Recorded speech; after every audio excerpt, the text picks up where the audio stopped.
On the track now, the first of the finals for the North Island Rowing Champs. We have the Women's Intermediate Coxed 4. In lane 1, Mercer. Lane 2, Samuel Marsden Collegiate. Lane 3, Epsom Girls Grammar. Lane 4, Auckland. Lane 5, Whangarei. Lane 6, Hamilton Girls High School. Lane 7, Auckland 31. And in lane 8, Starboating Club number 1. We just see the yellow bow there of the crew in lane 4. Looks to be the crew from Auckland number 1, currently in the lead, but tight there with Starboating Club out in lane 8, right up with them really. Only half a canvas in it. We can just see a few blades hitting the water here. It is quite windy at the lake, quite a strong cross headwind there. But it's not stopped these Auckland and Starboating Club rowers. Starboating Club probably quite used to the wind down in Wellington there. It's quite rare that they get on the water just with the conditions down there, so it might favour them in this race today. So Starboating Club and Auckland Rowing Club currently sitting in the lead. We then go out to Mercer in lane 1. Mercer sitting in third place just ahead of Auckland 31 in lane 7. We see the red hats there. It looks like the rowers from Diocesan School for Girls in their club colours. So Diocesan sitting in fourth place. We then go back to Epsom Girls Grammar in third. They are just ahead of Samuel Marsden Collegiate from Wellington in lane 2, who are sitting in turn just in front of Whangarei in lane 5 before we go back to Hamilton Girls High School in lane 6. But it is still Auckland Rowing Club in lane 4 and Starboating Club in lane 8. Tussling for those top 2 positions. Auckland Rowing Club, though, with their nose in front still. This is the crew of Ava, Montana, Ella and Charlie, coxed by Isabella and coached by Pete Mills and Alex Wally. So they've just extended their lead there in the last 10 strokes. They've just got about half a canvas on Starboating Club in lane 8, and we just see a move there from Mercer in lane 1. Mercer slowly moving up, just trying to make contact with that first place boat. Star responding though, Star out in lane 8, not letting Auckland Rowing Club get too far ahead here as they approach the final 500 metres. So those are the top 3 at the moment. Auckland Rowing Club, that is the Auckland Diocesan crew, under some pressure from Epsom Girls Grammar there on the inside. Epsom Girls may just be about to sneak ahead of Auckland Diocesan. So all crews moving here through the third 500 metres. Epsom Girls Grammar just extending their lead there. I think they've just taken Auckland Rowing Club in the past 10 strokes, who in turn are just in front of Samuel Marsden in lane 2. Auckland Rowing Club in lane 4, though, they are in the yellow and blue boat out in front. They've extended to a canvas lead over Starboating Club out in lane 8, and we just see the 1500 metre mark coming up to the top right of the screen. So 500 metres left to go in this race, the A final of the Women's Intermediate Coxed 4. So Auckland Rowing Club about 3 strokes away from going in, just trying to maintain that lead. Auckland go through now and Starboating Club go through now, so still just a canvas in it. Let's see if Starboating Club have the sprint in their legs or if Auckland Rowing Club can hold them off in the final 500. Third place is still Mercer Rowing Club in lane 1. Mercer just gaining on Starboating Club in lane 8 though, so that coxswain will need to make sure she's got her eyes on that inside crew to make sure that they're not catching up too much. So Mercer Rowing Club are down about a canvas on Starboating Club. And we have a big move here from, it looks like the Auckland Rowing Club crew, the Red Hats of Auckland Dio, just pushing ahead of Epsom Girls Grammar here. They were just taken by them about 500 metres ago, but they're coming back for a final push as we see the final 250 coming up. And a big move here from Starboating Club. They've closed the gap on Auckland Rowing Club, and it's now nearly a bow ball in it between these 2 crews.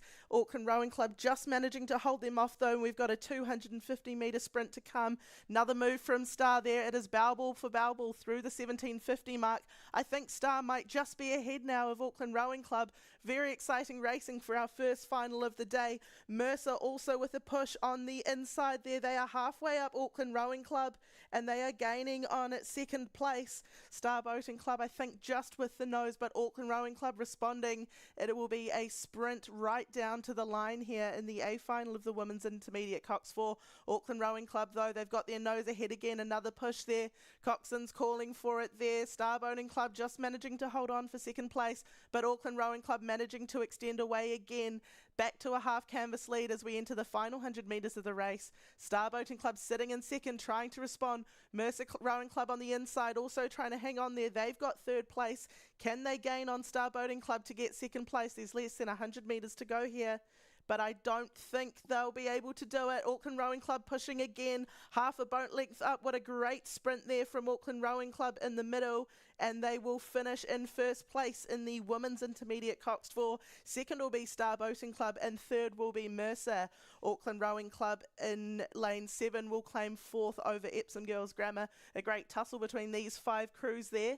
Epsom Girls Grammar finish ahead of Samuel Marsden Collegiate, who finished just a canvas in front of Whangarei in lane 5.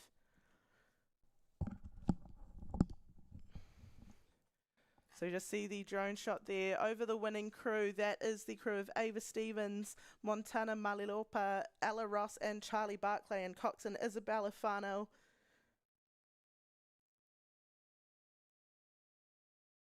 And they have just taken out the Women's Intermediate Coxed 4. So great race from there. A lot of pressure from Star Boating Club on the outside, but they just managed to hold them off and take the win.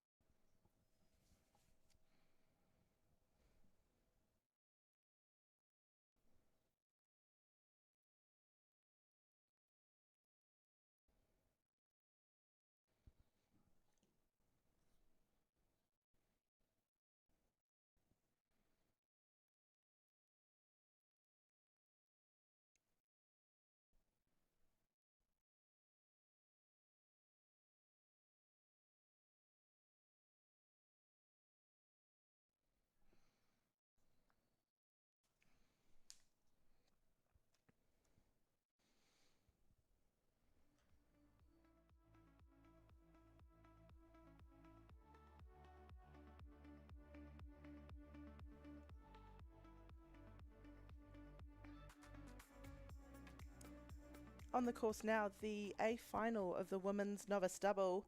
In lane 1, we have Clifton Rowing Club. Lane 2, Counties Manukau.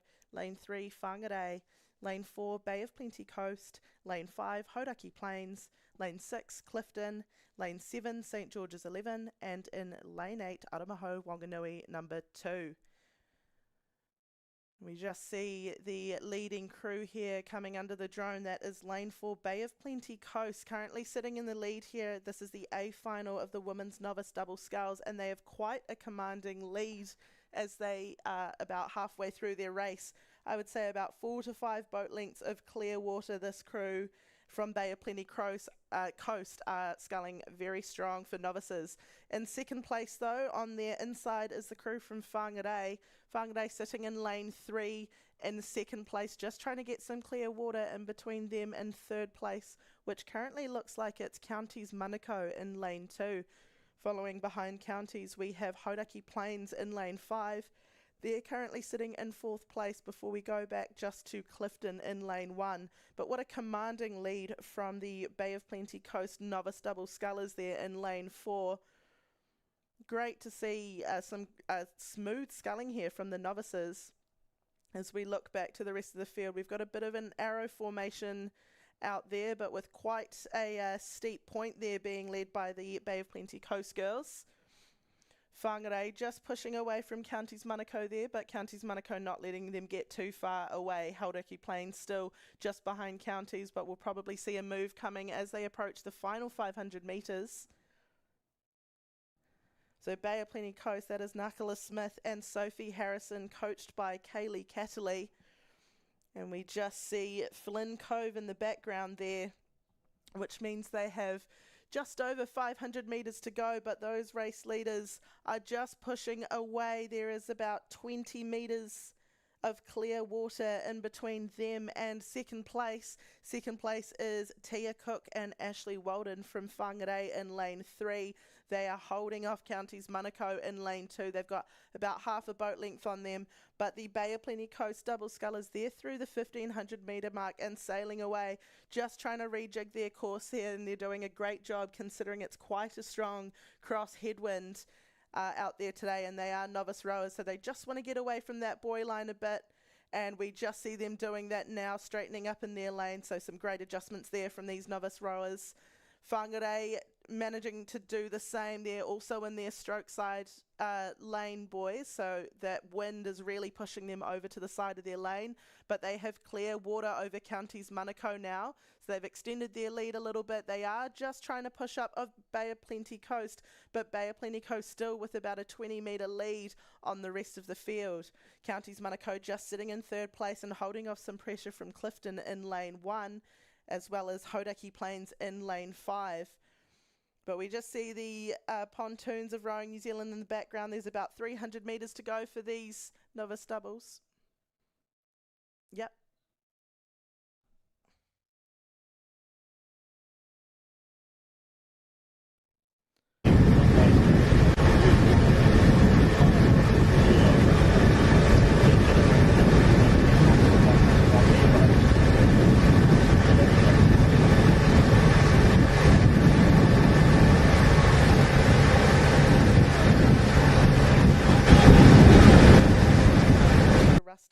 Lane 6, Cambridge number 1, Carl Manson. Lane 7, New Zealand Summer Squad number 2, Ben Mason. And in lane 8, Waikato Rowing Club number 4, Sebastian Fulton. So we just see the race leader there in lane 4. We see the black boat of the New Zealand Summer Squad rower, that is Robbie Manson. Robbie is a very distinguished single sculler here and also double sculler, but he is under a lot of pressure from Waikato Rowing Club's Finn Hamill in the first 500 metres of the A final of the men's premier single sculls. So Robbie Manson has just come back from the Paris Olympics where he raced in the men's double sculls, and we see Finn Hamill in the yellow boat and the Waikato colours. Finn has been on fire this season. He started off in September in Genoa, Italy, as the coastal world champion in the solo, so that was a 4K race that Finn won. He then went on to Boston and won ahead of the Charles before going to Hong Kong and racing a coastal double with fellow rower Matt Dunham, where they raced a 45-kilometre race around one of the islands in Hong Kong, and they set a record there. So some great rowing here from the two. It is Robbie, though. Robbie Manson is pushing his boat just a bit away there. We just see the bow of Finn starting to fade into the left-hand side of the screen. Robbie Manson just doing a big push here as they approach the middle of the race. So Robbie Manson in lane 4 in the lead, and his brother is actually racing against him in lane 6. So Carl Manson representing Cambridge Rowing Club, also sitting out there in lane 6. Big family affair here today. Sitting in third place, though, on Robbie's outside is Waikato single sculler Oscar Rustin. Now, Oscar Rustin, member of the 2024 New Zealand Under-23 team, came fourth at the World Champs in St. Catharines, Canada. And some very strong sculling from the 22-year-old there. But it is still Robbie Manson with the lead. Finn Hamill in second place, about half a boat length behind, and Oscar Rustin sitting in third place, bit of clear water there. He is under some pressure from Ben Mason from the New Zealand Summer Squad in lane 7. Ben Mason about half a boat length behind Oscar Rustin as they approach the 1500 metre mark. So it is Robbie Manson, Finn Hamill in second place, Oscar Rustin in third, and Carl Manson in fourth. Robbie's still managing to hold off Finn, but Finn providing a lot of pressure for Robbie through the middle of this race. Half a boat length down, but he is coming back again. We see a huge push from Finn Hamill. We just see him bring the rating up a little bit, but Robbie Manson managing to stay ahead. He's very experienced in the single sculls, both of these athletes, and they've raced each other many times before, so it is still these two in the lead. We then go back to Oscar Rustin in third place, but Ben Mason with a big push here, just trying to catch up to that third place and find himself on the podium as well. So Oscar Rustin still sitting in third, and he's got about a canvas of a lead ahead of Ben Mason. That's the top four at the moment. We can see Jack Henry in lane one, also at the top left of the shot there.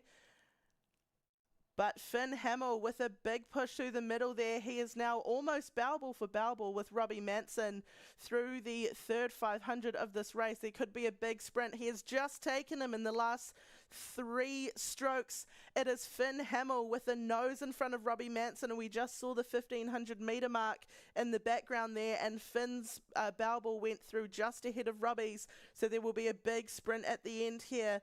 What an exciting display of rowing we have today. Ben Mason may have just gotten ahead of Oscar Rustin as well. It is very close between these two. I think Ben has managed to get a nose in front there. So a change of standings. Finn Hamill currently sitting in first place. Robbie Manson in second. Ben Mason in third. And Oscar Rustin in fourth. So it is the New Zealand Summer Squad versus Waikato Rowing Club at the moment for those top 4 positions.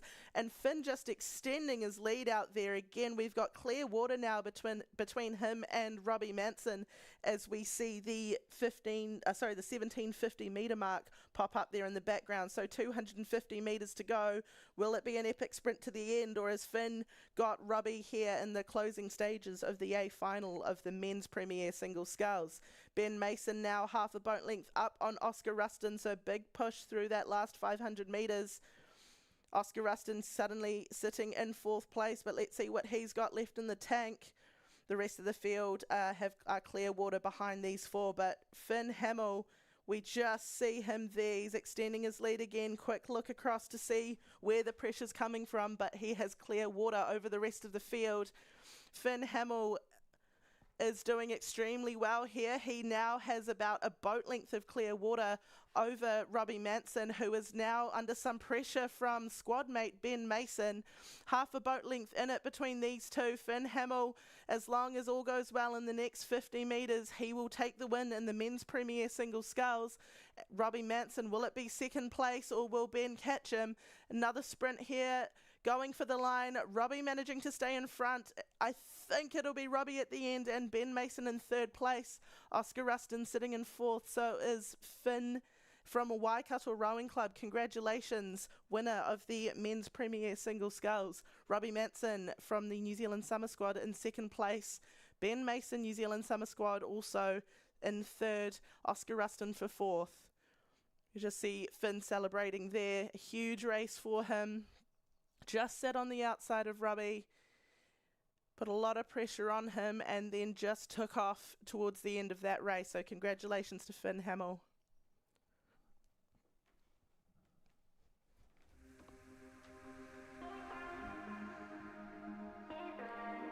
Cool.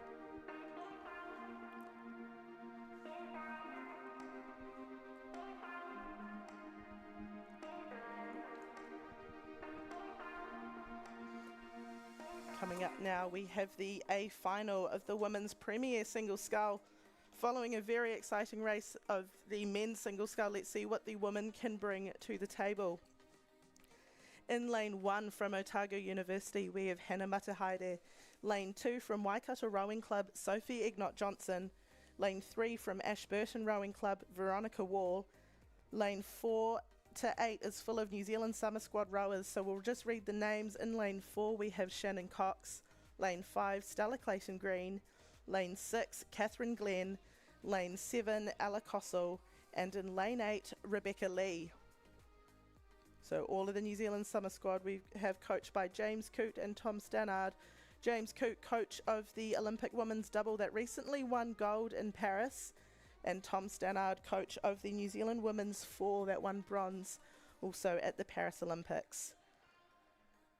So as we see the field now, we've got a bit of a battle from the two middle lanes here.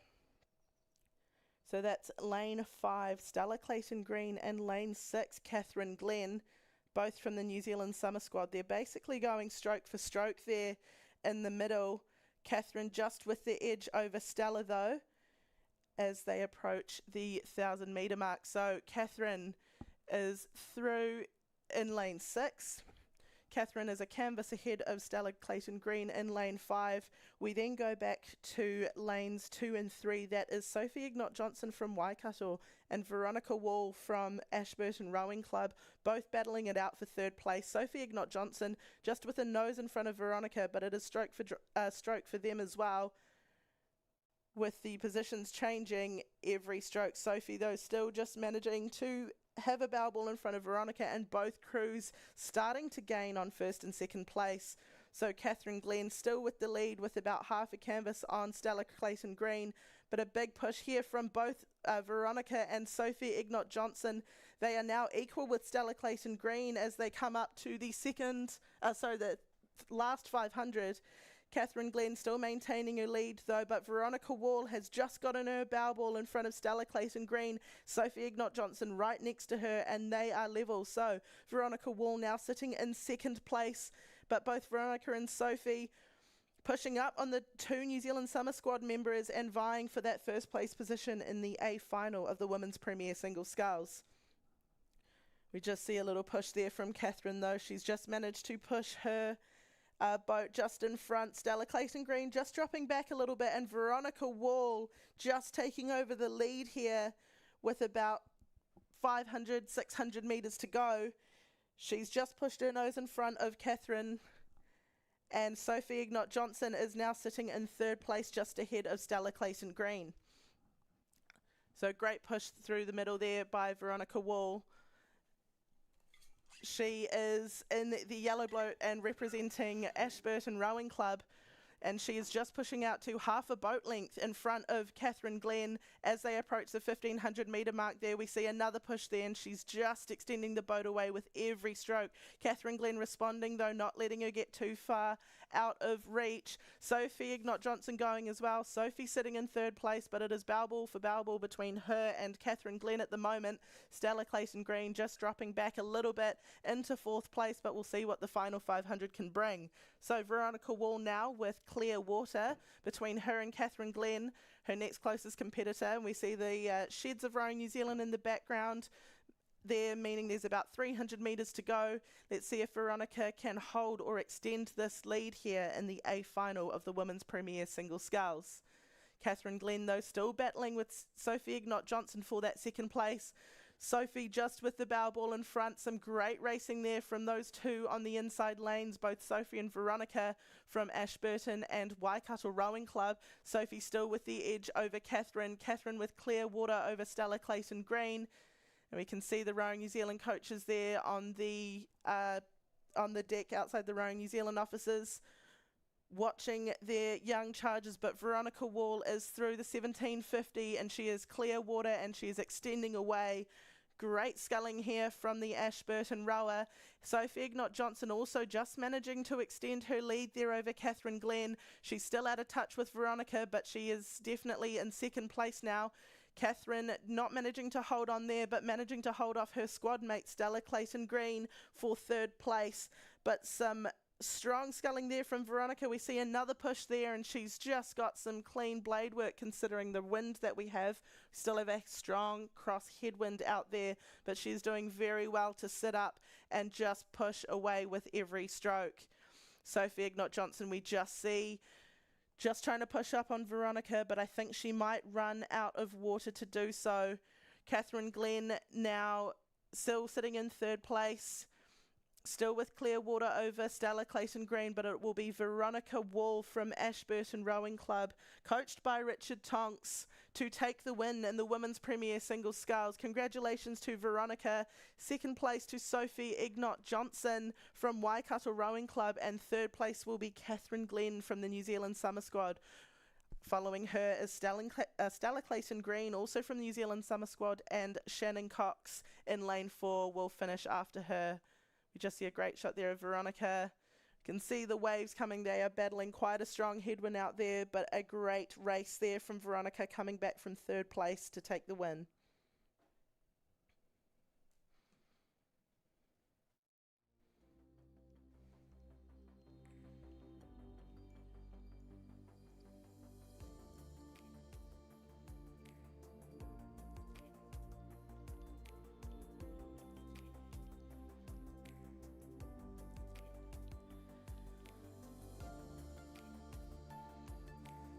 So we are racing through these A finals. We now are with the A final of the Women's Club double sculls. In lane 1, Clifton Rowing Club. Lane 2, Waikato Rowing Club. Lane 3, Aramaho Wanganui. Lane 4, King's College. Lane 5, St Paul's. Lane 6, Cambridge 21. Lane 7, Hauraki Plains. And Lane 8, Whakatane. We see lane 5 though, the Bumblebee row suits of St Paul's Rowing Club. That is Olivia Waddell and Zara Brangwyn currently with the lead here in the A final of the Women's Club double. They have 3/4 of a boat length over Clifton Rowing Club in lane 1, who are sitting in second place. And Clifton just looking to move up. They've got a slightly higher rating than St Paul's do, but St Paul's looking quite cool, calm and collected in the middle there, considering the wind that they are battling. Third places are currently lane 8, that is Whakatane. We just see the bow ball of Whakatane ahead of the Cambridge crew in lane 6, but Cambridge are still in the mix as they go through the 1,000 metre mark. Quite close here between 2nd, 3rd, 4th and 5th place.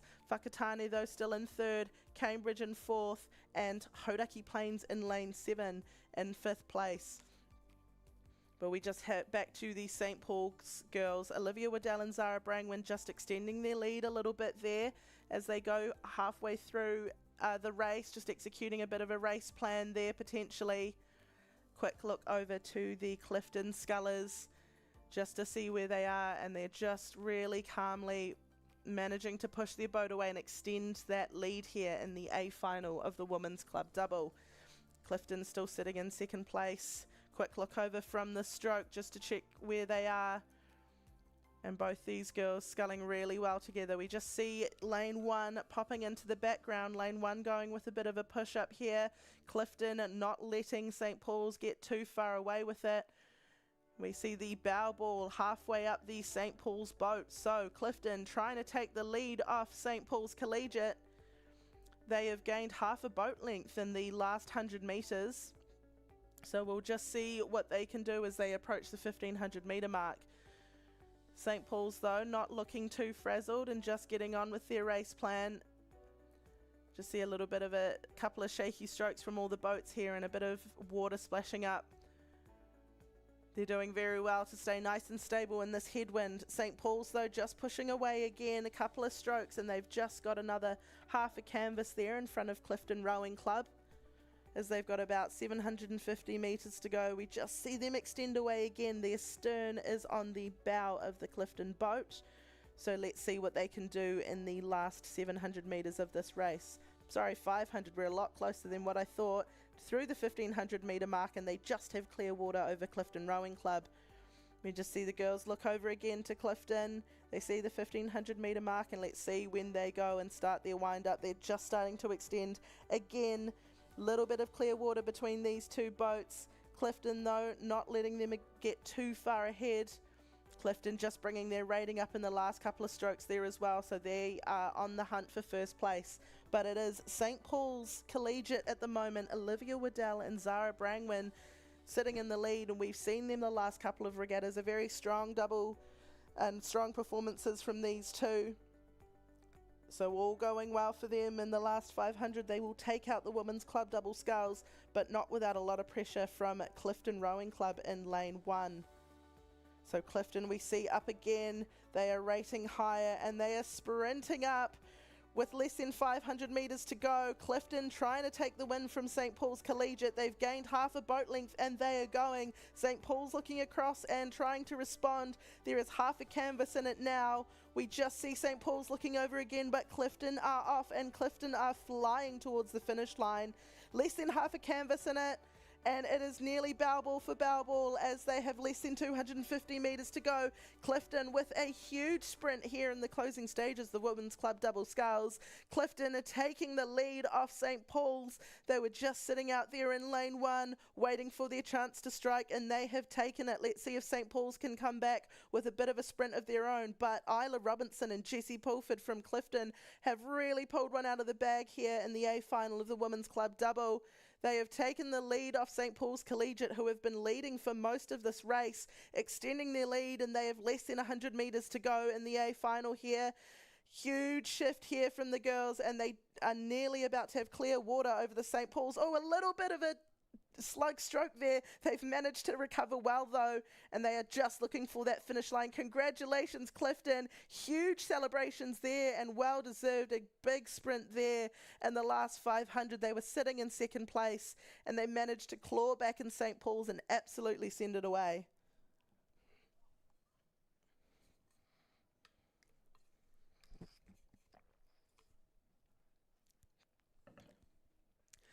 So following the Women's Club Double Sculls, we have the Men's Club Double Sculls A final. In lane 1, we have Auckland Rowing Club. Lane 2, Whakatane. Lane 3, Mercer. Lane 4, Gisborne. Lane 5, West End number 2. Lane 6, Waikato number 1. Lane 7, St George's 11. And Lane 8, St George's 31. But it looks like the Whakatane boat out there in lane 2, that is Ash Shoots and Travis Talpos, currently sitting in the lead with about half a boat length over their closest competitors. We do have St George's, though, down the bottom in lane 7, Alex Fahey and Nathan Strachan, coached by Marty O'Brien, putting them under a lot of pressure here as they approach the 1,000-metre mark. Sitting in third place, though, just outside Whakatane is Mercer Rowing Club. That is Cameron and Jack, coached by Brett and Leanne Henry. They're sitting in third. And then fourth and fifth is quite tight between lanes 5 and 6. That is Auckland, West End and Waikato. So 2 St George's crews on the outside. Sorry, it is the lane 8 crew that is vying for second place. That is Xavier and Finlay. My mistake, apologies to St George's, but Whakatane still just sitting with their nose ahead under pressure from St George's 31 in lane 8. So we just see the 1,000-metre mark in the background there, just drifting off to the left of the screen. So over halfway, let's see what these Whakatane boys can do. They were quite strong at the Christmas regatta as well. Let's see if they can maintain that lead, or if we have a bit of an upset like we just did in the Women's Club Double and have a big sprint in the last 500. But Xavier Warren and Finlay Christensen, they are still sitting in second place. Whakatane just managing to push ahead a little bit more of them, so there's about 3/4 of a boat length between these two crews. We then go back to Mercer. Mercer still sitting in third place. And we have a bit of a battle for fourth. It looks like Auckland Rowing Club in lane 1 may just be in fourth place ahead of the Waikato boat in lane 6. And Waikato under a lot of pressure from St George's in lane 7. That is St George's 11, Alex Fahey and Nathan Strachan.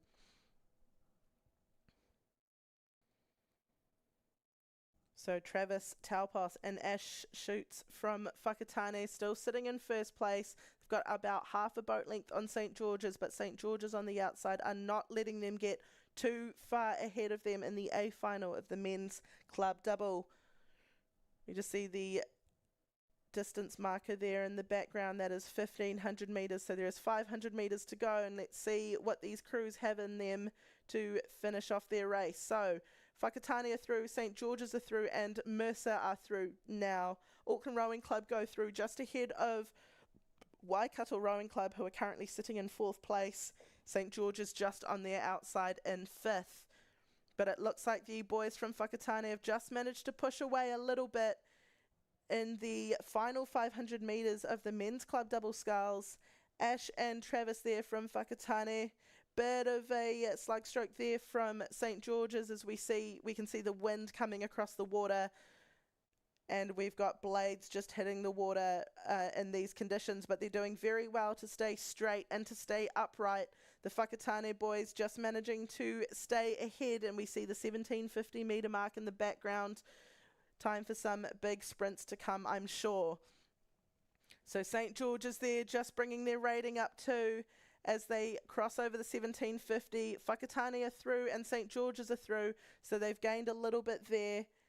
Mercer Rowing Club still sitting in third place. And we'll see what they have in them, and they are under some pressure from Auckland Rowing Club in lane 1, who have just managed to push up alongside them. But it is the boys from Whakatane. They are sitting in the lead. They're just trying to push away from St George's. St George's have stuck with them for most of this race, but Whakatane with their nose ahead. We have just over 100 metres to go, and we will see what the final 100 metres brings. So Whakatane, they are through the final 100 metres now. Just hoping to extend their lead there, really solidify their first place here in the A final of the men's club double sculls. They have less than 10 strokes to go, and they are finishing very strong here. A big sprint from Mercer there in the closing stages, but it will be Whakatane Rowing Club. Congratulations Ash Shoots and Travis Taupos for taking the win. St George's will finish in second in lane 8, and it looks like it could be St George's in lane 7 to take third place here in the men's club double sculls. Very close between those middle crews before we have West End and Gisborne to close out the A final.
On the course now, the final of the men's senior 4, just 4 crews in this one. In lane 2 we have St George's number 1, lane 3 Waikato number 2, lane 4 North Shore number 1, and in lane 6 Auckland number 1. Looking to the middle though, it looks to be the crew from North Shore Rowing Club up in Auckland. That is Blake Bradshaw, Edwin George, Callum Booth and Tig Farrick. Currently sitting in the lead of the men's senior Cox's 4. They don't quite have clear water there yet. There's a bit of pressure from their outside. That is Auckland Rowing Club's Harry, Nathan, Ethan and Freddie, as well as their other side from St George's, Fraser, Finn, Max and Franklin. Waikato Rowing Club just sitting half a boat length down on third place in 4th. But it is the boys from North Shore in Auckland rowing out of the Rame Road shed in the Auckland Harbour, just looking to push away again. They're just about to get clear water over St George's, a fellow Auckland crew. St George's rowing on the Tamaki Estuary and coached by John Cook. We have 2 boys in that boat that were part of the under 19 men's 8 that raced at World Champs last year. That is Finn Horton and Max Jarvie in there. But the North Shore boat is proving too strong for them at the moment, and they've just managed to get some clear water as they approach the final leg of the race. St George's in turn, they've got about 3/4 of a boat length over Auckland Rowing Club, so a bit of a clash of the Tamaki Estuary crews, both crews rowing on the same stretch of water, and I'm sure see each other training all the time. So it is 3 Auckland crews and a Waikato crew. Waikato Rowing Club we just see in the background there, them rowing past their sheds, the local boys. But North Shore are through the 1500 metre mark. St George's go through now, and Auckland and Waikato are through now. So 500 metres to go here in the A final of the men's senior Cox's 4. North Shore though still with quite the lead here over the rest of the field. It's not too spread out yet, but they have managed to push a little bit further away from St George's and Auckland. St George's still got half a boat length over Auckland Rowing Club, but there is still about 300 metres to go. Auckland Rowing Club still with with half a boat length over Waikato Rowing Club as they approach the 250 mark. So another big push there from North Shore, and North Shore have managed to extend their lead again as they approach the 1750. Got a couple of different types of rig here in this event. North Shore just with the standard rig. We then go out to Auckland Rowing Club that have gone with a bow side tandem, and Waikato Rowing Club with a stroke side tandem. St George's with a bow stroked boat. So we've got all sorts here in the men's senior 4. But at the moment it is the standard rig winning the race. That is North Shore Rowing Club in the men's senior 4. St George's still sitting in second, but Auckland Rowing Club trying to come back here. We've just got a little bit of an issue with their steering as we see them right on the buoy line there, but they'll be giving it a big sprint and hopefully going as straight as possible. They've managed to push away from Waikato Rowing Club, but they have run out of water to catch St George's and North Shore. North Shore just too dominant in this event today, and they will cross over and take the win in the men's senior coxless 4. St George's will take second, and Auckland Rowing Club will cross in third place. So congratulations to these 3 Auckland crews. Waikato will cross in fourth place to round out the final of the men's senior coxless 4.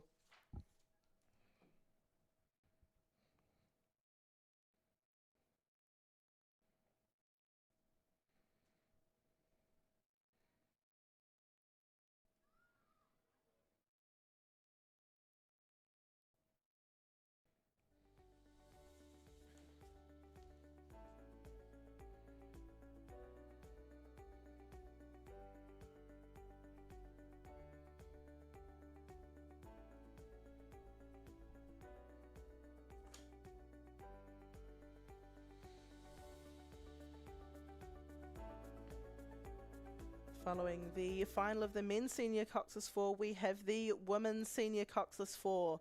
So 5 crews in this, all made up of rowers from either Waikato Rowing Club or North Shore Rowing Club. So they are 500 metres in, and in lane 2 we have North Shore number 2, lane 3 Waikato number 2, lane 4 North Shore number 1, lane 5 Waikato number 1, and in lane 6 Waikato 21.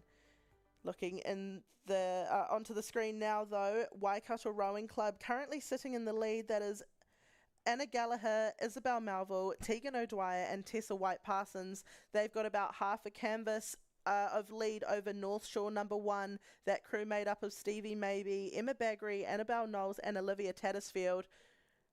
But there is a lot of pressure there from the North Shore crew on the Waikato crew. So just over 500 metres gone in this race.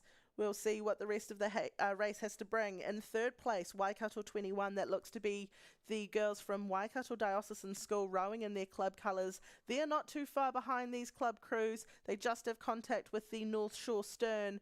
So some great rowing here. We just see them in the stroke side buoy line. So they'll want to get out of that so that they don't hit any buoys on their way up. But it is still Waikato number 1 in the lead. We just see Isabel Melville there, the stroke of this boat. She was the stroke of the under-19 women's 4 that raced in St Catharines, Canada last year at the World Championships, and she was actually crewmates with the bow of the North Shore 4, Stevie Maybe. Stevie was the bow of that boat with Isabel the stroke. Part of the North Shore boat as well. In 2-seat we have Emma Baggery, who was at 3-seat of the under-19 women's quad, also who raced at World Champs last year. Olivia Tattersfield, the stroke of that boat was the stroke of the quad 2, and Annabelle Knowles behind her was a member of the under-19 team 2 or 3 years ago. So some very strong rowers in both of these crews. The Waikato boat also has Tegan O'Dwyer, who raced at the World Coastal Beach Sprints in Genoa last year. So some strong rowers in both boats, as well as the Waikato Diocesan crew. Great to have the schoolgirls right up with these club rowers. But as we go through the 1,000, North Shore have just taken the lead off Waikato Rowing Club. Very small lead there, but it is a lead nonetheless. They've got just about a bow ball in front. Waikato looking to respond though, and on the surge it is the change in position with every stroke. Waikato now back in the lead. North Shore looking to push back, but Waikato with another move there, just trying to get their nose ahead. We see the bow woman of the North Shore crew, Stevie Maybe, just looking across, just trying to make sure they don't get too far behind. Waikato have taken the lead back from North Shore, so a little bit of a tussle here for the first placing for the women's senior 4. Waikato Rowing Club 21 in lane 6. They're still sitting in third place. The crew from Waikato Diocesan in Hamilton, they've managed to get themselves off the buoy lines, so they'll hopefully be having less trouble with the buoys. We then go out to Waikato number 2 in lane 3. They were sitting in fourth place ahead of North Shore number 2 in lane 2. So it is the Waikato versus Auckland battle, Waikato Rowing Club versus North Shore Rowing Club, and we just see Waikato extending their lead again. In the background we see their clubhouse, so this is local water for them. They row on this every day and they would feel quite comfortable here racing, and they've pushed ahead 3/4 of a boat length at the 1,500 metres mark. 500 metres to go. Let's see what the race plan is in the final 500. Isabel Melville there, the stroke of the boat brings up the rating ever so slightly, and North Shore just looking to hold on in the closing stages of this race. Waikato have 3/4 of a boat length over North Shore, but both of these crews with clear water over Waikato number 21 as well as Waikato 2. So both these crews pushing out ahead, still managing to stick with each other, but Waikato number 1 just managing to get the edge over North Shore Rowing Club from Rame Road up in Auckland. We did see the North Shore boys win the senior 4 in the event prior, and let's see what the North Shore girls can do in the final 250 metres.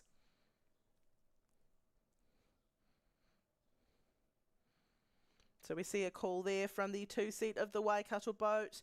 250 metres to go for them, and here they go in their final sprint. North Shore right there next to them.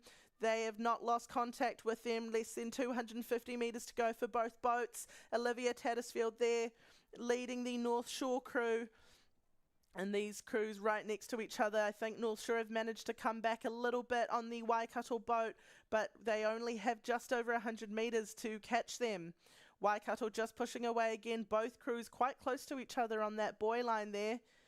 Waikato just moving away now, and they have clear water, so a great final sprint there from the Waikato crew. Let's see if North Shore can come back on them, but we just see them lift the rating again, and they are gone. They have just less than 100 metres to go, and I think that Waikato Rowing Club will take out the final of the Women's Senior Cox's 4.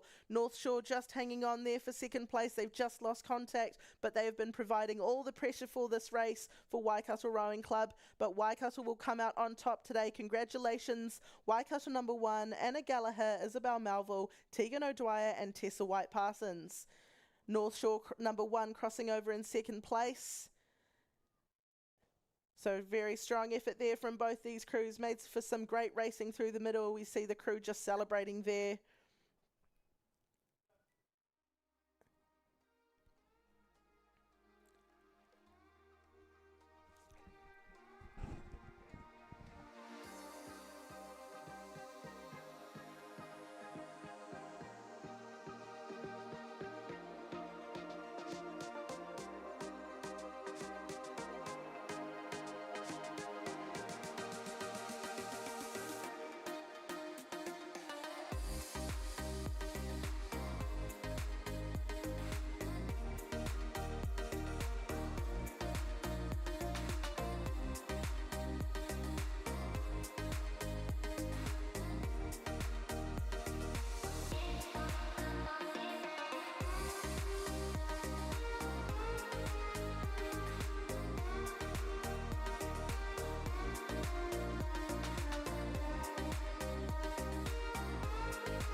Kirsty, on track now is the A final of the men's intermediate Cox quadruple sculls.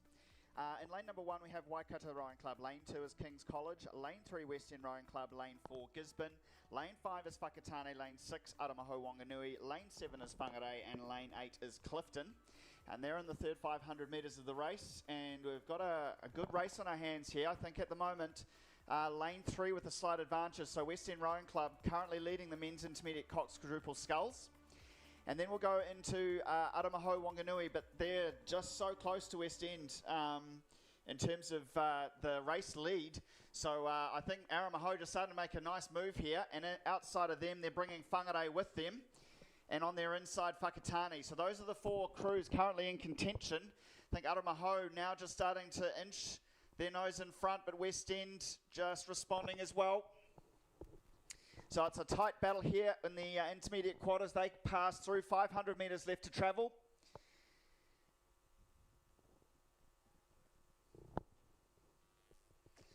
I think West End still managing to keep that advantage over Aramaho Wanganui. And I think a big move happening here from West End Rowing Club. They're just starting to get a bit of a surge on as they've hit that 500 and they've taken their rating up, and they're just starting to push away now. Aramaho now in that second position. They've got a length over a really tight battle for that third and final podium position between Whangarei and Whakatane. Those 2 crews going for the bronze medal. But out in front, West End. West End with about 300 metres left to travel now, but Aramaho Wanganui are not letting them go. They're still only 3/4 of a length back. And Whangarei also starting to push up on Aramaho Wanganui. So they've got overlap now. They had a length, but they've closed it down. And I think that's meant that Whangarei have put themselves up over Whakatane for that bronze medal position. Whangarei now looking good and starting to see if they can challenge for the silver.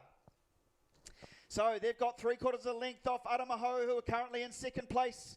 And I think this challenge from Aramaho isn't getting any gains on West End, as West End come down to 150 metres left to travel in the men's intermediate Cox quadruple sculls here. West End, another big move from West End as Whangarei are coming up on Aramaho. Whangarei are the ones that are moving the fastest in this dying stages. They're now down to just a canvas off Aramaho. Bad stroke there from Aramaho. That was unlucky. That's allowed Whangarei to really get the momentum. We're going to see who can get it. There's only 100 metres left in this race. West End still holding on. They've got the 1 length advantage. Aramaho still in that silver medal position. But Whangarei absolutely giving it everything to see if they can get up for that silver medal. It's now going to be very close as they come down to the finish. Both of these crews and with a chance for silver. But West End will be the North Island champions in the men's intermediate quad. And we're coming down to the line. It's Balball for Balball. I think Whangarei have just got there. But I'll leave it to the judges. That was an extremely tight finish there between Whangarei and Aramaho. Whakatane will cross the line for 4th ahead of Waikato, Clifton, King's College and Gisborne.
On the course now, the A final of the men's novice Cox State. In lane 1, St Kentigern College, lane 2, Hawke's Bay, lane 3, Hamilton Boys High School, lane 4, Cambridge 21, lane 5, Hamilton Boys High School number 2, lane 6, King's College, lane 7, Sacred Heart Auckland, and in lane 8, Auckland Grammar number 1.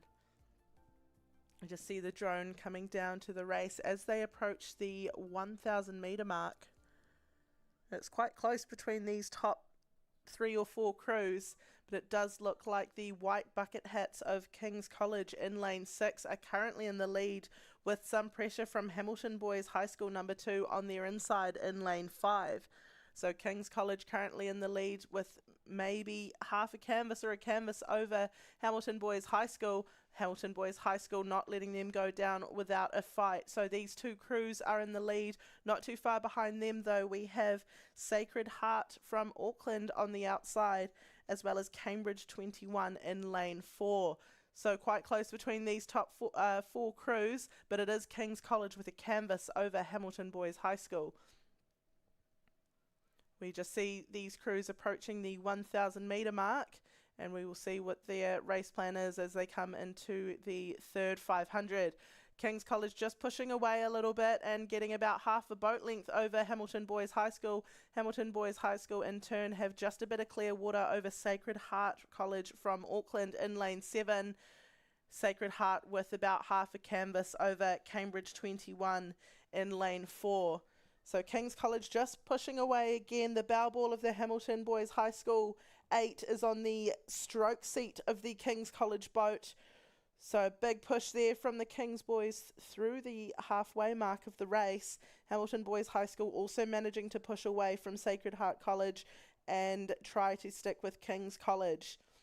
Sacred Heart though in third place, but a lot of pressure coming from the middle with the Cambridge 21 crew. That looks to be like the crew from Cambridge High School sitting in the middle. Cambridge High in turn are ahead of Hamilton Boys High School number 1 in lane 3. They've got about 3/4 of a boat length, but are looking to extend that out to a full boat length as they come to the finish of the third 500. Back to the leaders though, King's College pushing away again. The bow ball of the Hamilton Boys High School boat just about to lose contact with the stern of the King's College boat. This crew coached by Harry Lynch and Charlie Spittle. So Harry and Charlie, I'm sure, will be very nervous for this race, but these boys are doing very well in the A final of the men's novice cock state. They've just managed to get a tiny bit of clear water over Hamilton Boys High School, but don't count Hamilton Boys High School out yet.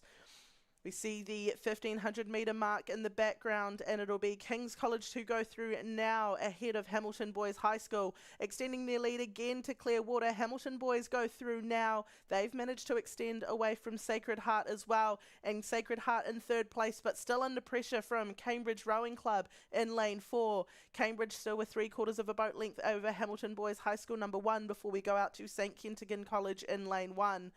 But some great racing from these novice boys in the A final here from King's College. They've pushed away again and have about half a boat length of clear water over Hamilton Boys High School as they come into the final 250 metres here. Hamilton Boys High School just trying to hold on, and let's see if they can make up any water with 250 metres to go. We just see the splashing of the water there from quite a few of these boats. They are battling quite a strong cross headwind out there, but doing very well to not catch any crabs. Hamilton Boys High School, they go through the final 250 now, just about half a boat length of clear water down on King's College. King's College, though, proving dominant through the second half of this race and really extending away.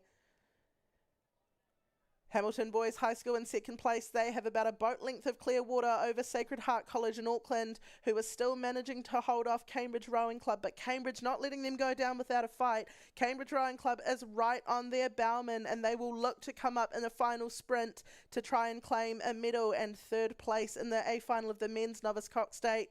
But there is no catching King's College. The King's College bucket hats are on full display here in the A final of the men's novice cock state, and it will be King's College to take out the A final here. Congratulations to these boys, extending their lead with every stroke. Huge celebrations there for the boys. Hamilton Boys High School will have to settle for second place in the novice cock state, but very strong rowing from them as well. They managed to hold off Sacred Heart College from Auckland, and will it be Sacred Heart or Cambridge? I think Sacred Heart may have just gotten it on the line there over Cambridge, but we'll wait for the judges to confirm those times. Following on from those two, it is Hamilton Boys High School number 1 and St Kentigern College to follow after them. So very exciting racing there. It was nearly stroke for stroke through the middle of the race, but it was King's College who came out on top today in the A final of the men's novice cock state.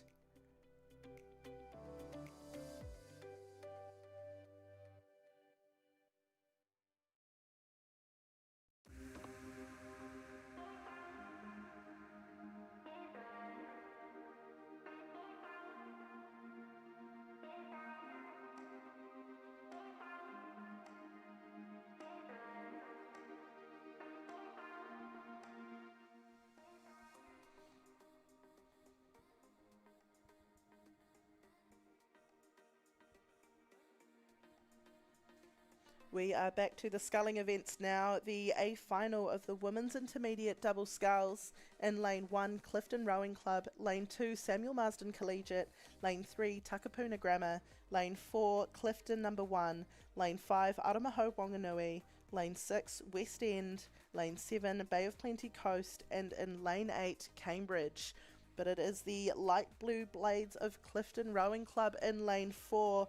This is Bella Neal and Isla Robinson, coached by Jason Williams and Greg Cox. They are currently sitting in the lead here in the A final of the women's intermediate double sculls. They have clear water over the rest of the field and quite a dominant lead at that. They've got about 2 to 3 boat lengths by the looks of it.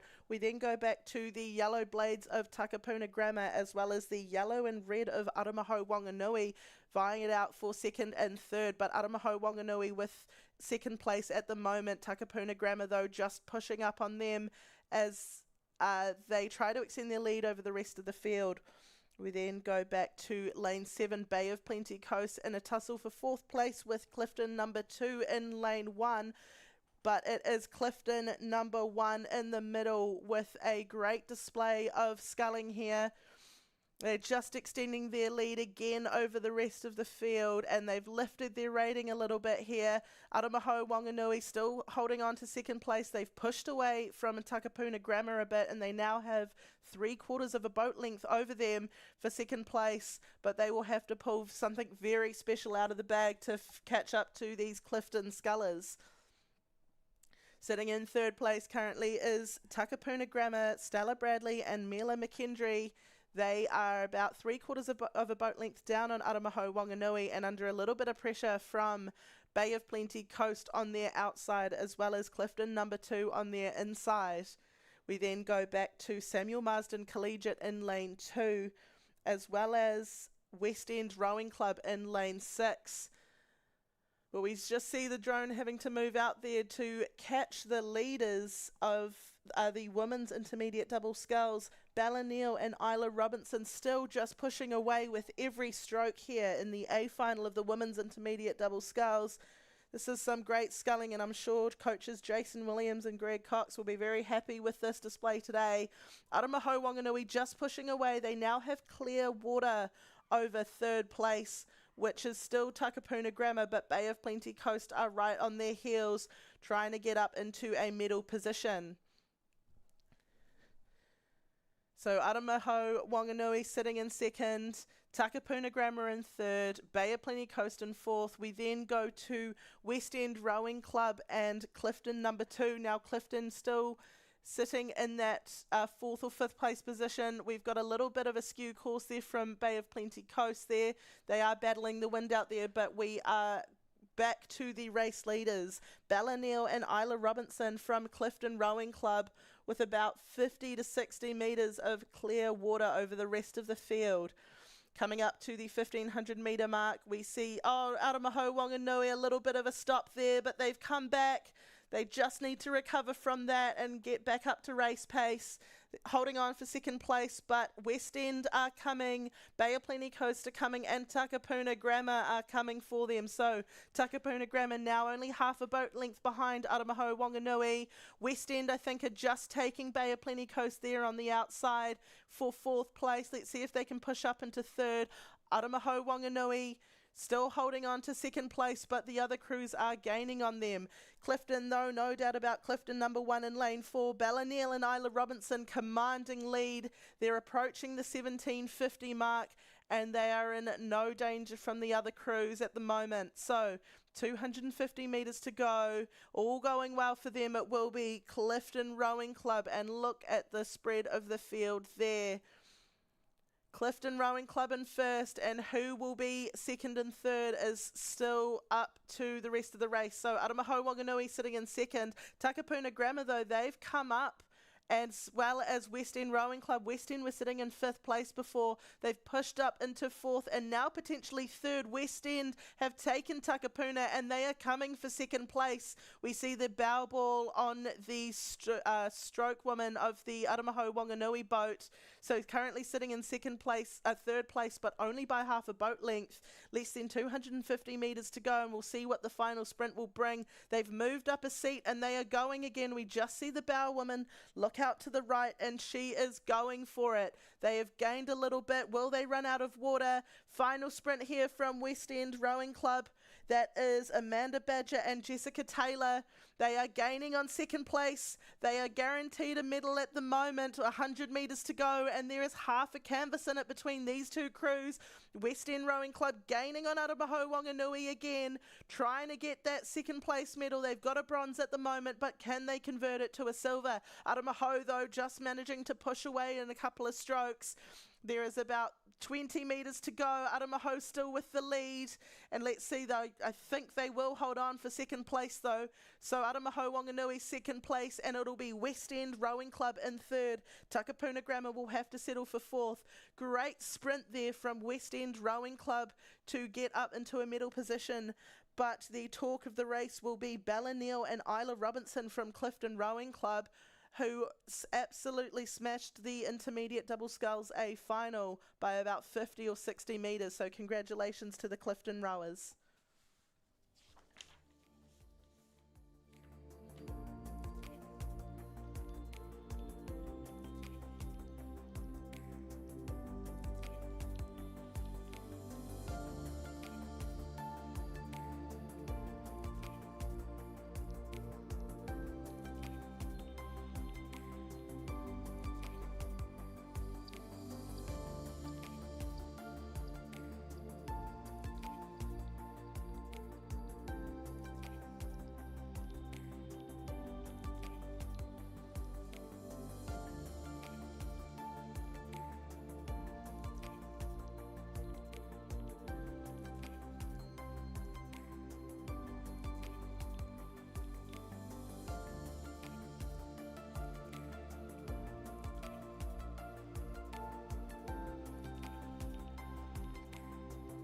We now move to the A final of the Women's Novice Coxed 4. In Lane 1, Epsom Girls Grammar number 1, Lane 2, Waikato 21, Lane 3, Hamilton Girls High School, Lane 4, Auckland 32, Lane 5, Hamilton, Lane 6, Waikato 22, Lane 7, Auckland 31, and Lane 8, Epsom Girls Grammar number 2. So we just see the crew from Hamilton Girls High School in Lane 3 currently sitting in the lead here. This is the Women's Novice Coxed 4. And it is Hamilton Girls High School with about 3/4 of a boat length of a lead. They've got some pressure from their outside from Waikato Rowing Club, Waikato 21 in Lane 2, followed by Auckland 32 in Lane 4 and Hamilton Rowing Club in Lane 5. We also have another Auckland crew in Lane 7. That is 2 crews from Auckland Diocesan, and the crew in Lane 7 look to be sitting in second place between second and third place, battling it out with Waikato 21 and their squad mates in the middle. So Hamilton Girls High School in Lane 3, they have clear water over the rest of the field. It's great to have this lead for them in a novice rowing. Auckland Diocesan, though, and Waikato 21, that is the crew from Waikato Diocesan, battling it out for second and third place, but Waikato with second place at the moment. We then go back to Hamilton Rowing Club following the 2 Auckland Diocesan crews, and Epsom Girls Grammar in Lane 1 behind them. But a bit of internal racing here for the Auckland crews. Both Auckland Diocesan crews bow ball for bow ball. It is flipping and flopping between lane 7 and lane 4. Currently lane 7, but lane 4 coming back at their squad mates. Waikato Diocesan still with the nose in front of Auckland in lane 7. But there still is about 300 metres to go. So let's see what sprint these girls have in them. It is the Diocesans versus the Diocesans for second and third place. But there is no doubt about Hamilton Girls High School, coached by Georgia King and Ben Kersop, currently sitting in the lead and a Clearwater lead with 500 metres to go in the A final of the Women's Novice Coxed 4.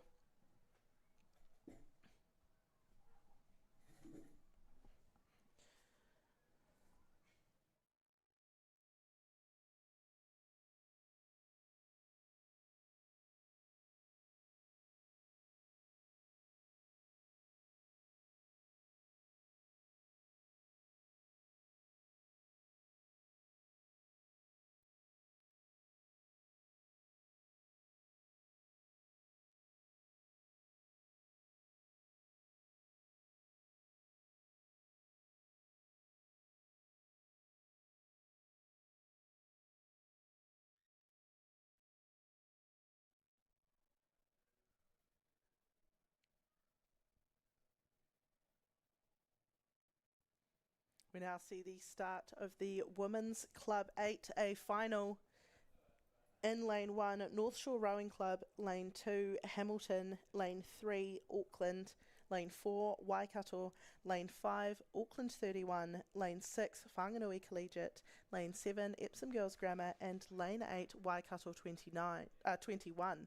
But we see the green boat in lane 4, that is Waikato number 1, currently with a canvas lead over the rest of the field. They are followed closely by Whanganui Collegiate in lane 6, as well as Auckland 31 in lane 5 and North Shore in lane 1. So quite close here, but we are still in the opening stages of the race.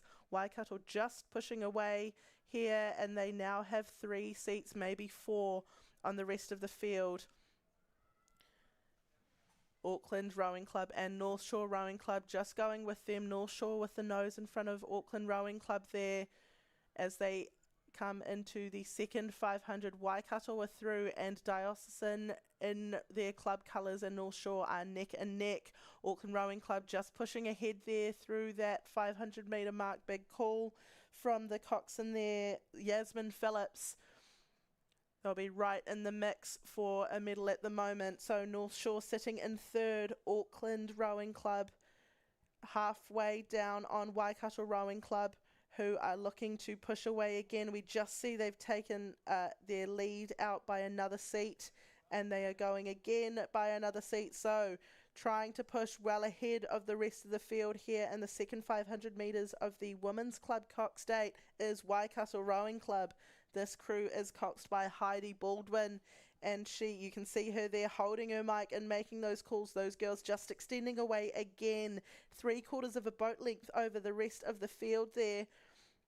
And they are really going for it here in the A final of the Women's Club Coxed 8. Second place is still Auckland Rowing Club. That is the girls from Auckland Diocesan, coached by Joel Clayton Green and Franklin Hamilton. They are sitting in second place with their bow ball on the coxswain of the Waikato boat.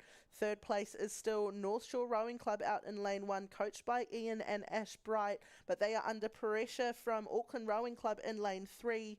That is the crew coached by Peter Mills and Alex Wally. Currently, they have taken North Shore, so Auckland Rowing Club sitting in third place and second place, but Waikato Rowing Club still in the lead. They're just extending away again from the bow ball of the Auckland Diocesan boat as they come through the 1,000 metre mark. It will be Waikato Rowing Club, and we just see them push away again in the middle of the race. They've just entered the third 500, and look at that arrow formation. It is Waikato Rowing Club in the lead in the A final of the Women's Club Coxed 8. Auckland 31, that is the Auckland Diocesan crew, still sitting in second, and Auckland number 1, that is the Auckland Club crew, sitting in third place. But Auckland number 1 looking to push up on their club mates there. The club crew looking to catch up to the schoolgirl crew. These are the top three at the moment. We then go out to North Shore in lane 1, but there is some pressure coming from Whanganui Collegiate in lane 6, as well as Epsom Girls Grammar in lane 7. It is a very tight tussle here for 4th place. All these crews trying to get up into a medal position, and we just see the row suits there, Auckland versus North Shore. That is 2nd, 3rd and 4th at the moment. The Auckland Diocesan School crew, though, they are currently sitting in 2nd place. They've managed to push away from the club crew, but they have a little bit to go to catch the Waikato Rowing Club crew. Waikato Rowing Club with clear water over the rest of the field, but they are not out of the pressure cooker yet. We see the club rooms in the background there of Waikato Rowing Club. This is familiar water for them as they come into the final 350 metres of the race. It is Waikato Rowing Club. They have clear water over Auckland Rowing Club. Auckland Rowing Club have extended, that is Auckland Diocesan in their club colours, have extended over the club crew of Auckland Rowing Club, and by half a boat length. We just see a great shot there of the Waikato rowers, 7-seat Francis Casey there, club captain of Waikato Rowing Club up there in the front, and we see the bow go through the 1500 metre mark, so they are in 1st place. Auckland Diocesan, though, they're looking to make contact again, still in 2nd place. They've pushed ahead of the Auckland Rowing Club crew by about 2 or 3 seats, and they are chasing down that gold medal. Auckland Rowing Club in lane 3, they are sitting in 3rd, and they are under some pressure from Hamilton Rowing Club in lane 2. They have half a boat length on Hamilton Rowing Club, but Hamilton trying to get up into a medal position here in the final 500 metres of the Women's Club Coxed 8. We then go out to Epsom Girls Grammar in lane 7. Epsom Girls 3/4 of a boat length down on Hamilton Rowing Club out there in 5th place. But we cut back to the leaders, and it is Waikato Rowing Club with clear water again pushing away. We see the 2 bows of the Auckland Rowing Club crews there battling it out. Auckland Rowing Club versus Diocesan School for Girls in their club colours. Auckland Rowing Club with a huge move there, though, and gaining on the schoolgirl crew in lane 5. So 250 metres to go. The Auckland Rowing Club crew have managed to take 2nd place off the Auckland Diocesan crew, but there is 250 metres to go. Both these crews will end up on the podium if none of the other crews catch them, but what colour medal will they get? At the moment, there's no doubt about Waikato Rowing Club, though. They have got that gold. They are just pushing away, just over 100 metres to go. I think the Auckland Club crew have taken the school crew for the silver medal. They are just pushing up, but it is going to come down to the line. Waikato still with clear water, and they have just under 10 strokes to go to take the win in the Women's Club Coxed 8. But will it be Auckland Rowing Club, the club girls, or the schoolgirls? I think it will be the club girls in lane 3 to take the silver medal. Waikato Rowing Club, though, with the win. We just see them finish there, and it'll be Auckland Rowing Club number 1 in lane 3 to take the silver, Auckland 31 in lane 5 for the bronze, and Hamilton Rowing Club narrowly missing out there, followed by Epsom Girls Grammar. So it was Waikato from the start, but the 2 Auckland Rowing Club crews battling it out for 2nd and 3rd. We just see the Auckland Dio girls cheering there, so they're very happy with that result, which is great rowing from those girls in the club category.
On the track now, the A final of the Men's Club Coxless Fours. In lane 1, Wellington Rowing Club. Lane 2, Aramaho Wanganui. Lane 3, North Shore. Lane 4, Waikato. Lane 5, St George's. Lane 6, Auckland. Lane 7, St George's number 2. And Lane 8, North Shore number 2. But it is the crew in the middle there from St George's sitting in the lead. That is Sebastian Zane, Finlay and Daniel Taylor, with clear water over their next closest competitor. Looks to be from their inside, the crew from Waikato Rowing Club sitting in second place, about half a boat length up on Auckland Rowing Club in lane 6. So very close between these three crews, but it is St George's currently in the lead. Waikato still just holding on to that half a boat length lead, and Auckland Rowing Club just being redirected by the umpire here. There is no coxswain in these boats, so these men will have to do the steering themselves, which can be a bit of a challenge today in the headwind that they are facing. We just see the 1500 metre mark in the background. St George's go through now, and Waikato will follow not too far behind them. Waikato are through and Auckland Rowing Club are through. Just trying to rearrange their steering a bit there as they're starting to go into the buoy lines, quite a few of these crews. We then go out to lane 1, that is Wellington Rowing Club. They're sitting in 4th. They've got about half a boat length over Aramaho Wanganui, who in turn have clear water over North Shore in lane 8. So a bit of a spread in the second half of the field here, but it is still St George's number 1 in lane 5, with the lead here over Waikato number 1 in lane 4. St George's, Waikato and Auckland just battling it out for those medal positions. And we just see some pressure coming from lanes 1 and 2, Wellington and Aramaho Wanganui, with just over 250 metres to go. Let's see if any of them can cause an upset in the closing stages of this race. But St George's have managed to extend their lead. A little bit more clear water over Waikato, and Auckland Rowing Club are coming back for Waikato. They had a medal, it was bronze. At the moment it's going to be silver, but let's see what Waikato can bring in this final sprint. Both these crews with clear water over 4th and 5th. Wellington and Aramaho will have to have a huge sprint in them to claim a medal today, but St George's still with the clear water lead. St George's just needing to move over back into their lane to not impede another crew, and hopefully they've got enough of a lead to maintain this gold medal position. They are through to the final 100 metres. We just see the change in buoy colour there, and they have managed to straighten up. So they just need to keep doing what they're doing for about 10 more strokes, and they will take the gold in the Men's Club Cox's 4. Waikato Rowing Club still in second place, or Auckland Rowing Club coming back at them. It is nose for nose. I think Waikato just managing to get ahead, bow ball for bow ball. I think Waikato may have gotten it at the end, but we'll wait for the official times to come through. Aramaho Wanganui managing to stay ahead of Wellington there at the end, and then we will wait for the rest of the crew to come through to the finish. But it is St George's. Congratulations, Sebastian Zane, Finn and Daniel, coached by John Cook. They will take the win in the A final of the Men's Club Cox's 4.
On the course now, the A final of the Men's Club Coxed 4. In lane 1 we have Cambridge 21, lane 2 St Kentigern College number 2, lane 3 Sacred Heart number 2, lane 4 King's College number 2, lane 5 Hamilton Boys High School number 2, lane 6 St Kentigern College number 1, lane 7 St Paul's Collegiate number 1, and lane 8 St John's Hamilton number 1.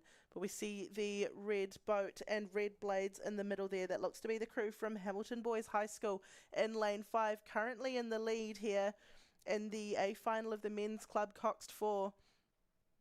They are followed closely by the crew in lane 3, that is Sacred Heart College in Auckland, who in turn are under a bit of pressure from St Paul's Collegiate out in lane 7.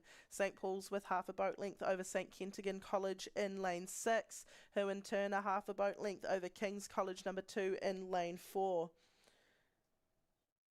So Hamilton Boys High School with 3/4 of a boat length here in the Men's Club Coxed 4A final. They will look to push away and try to solidify their gold medal position a bit later in this race, but they're rowing very nicely here given the cross headwind that all these crews are currently experiencing. St Paul's Collegiate though just trying to come up on Sacred Heart College from Auckland here on from lane 7. And St Kentigern College just pushing up on them again. So St Paul's had half a boat length. They now have about a canvas over St Kentigern College, so it could make for some very exciting racing in the last 500 metres. But it is still Hamilton Boys High School. They just have clear water over Sacred Heart College from Auckland, but Sacred Heart are coming back on them. They're slowly gaining and starting to move up the boat. We just see the bow ball there on the canvas of the Hamilton Boys High School boat. Hamilton Boys pushing away again. Both these crews pushing away from the rest of the field. St Paul still sitting in 3rd place, but St Kentigern College, their bow ball is on the coxswain, who is situated in the bow, so only a canvas behind as they approach the 1500 metre mark.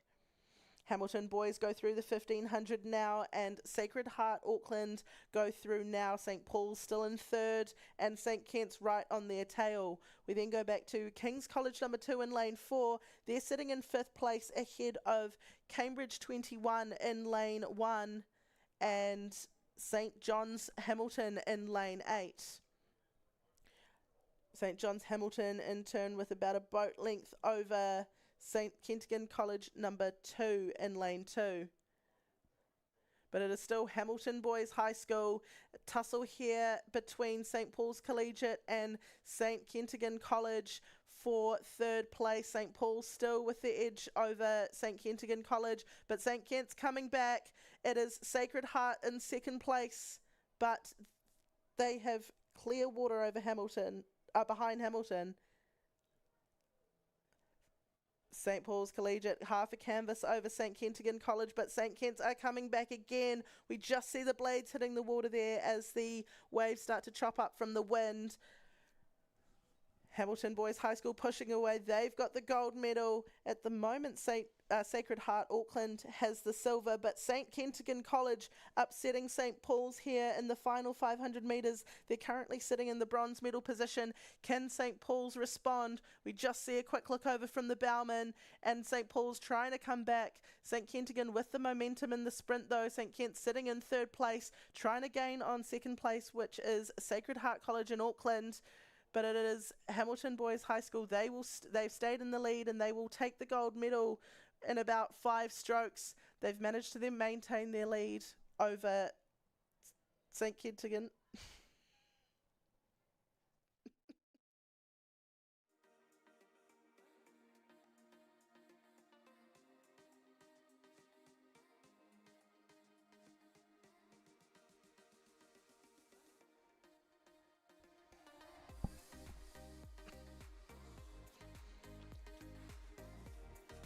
We move very quickly to the men's senior double sculls A final. We've just started their race. In lane 1 we have Aramaho Wanganui number 2, lane 2 Waikato number 1, lane 3 Aramaho Wanganui number 1, lane 4 Auckland Rowing Club number 1, lane 5 Clifton number 1, lane 6 Whakatane number 1, lane 7 Tauranga number 1, and in lane 8 it is Waikato number 2.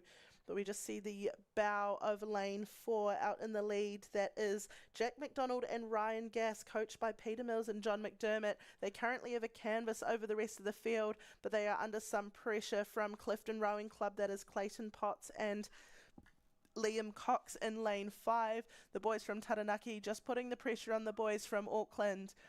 Sitting in third place, we have lane 7, which is Tauranga Rowing Club, Luke Berquist and James Hollard. They currently have their bow ball on the bowman of the Clifton Rowing Club double.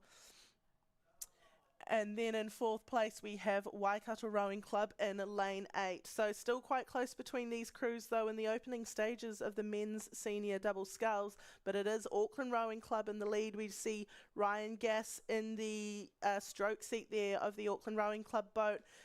Under 23 men's reserve last year over in St. Catharines, Canada. And we just see the boys look across and do a little move to get ahead of Clifton, but Clifton not letting them get too far away. The Clifton boys also moving with them. Still, though, Auckland with the lead with half a boat length over Clifton Rowing Club. Clifton have extended their lead over Tauranga Rowing Club by about half a boat length, but Waikato Rowing Club in lane 2, that is Sebastian Fulton and James Brott, looking to come up in that into that bronze medal position. They're currently in fourth place, but they are slowly gaining on Tauranga Rowing Club, and Tauranga just responding there, trying to hold on to that bronze medal position.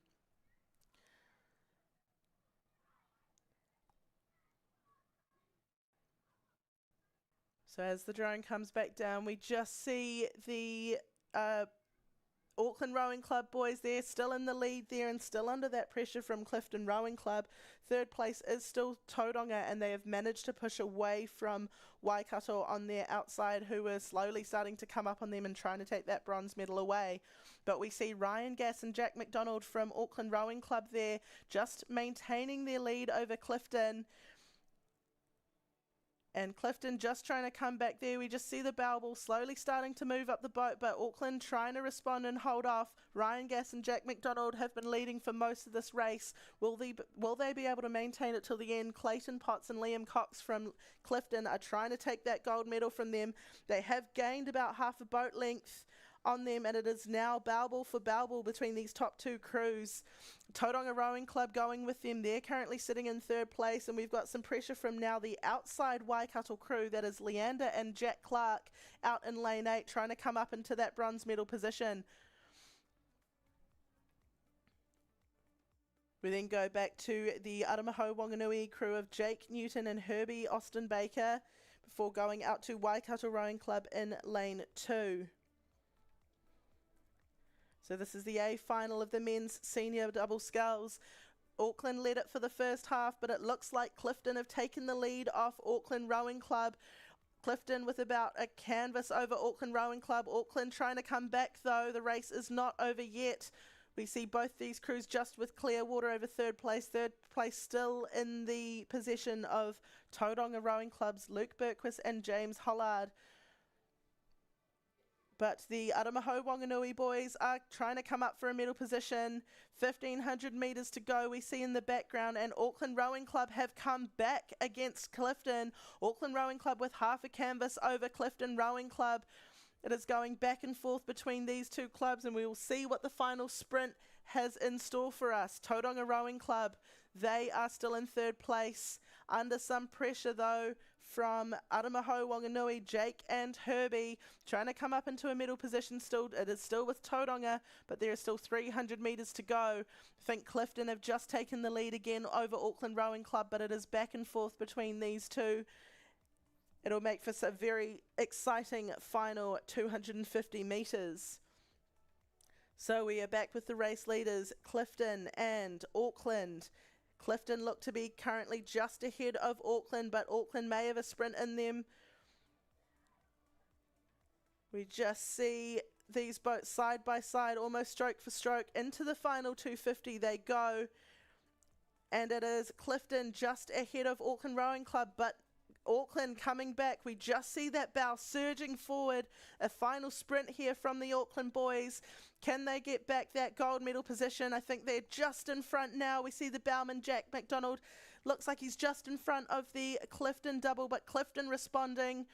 They are right next to each other, and the pressure there between these two crews is intense. We see also the Tauranga Rowing Club crew. They had a lot of pressure from Aramaho Wanganui on their inside, but Tauranga just pushing ahead into that bronze medal position again.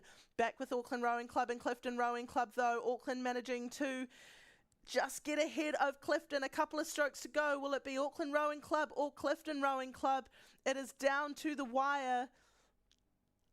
Oh, it is very close between those two crews. It is definitely Tauranga Rowing Club in third place, but we will see if it is Auckland or Clifton Rowing Club. Great racing from both of these crews, though. Aramaho Wanganui narrowly missing out on a medal there in fourth place, but great rowing from those schoolboys in the A final of the men's senior double sculls.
On the course now, the A final of the women's senior double sculls. 5 crews in this race, starting with lane 2, that is Onslow College number 1, lane 3, Aramaho Wanganui, lane 4, Waikato number 2, lane 5, Waikato number 1, and lane 6, Whangarei number 2. But it looks to be the crew in lane 5, Waikato number 1, Jenna Lee Markgraf and Emily Gordon, currently with quite a convincing lead here in the A final of the women's senior double sculls. These two girls are from the local club, so very familiar with this waterway, and are doing a great job here of potentially getting a gold medal at the end of this race. We then go back to their club mates in lane 4. Next to them, that is Lauren Wood and Grania Walsh, also vying for a medal here, but they're under some pressure from Whangarei's Georgia Candy and Anna Baradell. So Whangarei just trying to close in on Waikato number 2 here, but it is Waikato number 1 very convincingly in the lead of the women's senior double sculls.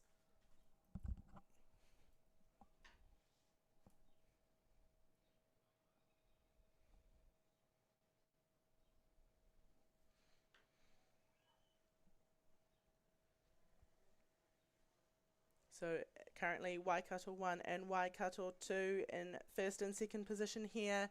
Whangarei, though, not too far behind Waikato number 2. Only about 3/4 of a boat length behind. We then go back to Onslow College in lane 2, sitting in 4th place, but Waikato Rowing Club number 1 just looking to extend their lead here away from their crewmates and really solidify their gold medal position.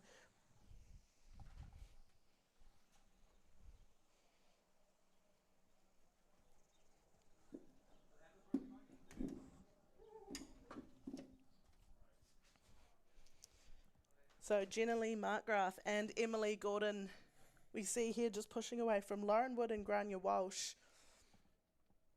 See the Waikato club rooms in the background, so these girls row on this stretch of water every day, very familiar with it. But Whangarei there, not out of it. They are currently sitting in third place. Let's see if they can push up on Waikato Rowing Club.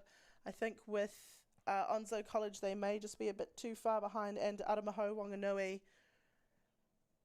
with about 500 metres to go. We just see that wind is still picking up out there. We see the ripples come across the water, but some very tidy blade work from these double scullers here. See the marker boy in the background, and Emily and Jenna Lee just taking off again as they come into the final 500 metres. They've managed to extend their lead over the rest of the field in the last couple of 100 metres, and they will be looking to finish nice and strong, especially in this headwind. But very smooth, very relaxed rowing from these two, just trying to keep the blades clean and not clip the water on the recovery.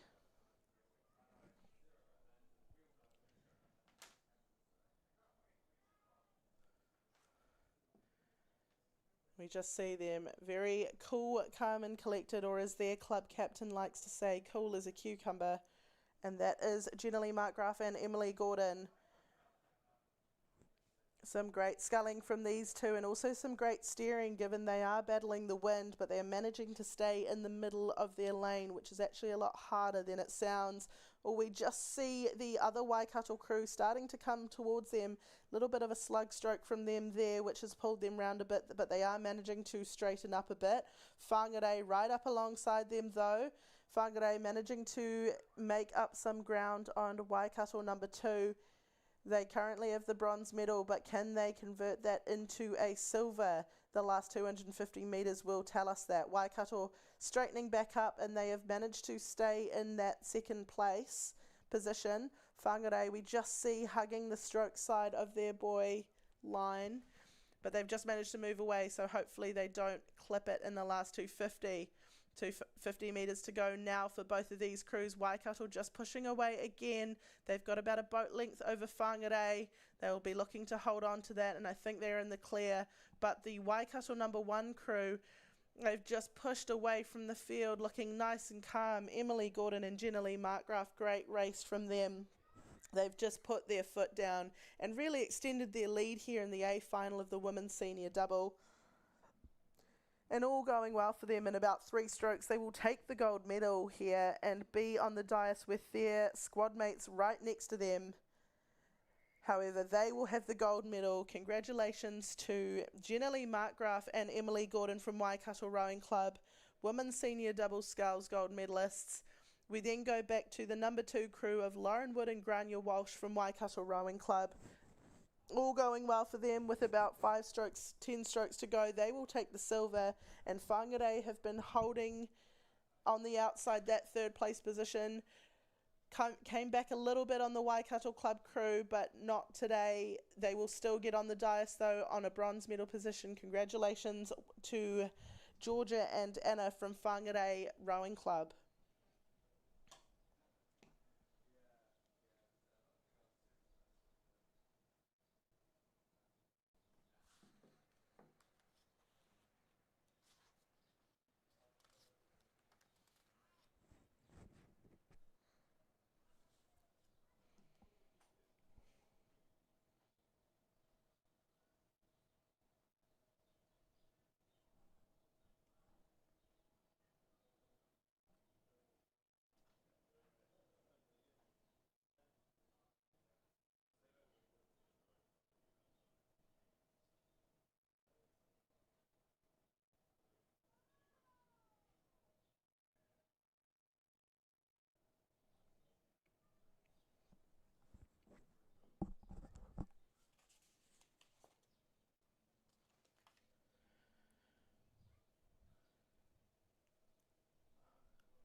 On the course now, we have another premier event. This is the men's premier coxless pair oars.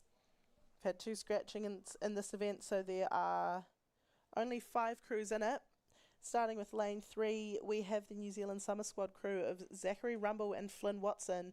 Lane 4, Joshua Vidanovic and Oliver Welch. Lane 5, also New Zealand Summer Squad, Campbell Crouch and Ben Taylor. Lane 6, a Waikato Cambridge composite of Matthew Dunham and Finn Hamill. And in Lane 7, also New Zealand Summer Squad, Jack Cooper and Callum Tutbury.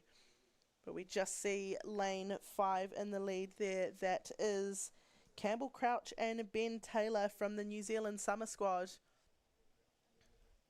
So they are followed closely by Lane 4. That is Joshua Vodanovic and Oliver Welch. Now, Joshua Vodanovic and Oliver Welch are both the current under-23 world champions in the men's pair, which they raced in St. Catharines, Canada in late last year in August. They also are the record holders in this event.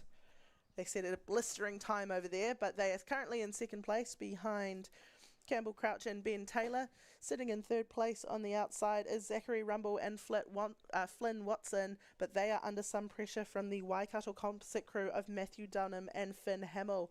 Now, Finn Hamill, if you were watching earlier, just took out the Premier Single Sculls event, and we listed his long list of achievements in coastal rowing, as well as a win in the Head of the Charles recently. So looks like they have just taken over third place from Zachary Rumble and Flynn Watson, but it is very close between these four crews at the moment. We then go back to the crew in Lane 7, Jack Cooper and Callum Tutbury, to close out the men's Premier Coxless pairs. But it is without a doubt Ben Taylor and Campbell Crouch. Now, the New Zealand Summer Squad sweepers are coached by Mike Roger and Calvin Ferguson. We might be able to see them just in the background there on the deck of the Rowing New Zealand building. So I'll be watching this with keen interest. We have the sweepers from also the New Zealand Summer Squad still sitting in second place, Joshua Vodanovic and Oliver Welch, but they are under pressure from Matt Dunham and Finn Hamill. Matt and Finn just putting a huge sprint on here in the closing stages of the men's Premier Cox's pairs. They're starting to catch up to Joshua Vodanovic and Oliver Welch with an insane sprint here in the closing stages of the final. They may have just gotten their bow ball ahead, and I think they have. Matthew Dunham and Finn Hamill currently sitting in second place with 100 metres to go, trying to gain on first place. I think they will run out of water to do so.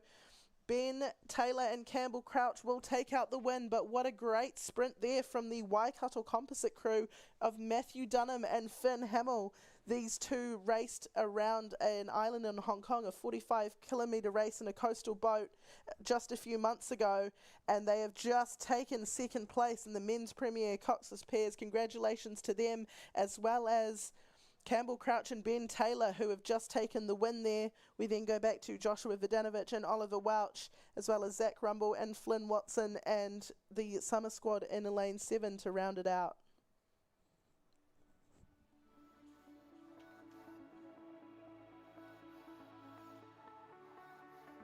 Cox's pairs all racing, though. We are now with the Women's Premier Cox's Pair event.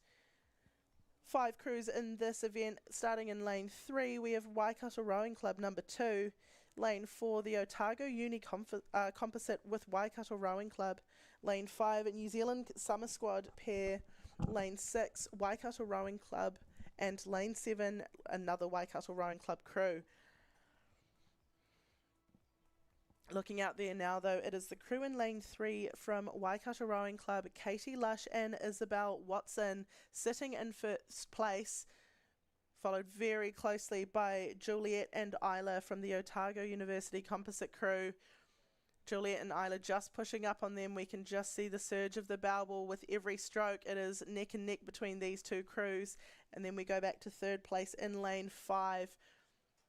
That is Kate Haynes and Alana Sherman from the New Zealand Summer Squad, who raced at the Paris Olympics last year in this combination. So we've got some great rowing going on in the Women's Premier Cox's pairs.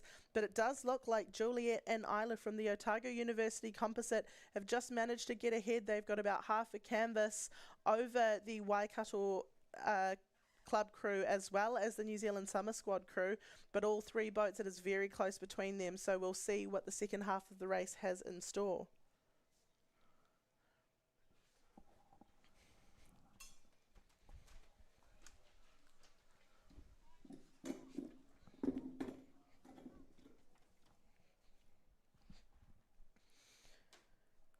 So Otago University, that is Juliet and Isla. Otago University and Waikato Rowing Club composite, they now have about half a canvas over Kate Haynes and Alana Sherman from the New Zealand Summer Squad.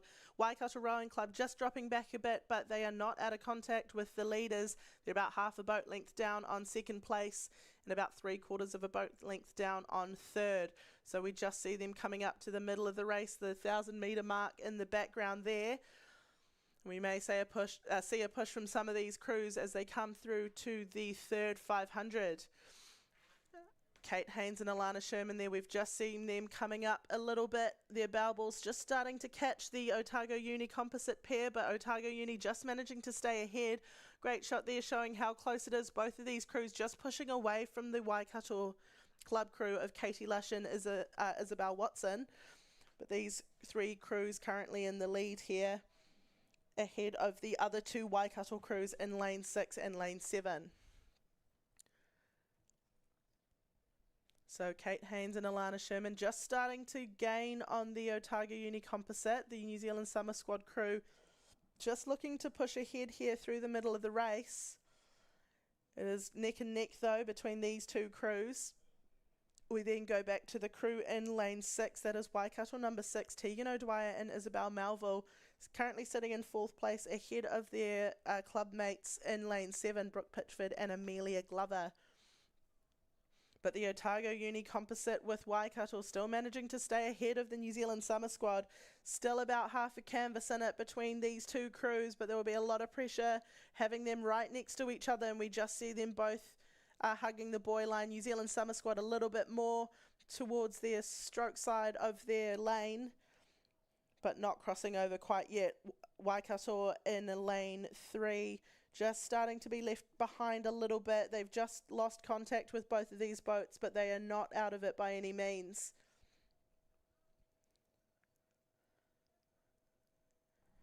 And we just see the crews approaching the 1,500-metre mark. Otago University composite have managed to push ahead a little bit. They now have just under half of a boat length of a lead over the New Zealand Summer Squad.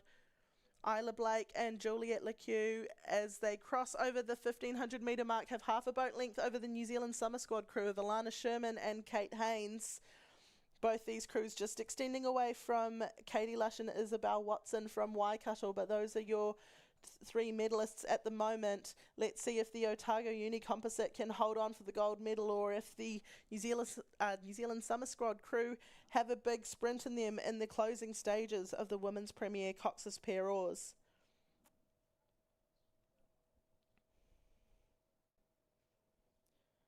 We just see some very calm rowing there from Juliet and Isla in the composite boat, and we just see them push away again, nearly 3/4 of a boat length of a lead there as we see Rowing New Zealand in the background. That means there's about 300 metres to go, or just under, and they are just looking to push away again as they approach their final sprint. The New Zealand Summer Squad not out of it yet though. Kate Haynes and Alana Sherman are still right there, only 3/4 of a boat length down, still with clear water over Waikato Rowing Club as they approach the 1,750-metre mark. Both first and second crews are through now, and it is still the Otago Uni composite crew with the lead over the New Zealand Summer Squad crew, and they just look to be pushing away again. Both crews just favouring the right-hand side buoy line there. But with this shot, we can see how rough it is out there. There is still a very strong cross headwind that they are battling and need to keep straight with. So you see a shot there of Alana Sherman in stroke seat and Kate Haynes in the bow, sitting in second place. Juliet and Isla from the Otago Uni composite are maintaining their lead and just trying to push ahead a little bit more with about 50 metres to go here in the final of the Women's Premier Cox's Pairs. And I think the New Zealand Summer Squad crew have run out of room. It will be Juliet and Isla to take the win here in the A final of the Women's Premier Cox's Pairs. Congratulations to them. Kate Haynes and Alana Sherman will take second place.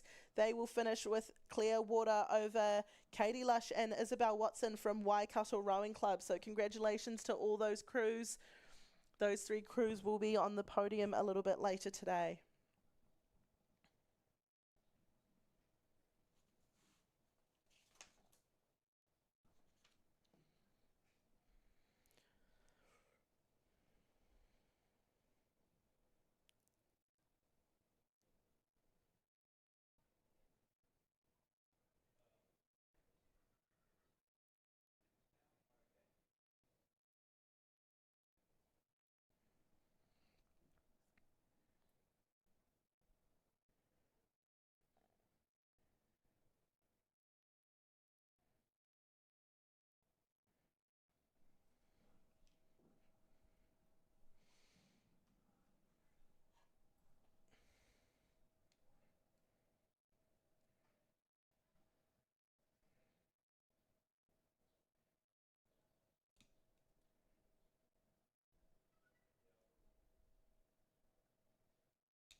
pretty good.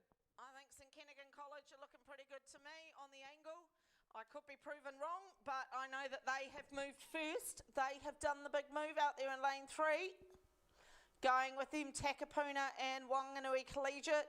Just overlap with them is Auckland Grammar on the outside. Takapuna Grammar and with the hunt just ahead of Hawke's Bay. So down we come. We're inside the third 500 of the men's intermediate 8. The drone is heading down now. And here we go. Let's see if I've called it right. And it is. It's St Kent's. St Kent's are in the gold medal position of the intermediate 8. Get down there if you're a parent or student from St Kentigern. The boys are coming home.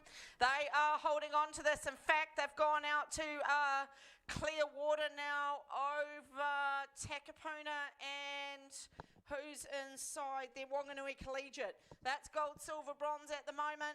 St Kentigern holding on, but here comes the other two crews. They're just pushing up onto that stern of St Kent's. They're all, I wouldn't say St Kent's is safe, they're sitting in gold, but they're all starting to pounce. There's no one that's comfortable here. Takapuna Grammar moving, Wanganui Collegiate going with them. Here comes Hamilton Boys on the inside. They're taking King's College with them. Down we come to the last 500. Sitting in the gold medal position, a length and a half out now. They're starting to push clear for gold. It's St Kent's. St Kentigern College is sitting in gold in the men's intermediate 8. They've got clear water now, and we're just starting to, no they haven't. Here comes the overlap from Hamilton Boys. Taking them with them as Kings. We now have overlap. St Kentigern are getting caught. They had a length and a quarter. They're now down to 3/4 of a length through the 500. St Kent's are sitting in gold. Hamilton Boys is taking Kings with them. Then we go out to Hawke's Bay, Takapuna Grammar, Wanganui Collegiate. Down we come inside the 500. It is, oh, St Kent's have gone again. They've pushed out again. That is fantastic from their coxswain. Who's that coxswain? Harish. What a great job that young man is doing here for St Kentigern. He did a really good job there of looking over his left-hand shoulder, because I'm telling you, Hamilton Boys and Kings nearly had him, and he's pushed his boys clear. So good work from St Kentigern there. Here comes Hamilton Boys, Kings, Takapuna. Inside of Takapuna is Hawke's Bay. Then we go over to Wanganui Collegiate and Auckland Grammar as we come to the 250. Now we come down. St Kent's have still got clear water in the intermediate 8. Carl Vincent should be happy here. Here come the boys. Here comes Kings trying to hold on to Hamilton Boys for silver. And it's St Kentigern College in the intermediate 8. Down they come inside the 250. And it is still clear water to St Kent's. St Kent's are still sitting on clear water. They've got to keep it clean as they come down to the finish. St Kent's are going to pick up gold. They're not going to get caught from here. There's no way they're going to get caught from here unless something goes wrong. Kings are looking for silver. And I'd say Hamilton Boys looking good for bronze. Down we come to the last 100. It is St Kentigern College. They're going to take the gold medal in the men's intermediate 8. Down to the finish we come. St Kent's is going to hold on. Kings for silver. Hamilton Boys for bronze. Hawke's Bay, Takapuna Grammar, Wanganui Collegiate and Auckland Grammar.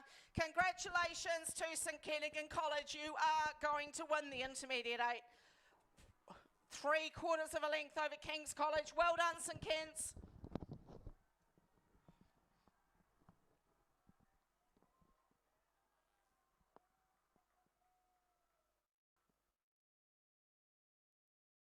Great results in the 8s. Well done.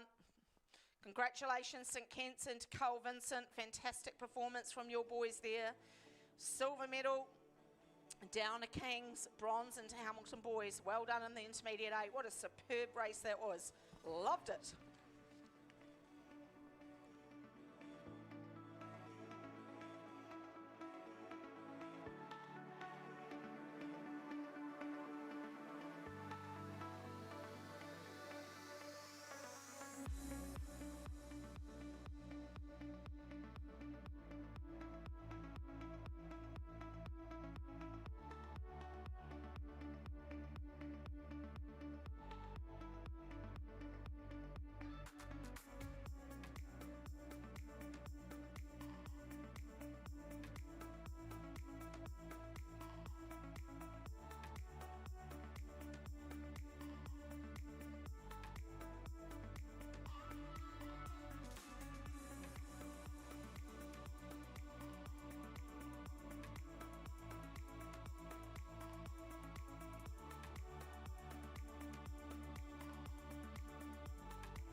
So we're just waiting for a start now on the women's intermediate cockstock tuple sculls. Line-up is lane 1 Mercer, lane 2 Hamilton Girls High School, lane 3 Whangarei, lane 4 Star, lane 5 St George's, lane 6 Bay of Plenty Coast, lane 7 Auckland and lane 8 Counties Manukau.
Just waiting for the start of the A final of the women's intermediate cockstock sculls.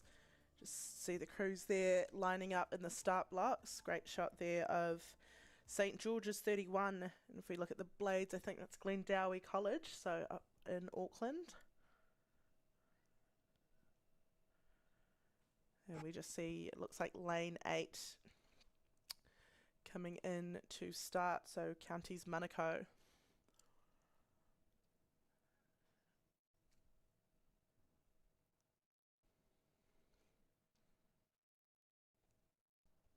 So it'll be quite hard for these coxswains to try and keep the boat straight in this wind. We've got a cross headwind just coming down the course. We just see them tapping on their stroke side. So you'll see the bow person, potentially two person as well, just taking some light strokes on their stroke side to keep the boat in line. Boat holders have a tough job there too, trying to maintain their grip on those boats. But looks like we may still be a minute or two away. We just see the Counties Manukau boat out there in lane 8, just tapping and touching it round.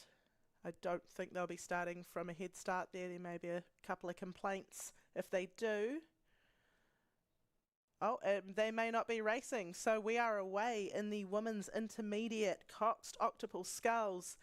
8 rowers per boat, 16 blades. Anything can happen here in octuple rowing. But in lane 1, we have Star Boating Club number 2. Lane 2, Hamilton Girls High School number 1. Lane 3, Whangarei number 1. Lane 4, Star Boating Club number 1. Lane 5, St George's 31. Lane 6, Bay of Plenty Coast number 1. Lane 7, Auckland 31. And it does look like Counties Manukau actually did start about 50 metres out. So we'll find out what's going on there. But all crews are off. We are off in a full final, of the women's intermediate coxed octuple sculls. At the moment, Counties Manukau sitting in the lead, and that's unsurprising considering they started 50 metres out, but we'll see what happened there. Sitting in second place, we have the boat in lane 7, that is Auckland 31. The crew, it looks like, in the Auckland Diocesan colours, but also it could be St George's 31 in lane 5. St George's 31 are sitting in second place now. They've just taken that off Auckland Rowing Club in lane 7. We then go back to Whangarei in lane 3 before we come into Bay of Plenty Coast in lane 6 and Star Boating Club in the middle. We see some very clean blade work at the moment from these intermediate rowers. These boats can go quite quick with the amount of oars that they have. But Counties Manukau sitting in the lead as they approach the first 500 metre mark. They are ahead by half a boat length. St George's 31 still sitting in second place, but only about a canvas ahead of Auckland Rowing Club in lane 7. Auckland 31 there, the Auckland Dio Rowers sitting in third place. We then go back to Whangarei still sitting in fourth, but they're only a canvas behind Auckland Rowing Club. So anything can happen in the next 1500 metres. So quite close between the middle of the field here, all boats in contact with each other before we go back to Star Boating Club in lane 1. But Counties Manukau still maintaining that half a boat length lead there in the A final of the Women's Intermediate Coxed Octopool.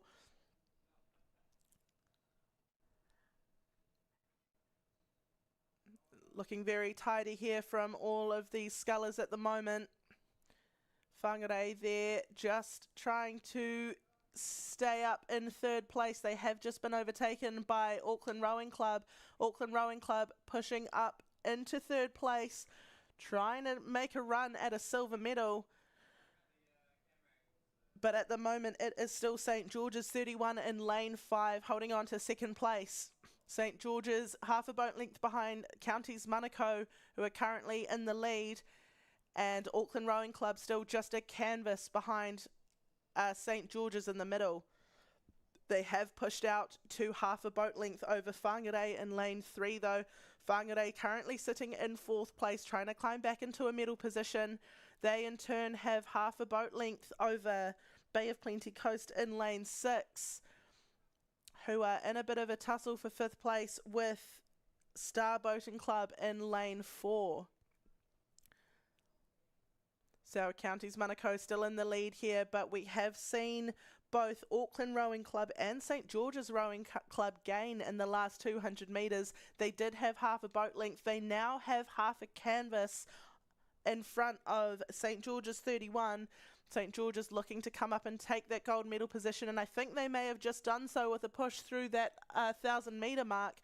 Auckland Rowing Club also going with them, so the two Auckland schools, Auckland Rowing Club and St George's Rowing Club, coming up on St Cuthbert's, rowing under their Counties Manukau colours, St Cuthbert. So they've come back and they are back in first place, but it is bow ball for bow ball between Counties Manukau and St George's. Auckland Rowing Club, though, they are right in the mix, only half a canvas down on Counties Manukau, and they are starting to gain on them. So Counties Manukau, they've been leading from the start, but it looks like St George's have just pipped them for that first place, and here come Auckland Rowing Club with a big push here to get into that second place position. Counties Manukau currently sitting in third, and we'll follow these three down the course as we see them approach the third 500 of the A final of the Women's Intermediate Coxed Octopool Sculls.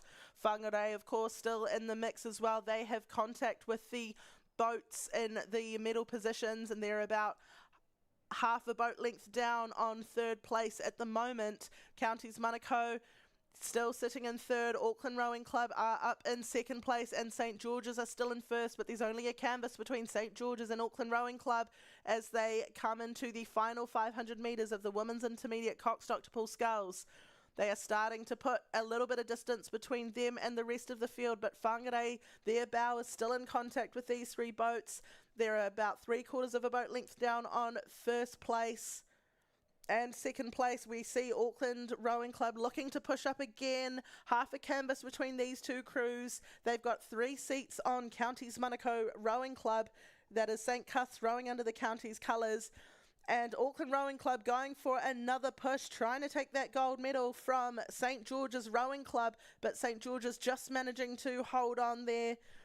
Almost Balfour for Balball as they come into the final 300 metres of the race. Auckland Rowing Club looking to do another push. That is the girls from Auckland Diocesan. We just see the familiar red caps there. And it is Auckland Rowing Club versus St George's. It is neck and neck here. It'll come down to the final sprint.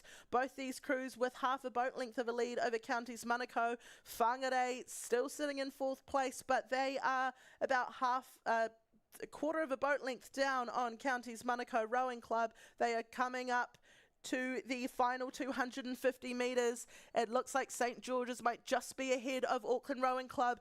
Both these clubs will get a medal, but what colour will it be? Whangarei coming for Counties Manukau though. Whangarei with half a canvas behind, and they are catching up. There is a final sprint going. Counties Manukau though, another push there.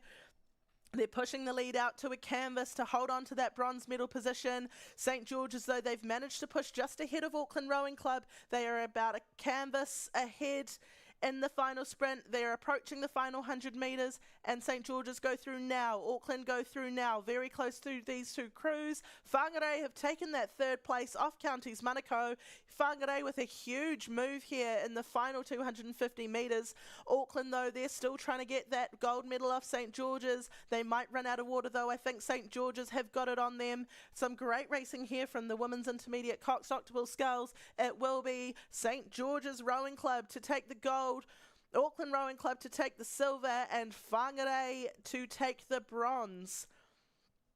Very exciting there from those crews. St Cuth's managing to hold them off in the first K. But it was St George's Rowing Club, the crew from Glendowie College, to take the gold in the women's intermediate Cox Octopus Skulls.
Racing now the A final of the men's novice Cox quadruple sculls.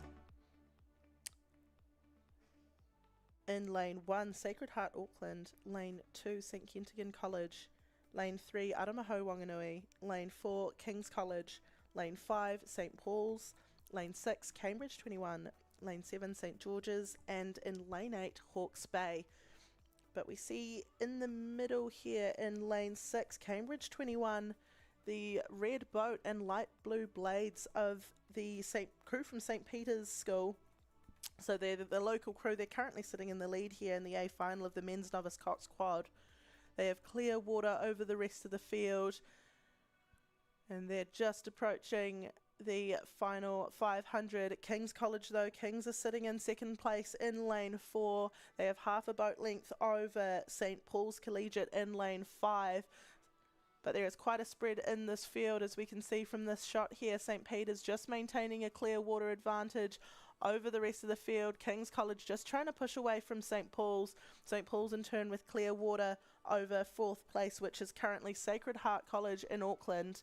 Behind Sacred Heart, we then go to St Kentigern College in lane 2 before we go out to Hawke's Bay in lane 8.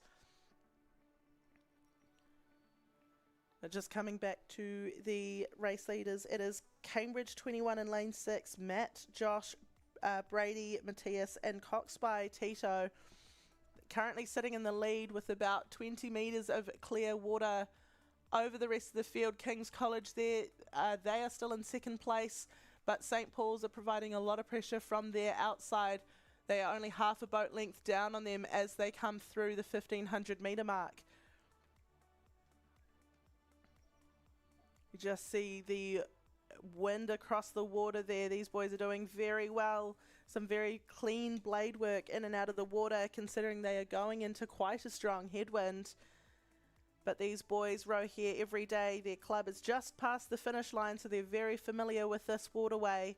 And it is the crew from Cambridge Rowing Club. It is the crew from St Peter's School rowing under their club colours, currently with quite a convincing win here in the men's novice coxed quad. So just over 250 metres to go for them. King's College still holding second place, but they have pushed away from St Paul's. They now have just about a boat length advantage over the St Paul's rowers there, as they in turn approach the 1750 metre mark. These three crews, there's quite a lot of space in between them and the rest of the field. We then go back to Sacred Heart in lane 1. They are still sitting in 4th place before we come back to Hawke's Bay and St Kentigern College in lane 2. But it is without a doubt the crew from Cambridge Rowing Club in lane 6, coached by Joseph Aldridge and Jasper Mailing, who with just over 100 metres to go will take out the men's novice cox quadruple sculls.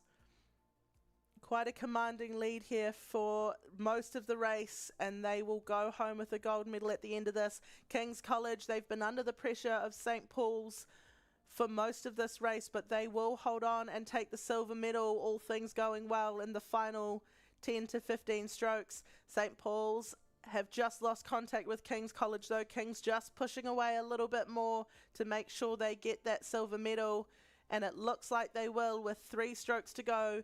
King's College will cross over in 2nd place, St Paul's Collegiate in 3rd place, and we go back to Sacred Heart Auckland in 4th before we go to the rest of the field to close out the A final of the men's novice cox quadruple sculls.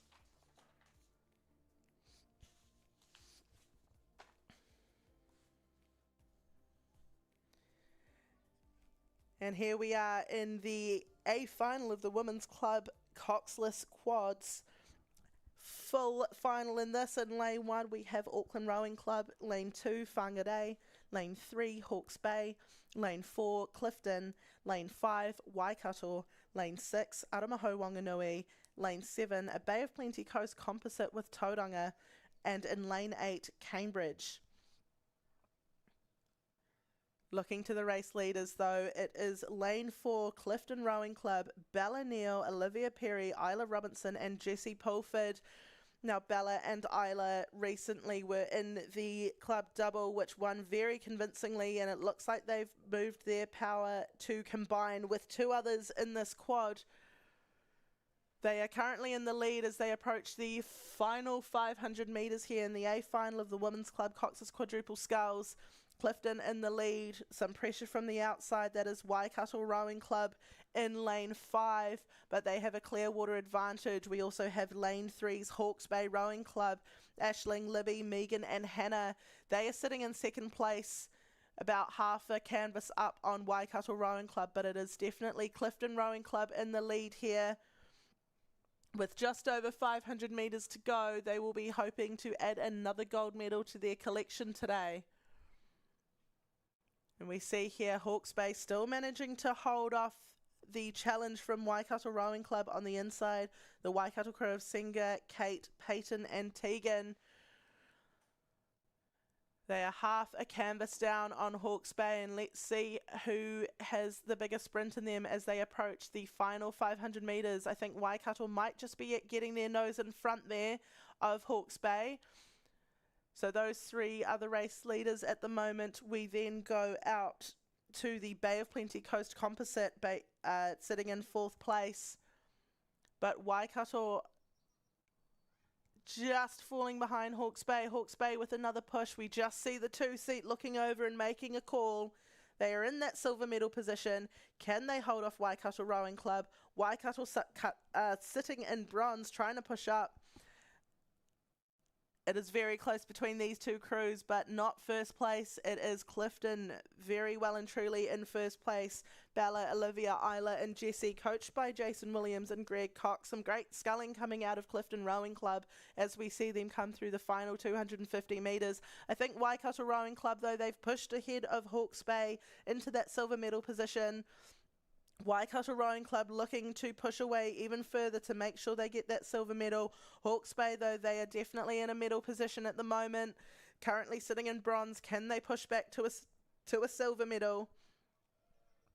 I think both crews, though, will run out of space to catch the gold medal winning crew. We just see those waves coming up and hitting the sides of the boat. It's quite windy out there today, but that doesn't seem to be phasing the Clifton rowers too much, with a clear water lead over second place. Waikato, though, they're coming back, trying to give a final sprint and push up against the Clifton rowers, but Clifton proving too strong today in the Women's Club Cox's Quad. Clifton just managing to maintain their clear water lead, and they will take out the A final of the Women's Club Cox's Quad. Congratulations to Clifton Rowing Club. Waikato Rowing Club were in a bit of a tussle there with Hawke's Bay, but they have managed to push ahead and take second place. Hawke's Bay still will get a medal, though, and it will be a bronze today. We then go back to the Bay of Plenty Coast Composite, who will finish in fourth, just ahead of Aramaho Wanganui in fifth place.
Join now another Quad A final. This time the quads have a coxswain, so someone to help with the steering there. In lane 1 we have Waikato Rowing Club, lane 2 Aramaho Wanganui, lane 3 Auckland Rowing Club, lane 4 Cambridge Rowing Club, lane 5 St Paul's, lane 6 Hamilton Rowing Club, lane 7 Whanganui Collegiate, and in lane 8 St Paul's number 2. But we can see quite a big lead here, and we see the yellow and black of St Paul's in the middle in lane 5. That is Olivia, Sophia, another Olivia, and Zara as they cross into the final 500 metres. You may recognise Olivia and Zara from the double earlier, where they did extremely well in that, and they also have moved into the quad similar to the Clifton rowers in the previous race. So at the moment, St Paul's number 1 in lane 5 is in the lead. We then go back to Auckland Rowing Club in lane 3, Auckland 31, that is the crew from Auckland Diocesan. We see the red caps there before we come out to third place is St Paul's number 2. So 2 St Paul's crews currently getting a medal at the end of this. But the St Paul's number 2 crew is under some pressure from Whanganui Collegiate on their inside in lane 7. Whanganui just doing a bit of a sprint here in the final 300 metres, and they're almost bow ball for bow ball. Whanganui trying to get their hands on a medal there. Let's see if St Paul's Collegiate can respond. We then go back to the middle. We see Cambridge 21. They're not too far behind either. They're going for a final sprint too, trying to get their hands on a medal.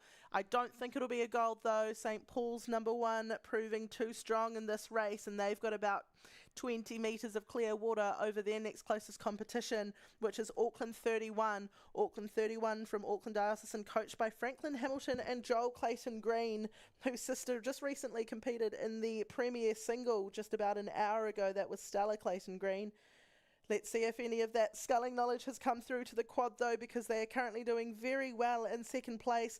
Little bit of a slug stroke there as we see the water bounce up a bit, but they've managed to come back and regain their momentum. They are still sitting in second place. Whanganui Collegiate though, they've done a massive push and push past St Paul's number 2 on the outside. They are in the bronze medal position and they are coming for the silver medal. Auckland recovering well from that slug stroke just before, and they are still sitting in the silver medal position. I think Whanganui Collegiate will run out of water to catch them for the silver, but they've done extremely well to get in to the bronze medal position in a sprint in the final 500.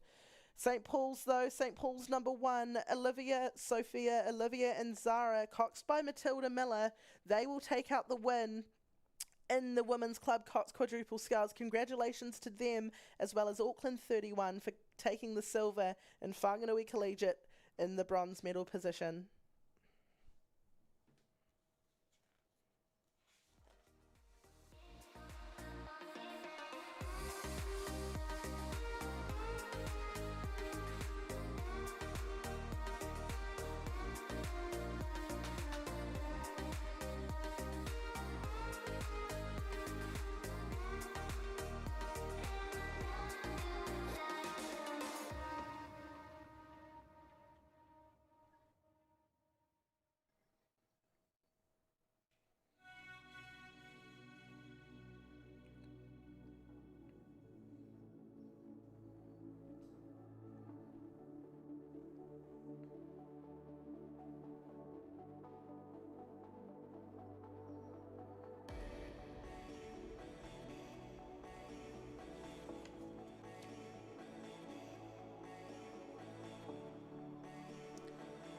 And we are firing through these finals. We now join the A final of the Men's Club Single Sculls.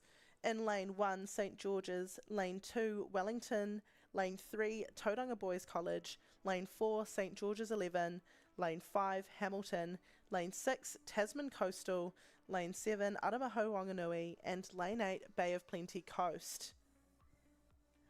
Looks to be like the single sculler in lane 3 though from Tauranga Boys College. That is Tyler Nelson currently sitting in the lead.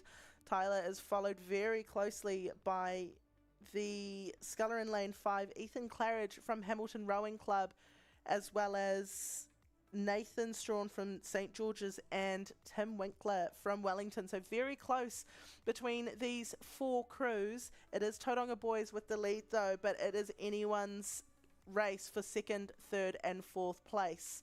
Tauranga Boys just with a half a boat advantage here as they come into the final 500 metres, and he will be looking to push that away and solidify his place on the dais. We just see the Hamilton single sculler Ethan just dropping back a little bit as Nathan from St George's pushes up, as well as Tim from Wellington. So it's still very tight between these crews. I think Tauranga Boys, that is Tyler Nelson, has managed to push away just a little bit, but he still doesn't have clear water over the rest of the field, so it could come down to a very tight sprint at the end.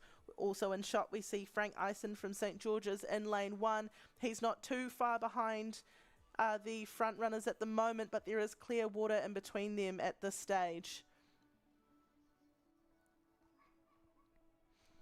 So Nathan from St George's still sitting in 2nd place there, under a little bit of pressure from Tim from Wellington in lane 2. And Nathan just trying to push up. We see him gaining a little bit on Tyler from Tauranga Boys College. Both of these single scullers just trying to push away from Wellington and Hamilton, and we see them just go through the 1500 metre mark now. Very close there between Wellington and St George's though. Almost bow ball for bow ball between these two. Ethan Claridge from Hamilton just dropping back a bit, and Frank Eisen from St George's starting to come up on the front pack. So it is still Tyler from Tauranga Boys College, and he's just starting to lift his rating a little bit as he comes into his final sprint.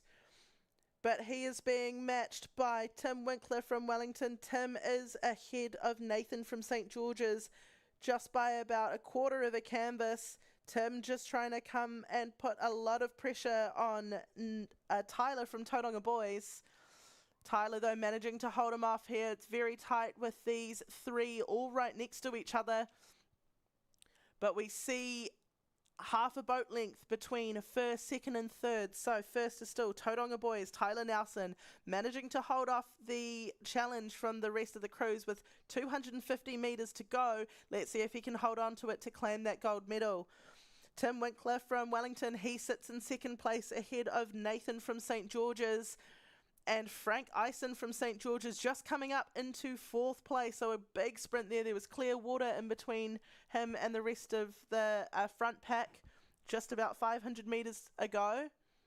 Nathan from St George's, he's coming up again. Tim from Wellington, both of these crews with less than half a boat length in it, and they're really going for it. Tyler starts the sprint now from Tauranga Boys. Nathan looks across from St George's, he's going as well, but it is Tim from Wellington Rowing Club. He has come up and he has taken the lead off Tauranga Boys. Nathan goes as well. All three crews into the final 100 metres of the men's club single, and both crews have overtaken Tauranga Boys. Wellington's Tim Winkler, he is currently in first place. He's about a canvas over Nathan from St George's. Nathan just moving out of his lane a little bit there, but it'll be Tim Winkler from Wellington with a huge sprint in the final 100. He will take out the A final of the men's club single sculls. Nathan from St George's will take second, and Tyler Nelson from Tauranga Boys College will hold on for a bronze medal.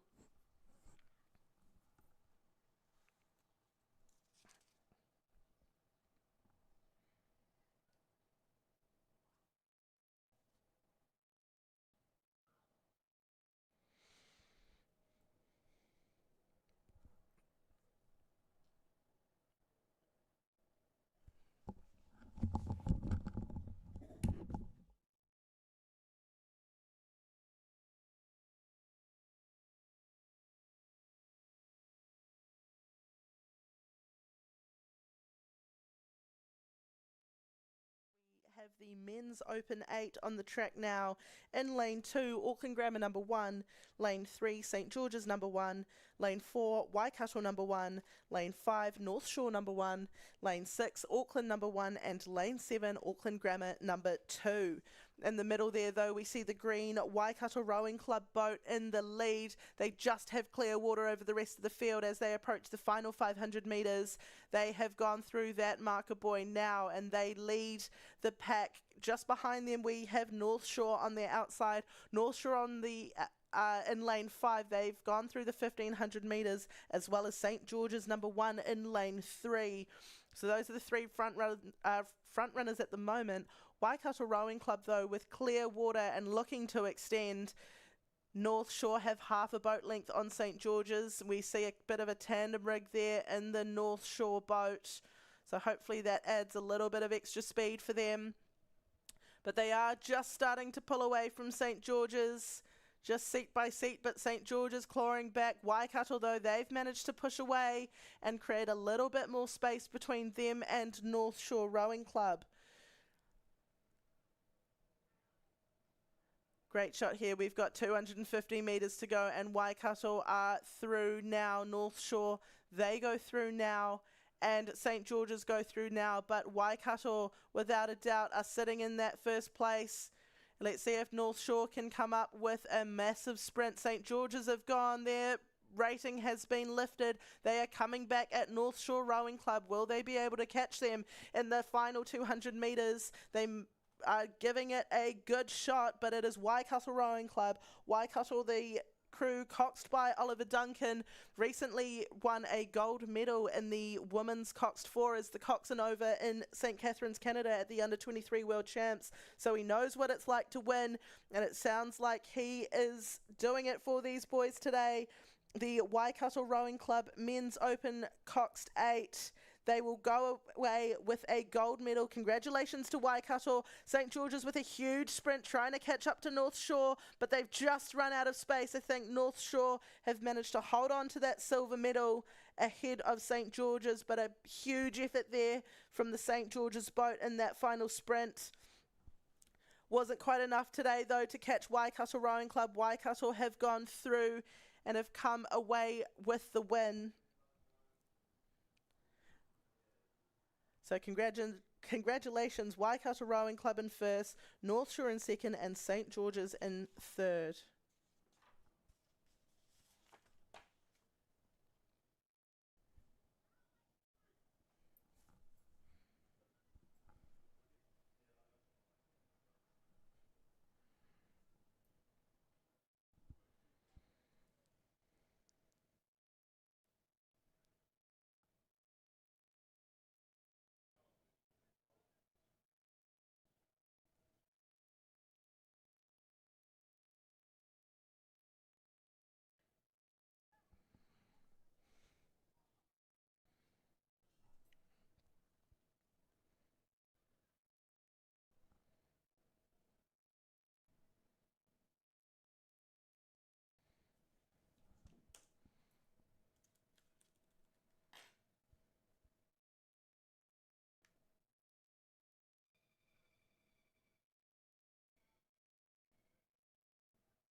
We are underway with the Women's Open 8A final now. Just 6 crews in this. 4 Waikato crews, 1 North Shore and 1 Star Boating Club crew. So in lane 2, Waikato 22, lane 3, Waikato 21, lane 4, North Shore number 1, lane 5, Waikato number 2, lane 6, Waikato number 1, and in lane 7, Star Boating Club number 1. But in the middle there, Waikato number 2, they are currently in the lead with 3/4 of a boat length over North Shore number 1 in lane 4. North Shore in turn just with clear water over Waikato 21 on their outside. We then go back to the middle, Waikato number 1 in lane 6. So a little bit of a spread here, but most boats in contact with each other. Waikato number 2 though just looking to push away from North Shore. These two crews battling it out in the middle there for first place. We then go back to the crew from Star Boating Club in lane 7 and Waikato 22 in lane 2. But it is still lane 5, Waikato number 2. This crew coxed by Ben Tyson, who is also one of the coaches at the club. They are through to the final 500 metres, as we can see in the background, and they are just trying to hold their lead over North Shore. North Shore there we see the coxswain Harry Malloy giving instructions to his crew. They're just back in contact. Their bow is on the stern of the Waikato 8. Let's see where they can gain in the last 500 metres. They've pushed away from Waikato 21 in lane 3, just opening that clear water lead against them, and Waikato 21 in turn just about a boat length ahead of Waikato number 1 in lane 6.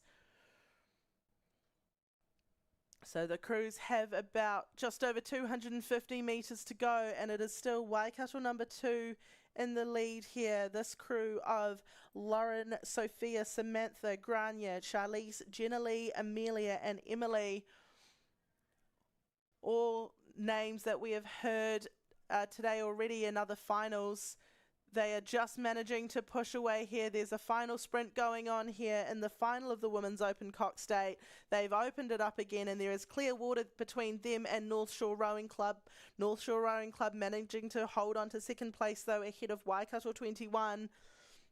Waikato 21 looking to push up again, but North Shore just managing to hold them off as they approach the final 100 metres.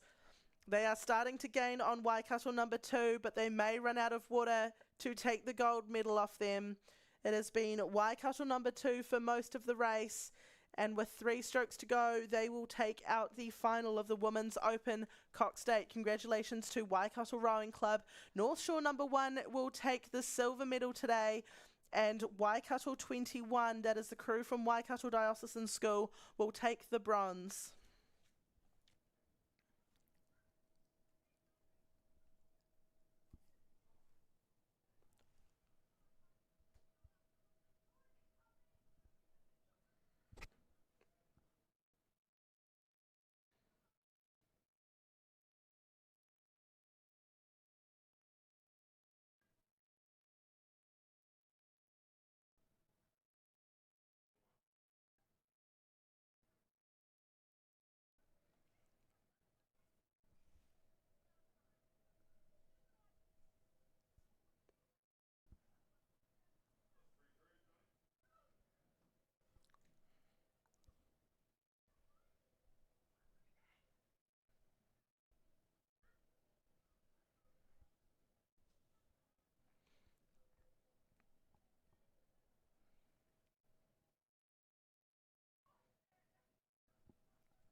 Another premier event on the track at the moment. It is the final of the men's premier double sculls.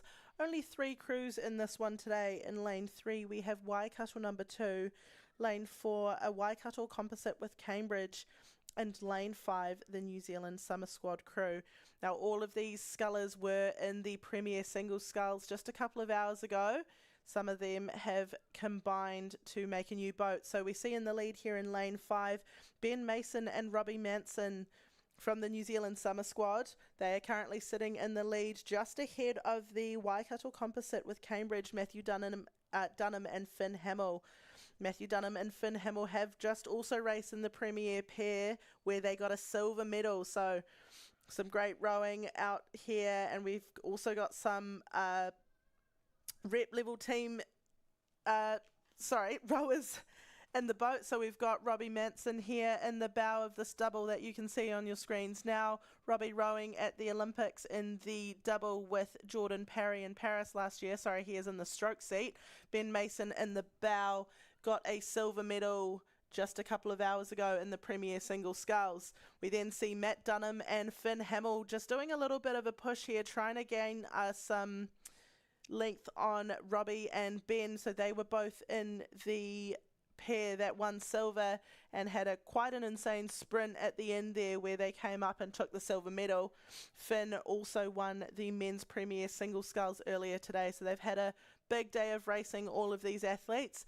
Ben and Matt also combined to race around an island in Hong Kong, a 45-kilometre coastal race where they set a course record. Finn also a member of the under-23 men's quad last year.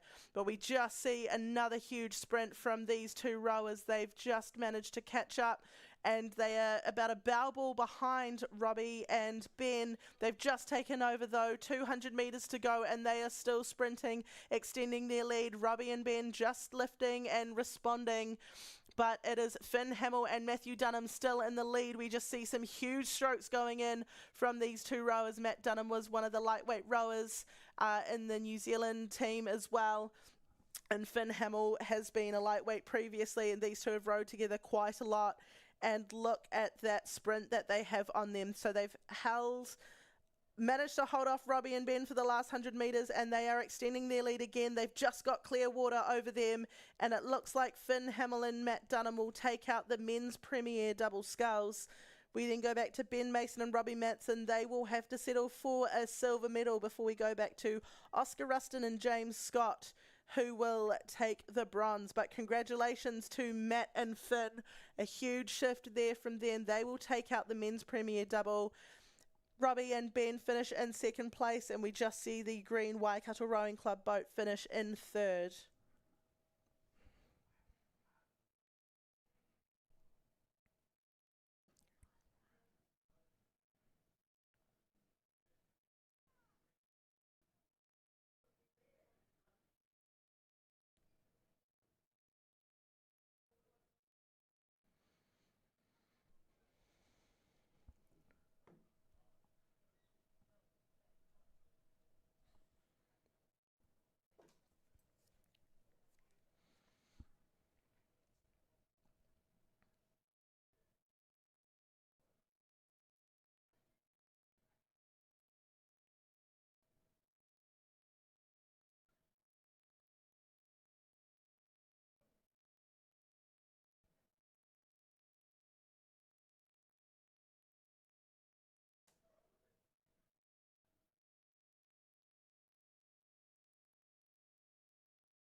So we are at the start now of the Women's Premier Double Sculls.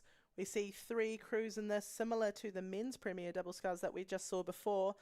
In lane 4, we have the New Zealand Summer Squad crew of Ella Cossell and Catherine Glenn.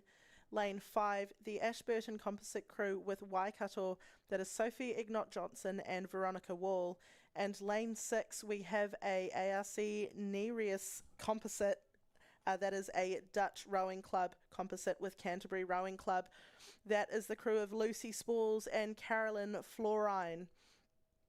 So 3 crews in this today. At the moment, it is lane 6, the composite crew of Lucy Spalls and Carolyn Florine.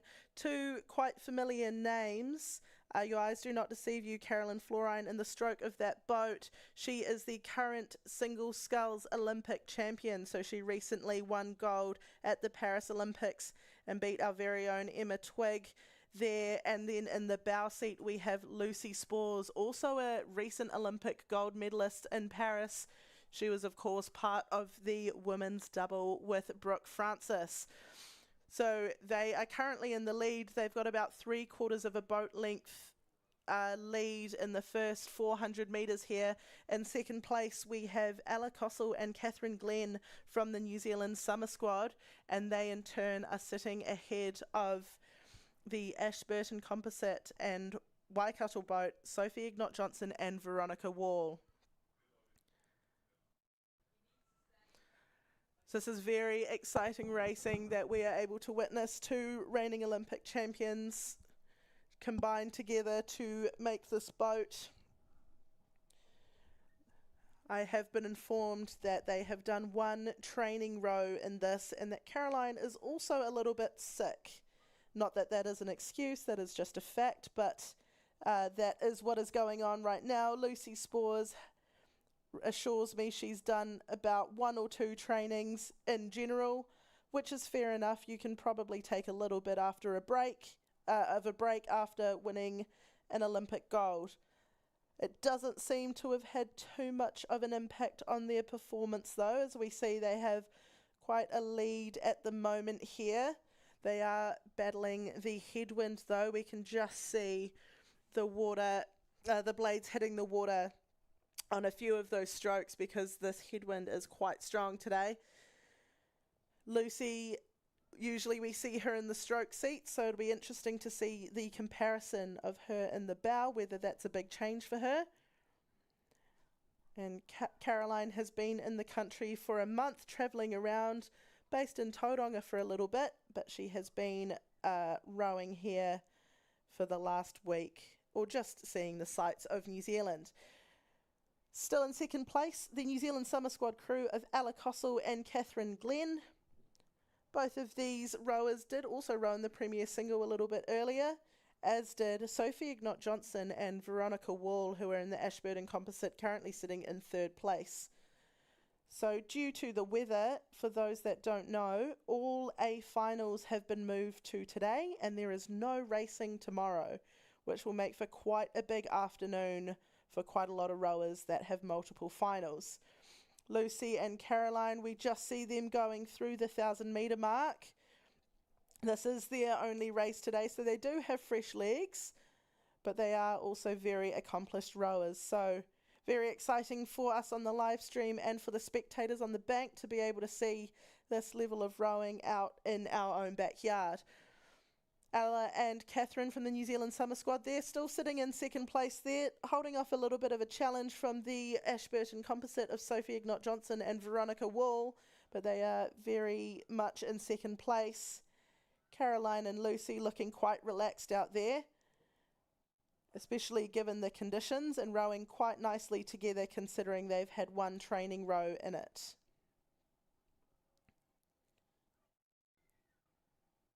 You see some very fast hands round the finish here. It'll be interesting to compare a Dutch level of rowing to a New Zealand style of rowing, but I will definitely let someone more qualified ask them about that. They are just extending their lead again. There's about 10 to 15 metres of clear water between them and second and third. Ella and Catherine from the New Zealand Summer Squad still sitting in second place, 3/4 of a boat length up on the Ashburton composite. Great drone shot here of the race leaders at the moment. Caroline in the stroke seat in her orange club colours, that is from the Netherlands. Lucy in her Canterbury club colours, obviously from Canterbury.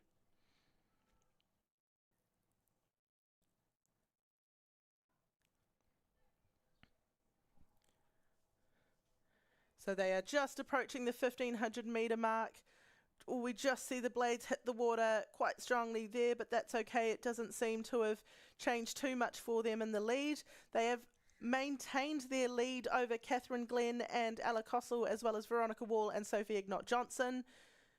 But it is still the New Zealand Summer Squad crew in second place. They go through the 1,500 metre now, and they just have a tiny bit of clear water over Sophie Ignott-Johnson and Veronica Wall from the Ashburton composite boat, sitting in third place. But we go back to the front runners, Caroline and Lucy in a composite boat, sitting in first place and all going well. In the final 250 metres, they will take out the gold medal and add that to their collection.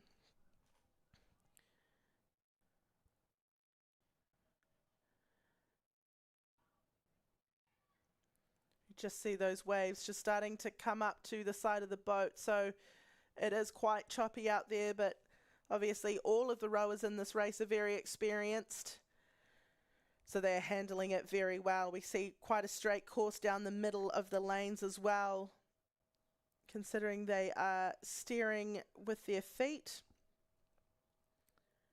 It's quite a hard task in this headwind. Now we see there the third place Waikato and Ashburton composite. They are slowly starting to gain on the New Zealand Summer Squad. They've gained a little bit, but the New Zealand Summer Squad crew are managing to hold them off and maintain that second place position. Both crews just being left in the wake of two Olympic gold medalists in the A final of the women's premier double, but great race experience for them, I'm sure. We just see the spectators on the bank there. I hope they know what a special race they are viewing at the moment. Caroline and Lucy just extending that lead a little bit in the last 500 metres, and they've got about 10 strokes to go before they take out the A final of the women's premier double sculls. And it will be the Dutch Club composite and Canterbury composite to take the women's premier double. Big high fives there. I'm sure that'll be a highlight of their career for both of them. New Zealand Summer Squad crossover in second place. That is Ella Kossel and Catherine Glenn. They will take the silver medal, and Sophie Ignott-Johnson and Veronica Wall will take the bronze.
deep breath there.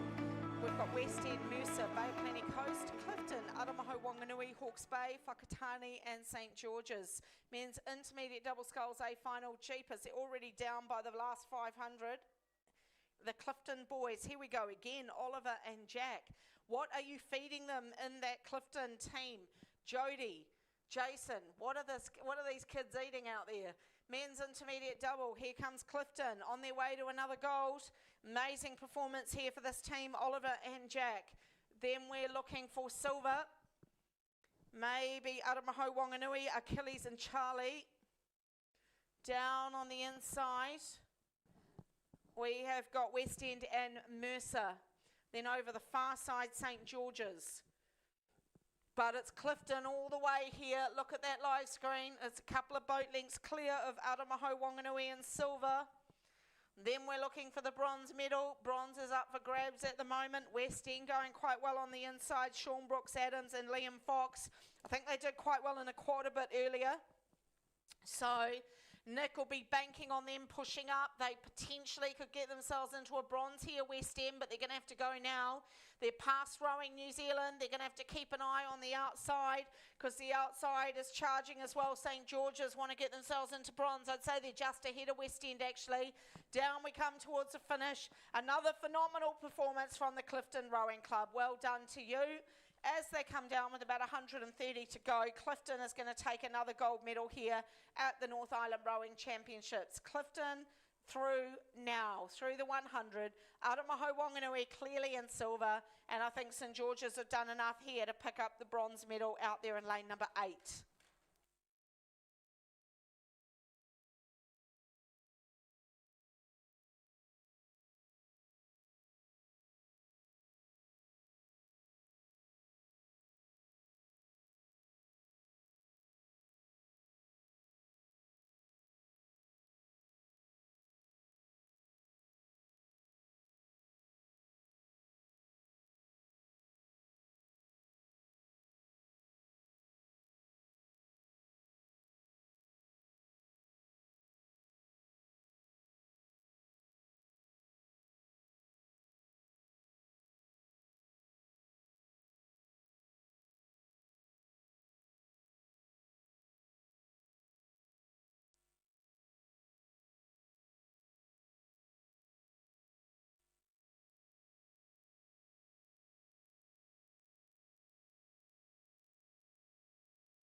Octopole that you can see there. I think they're going to be pretty hard to beat. Their double this morning was absolutely incredible, their novice double. But let's see how this plays out. Women's novice cockstock tuple sculls about to start. Star in lane they in lane 1, or is it Mercer? Hang on. Trying to find all my sheets of additions. Got Star, Counties Manukau number 1, Whangarei number 1, Aramaho Wanganui 1, Bay of Plenty Coast number 1, Mercer 1, Clifton 1, and Counties Manukau number 2. That is the makeup for the women's novice cockstock Tupel Sculls A final. Good luck to all crews, and they will be underway shortly. They do look pretty relaxed, so they might have another minute or so before they head off. But women's novice cockstock D is the next cab off the rank, and from them we will go to the women's intermediate coxed 8 and to the women's club coxless pair.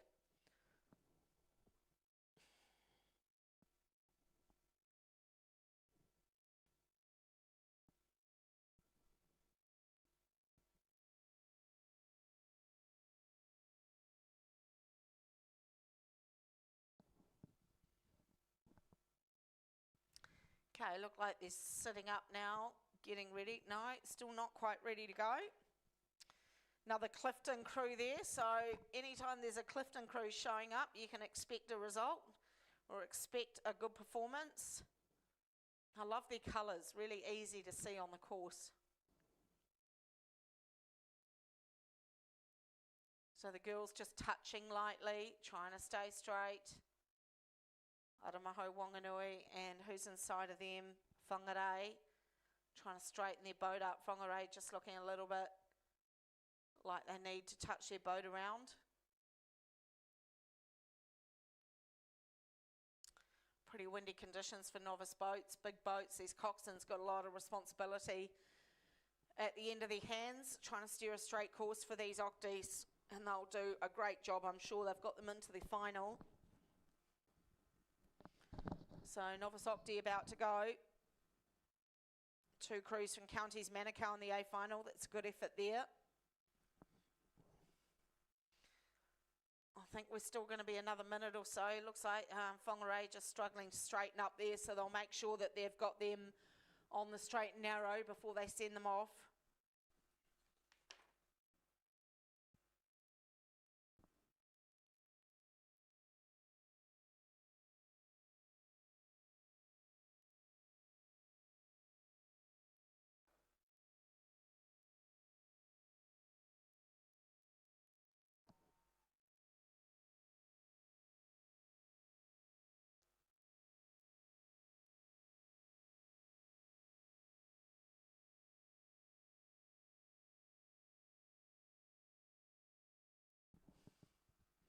Okay, looks like they're sitting up ready to go. That's a good shot of the Bay of Plenty Coast team. Phenomenal novice double win this morning.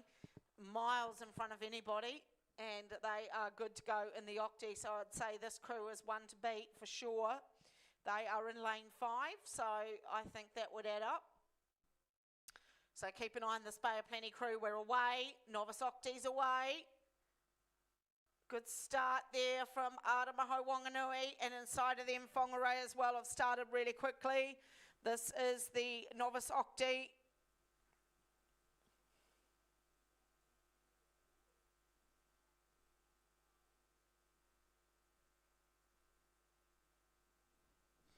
And all crews are out nice and clean.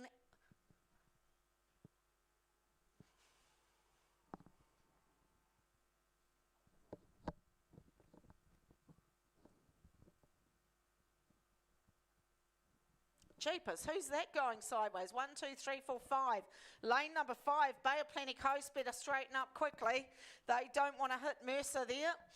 They've just done it, just straightened up now, but a really good start there from Bay of Plenty Coast, but a bit sideways. Coxon has straightened up now, just had a little bit of issues with the rudder there. She was heading into Mercer, but straightened up. No effect at all on the Mercer crew, which is good. And all crews have settled down onto their race beat now in the women's novice coxed octuple sculls A final. Right, let's go on to the course, and we are looking at. Have they stopped? No. Or is that frozen? That must be frozen. Yeah, it is. I thought the race had been stopped. So it's Bay of Plenty Coast leading here. Then we go 2 into them to Whangarei. Whangarei sitting in second. Then we come either side of them, and it is Aramaho, Wanganui and Mercer. Then we go Clifton. Then we go Counties Manukau. Then we go Star. Then we go Counties Manukau number 1. So that's how they're going to come down through to the last, to the first 500 metres. It's going to be Bay of Plenty Coast leading them through. They've got 3/4 of a length over Whangarei at the moment. So Bay of Plenty Coast potentially on their way to the second gold here in the novice grade of the women's novice cockstock tuple sculls. This event will be followed by the women's intermediate cock state and then the women's club coxless peril. So great racing here in the women's novice cockstock tuple grade. It is Bay of Plenty Coast, Katharina, Bella, Evelyn, Sophie, Bria, Georgia, Nakala, Sophie and Olivia Shepherd is the coxswain. Bay of Plenty Coast surging away here with Whangarei, Jordan, Molly, Billy, Holly, Ruby, Ashley, Tia, Sophia and Sophie Patton is the coxswain for Whangarei. So looking really good here, but it is Bay of Plenty Coast. They're the only ones to have broken clear. Just outside of Counties Manukau 2 is Clifton and lane 7. They're doing a big push as well. So it's all up for grabs here in the novice octi. I would say Bay of Plenty Coast holding on to the gold at the moment.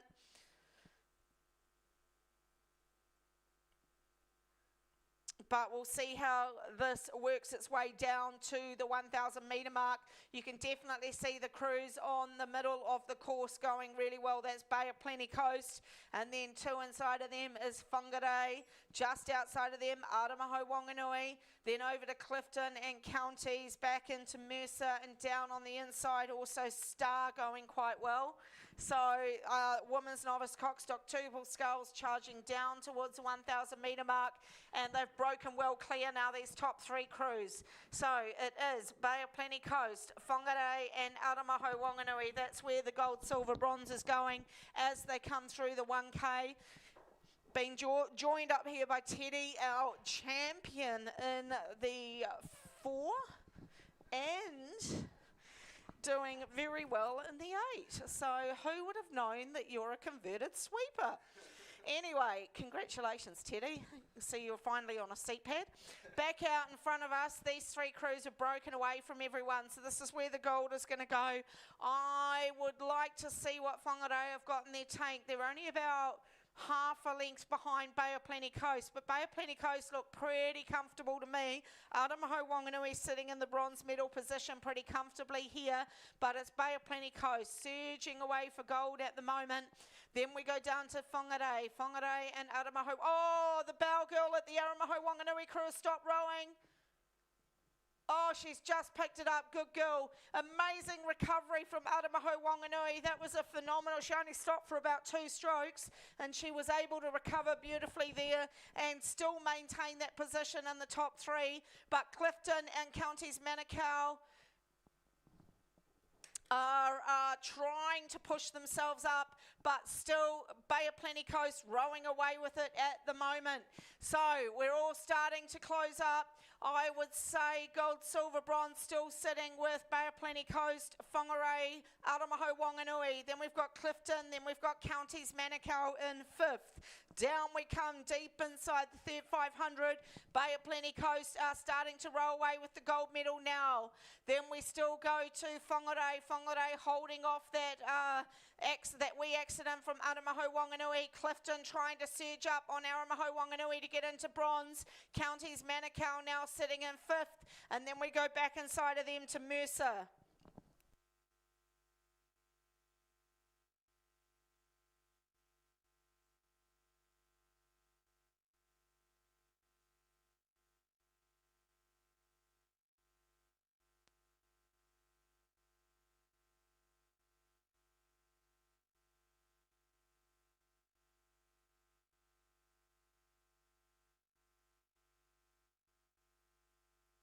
So down we come towards the closing stages. Bay of Plenty Coast, this phenomenal novice squad, beautifully coached here. Kaylee Catterley has done a wonderful job with these girls, and they are rowing away for gold. They are going to hold on to this just as emphatically as they took that novice double. Whangarei will hold on for silver. I'm pretty sure about that at the moment. And then let's see who grabs that bronze medal. Currently, Aramaho Wanganui, phenomenal recovery from that bow seat. She had a little whoopsie a few hundred metres ago, but she only missed about 2 strokes. Jumped back on the seat and she was right back in the game. So great performance from Aramaho Wanganui. Looks like Clifton rowing away there now too. And they are all charging down towards the finish here. So it's going to be Bay of Plenty Coast, Whangarei, Aramaho Wanganui, Clifton, Counties, Mercer, down on the inside to Star, and then over to Counties number 1. That's how they're going to finish at the last 100 metres. Bay of Plenty Coast will take another emphatic gold medal here in the women's novice cockstock tuple sculls. Well done to Katerina, Bella, Evelyn, Sophie, Bria, Georgie, Nakala, Sophie and Olivia Shepherd. Phenomenal performance from Bay Coast. Down we come to Whangarei. They're going to pick up silver. Aramaho Wanganui will take the bronze.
Women's Intermediate Cox State coming down the course now. We have Cambridge, Samuel Marsden Collegiate, Waikato, Mercer, Auckland, Hamilton Girls High School and Waikato 22. So a great result here to have 2 Auckland crews in lane 5 and 6. That's a fantastic effort. Down we come, the top 3 crews here in the Intermediate Cox State is Waikato 21 in lane number 3. So that is the girls from Waikato Diocesan. Then we go out to lanes 5 and 6, which is the 2 Auckland crews. Auckland 31 in lane 5, Auckland 32 in lane 6. So great racing here from the 2 Auckland crews to be side by side. Down they come in the Women's Intermediate Cox State A final, and a great race here developing between these 2 schools actually, because silver and bronze is looking to go to 1 school at the moment. Down we come to the 1,000 metre mark and they're locked together. It's Waikato Diocesan, Auckland and Auckland. The 2 Auckland Dio crews going head to head. I would say Dio's number 2 crew is ahead of Dio number 1 by 2 seats at the moment. So Dio 2 sitting in front of Dio 1. Waikato Dio sitting up there in the lead, and then we go inside of them to Samuel Marsden Collegiate sitting currently in the 4th position, but with overlap over Auckland. So Samuel Marsden Collegiate in striking range of a medal here. If they go early, they can push themselves up here as we come down in the Women's Intermediate 8, and then we go into the Women's Club Pair, and then the Men's Club 8.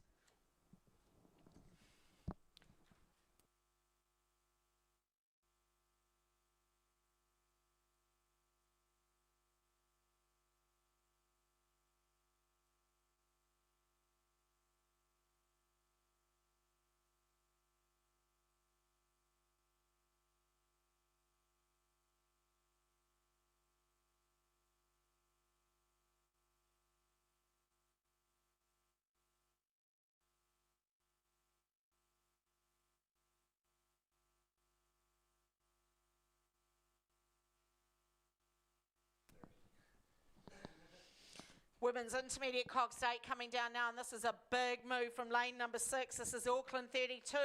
Auckland 32 have jumped into the gold medal position. It is Auckland. Auckland coming down now. Casper's crew from Auckland Dio have just got half a canvas over Waikato Dio. It's half a canvas now between Auckland 32 and Waikato 21. Auckland 31 sitting in bronze. Here comes Samuel Marsden Collegiate down in lane number 2. What have they got as they come? Whoa, they just took a really dirty stroke. Samuel Marsden, the 7 or 5 seat, just caught a terrible stroke there. And down they come towards the last 500. The lead is still sitting, well, it was still sitting with Auckland. It is. Auckland's gone out to 2 seats over Waikato Dio. Let's see if they can hold on to this. It is Auckland 32, Sophia, Isabella, Pippa, Lucia, Emily, Lucinda, Micah, Elizabeth, Amelia. Amelia Self is the coxswain, and down they come. It is Auckland. Here comes Waikato Dio. They've pulled up level. Waikato Dio's coming back at Auckland Diocesan. Who's going to win the women's intermediate Cox Day? Waikato Diocesan's pulled up level, and this is a great move from the coxswain, Sarah Lane from Waikato Diocesan. Where is Samuel Marsden going? They have gone completely off skew in their lane. So have Auckland. There is some very, very dodgy steering going on out there in the A final of this 8. But Waikato Dio and Auckland are really firing on all cylinders as they come down. Auckland's gone again. Auckland 32 is gone again. Can they roll over the top of Auckland over Waikato Dio? Oh, they've gone out to 3 seats. What a great finish from Auckland Rowing Club. This is Auckland 32. The girls from Auckland Dio have rolled back over Waikato Dio. Down we come towards the finish, and it looks like it's going to be Auckland Rowing Club at the moment. Down we come in the women's intermediate 8, 100 to go. It's Auckland, Waikato Dio, Auckland. That's the gold, silver, bronze. Samuel Marsden Collegiate had some steering issues out there. They're going to sit in 4th place. And Auckland Rowing Club, I think, are going to take the gold medal. Auckland Dio are going to win the women's intermediate 8 over Waikato Dio and back to Auckland Dio for bronze. Well done, Diocesan. Champions in the women's intermediate 8. Great result, girls. Beautifully rowed.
So women's cockless pairs, club pairs, A final.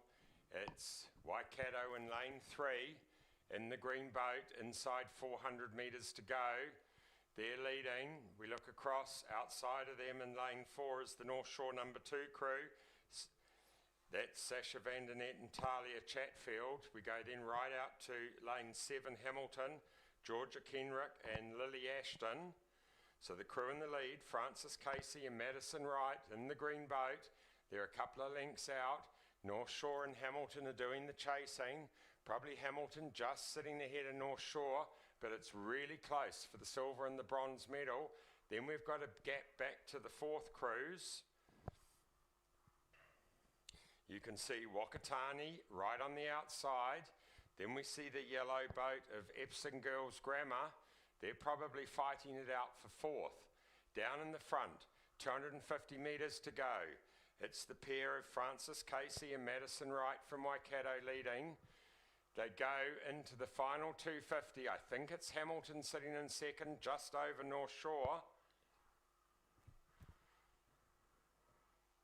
A lot of cheering going on down there for North Shore, but it's Waikato in the club coxless pair.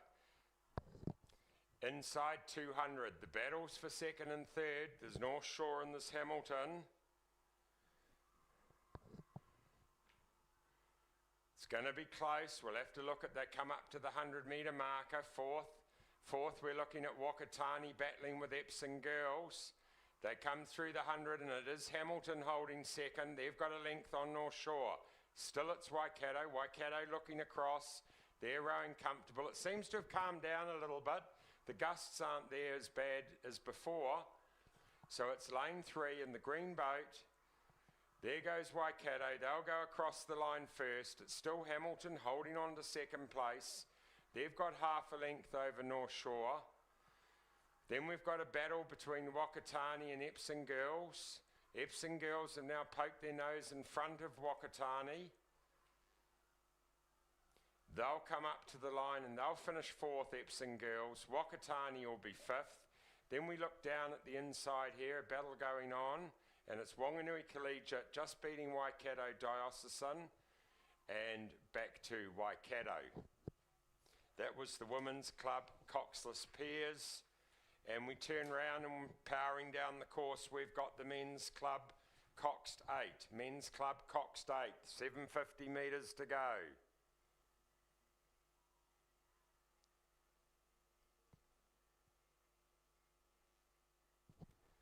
And there's really not a lot in this as we go through.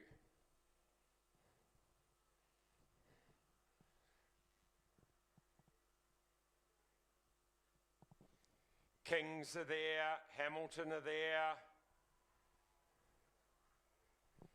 The lane 4 crew, that's Sacred Heart. Kings have got their nose in front. It's Kings from Sacred Heart, Hamilton boys. Then we go outside of Kings to the next crew. That'll be Hamilton.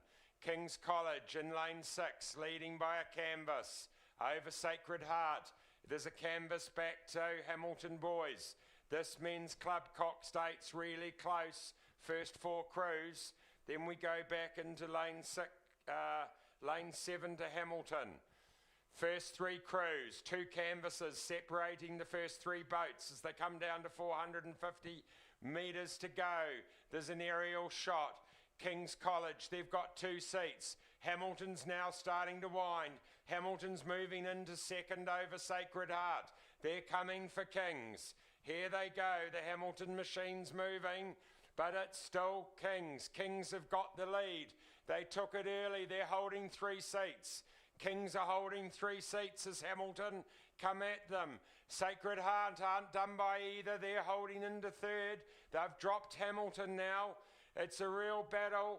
It's King's College still holding a couple of seats. Hamilton to continue to surge at them, but they're still 2 seats down. There's only 250 metres to go.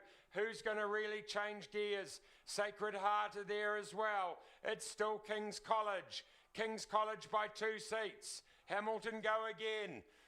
They're still holding off. It's still 2 seats to Kings. Hamilton are coming. but they're not coming fast enough. Kings are still holding them. Hamilton are clawing it back inch by inch, but Kings are still holding them. Sacred Heart have been burned off. Hamilton sitting in fourth. Kings have probably done enough. Hamilton would have to really surge now. Kings still by 3 seats. Kings are holding their 3 seats all the way to the line. Kings are going to win this. 2 seats. 1 seat. 1 seat to Kings over Hamilton. Sacred Heart in third. Hamilton finished fourth. Close for fifth. Maybe Waikato just over North Shore, down to Auckland Grammar and St Ken's.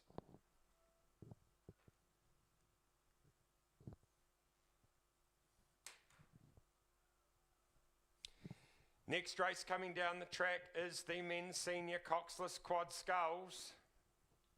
They're going through halfway in the men's senior quad sculls.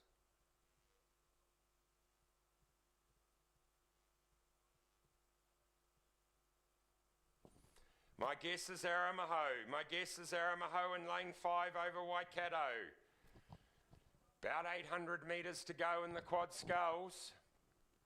I think Aramaho are leading Waikato.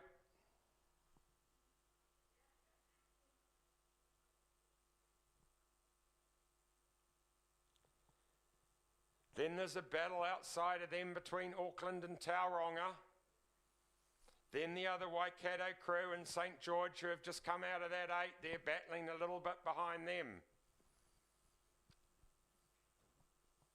There goes the Guardian boat back, so hopefully I'll pick up some footage, but I'm calling...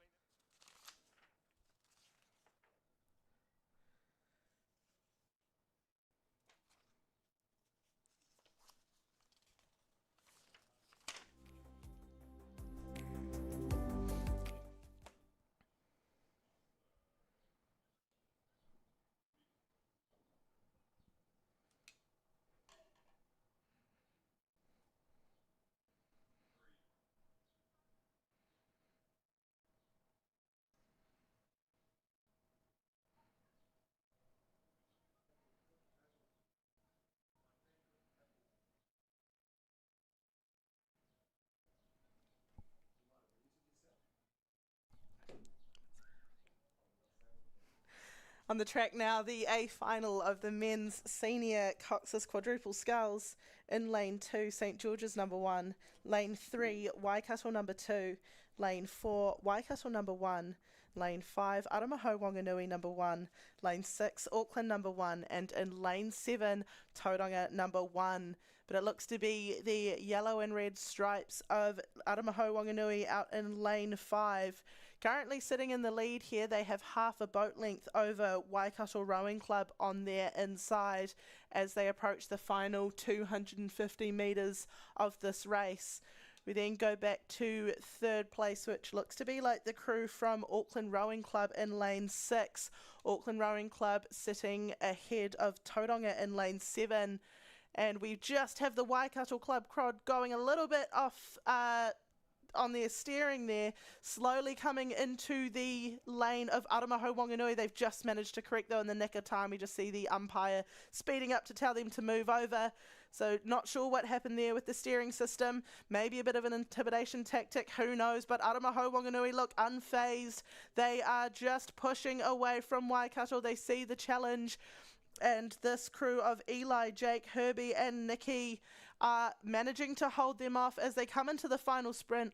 Waikato just gaining a couple of seats here, but there is less than 100 metres to go. Let's see what happens. Aramaho Wanganui unfazed by the challenge of Waikato Rowing Club. These boys down from Wanganui will take out the men's senior coxless quadruple sculls. Congratulations to the AWRC coaching team and Alan Luff on that win. Waikato Rowing Club will be second place getters, and in third place Auckland Rowing Club will take the bronze. Fourth will be Tauranga Rowing Club, followed by St George's and Waikato number 2 to round out this final.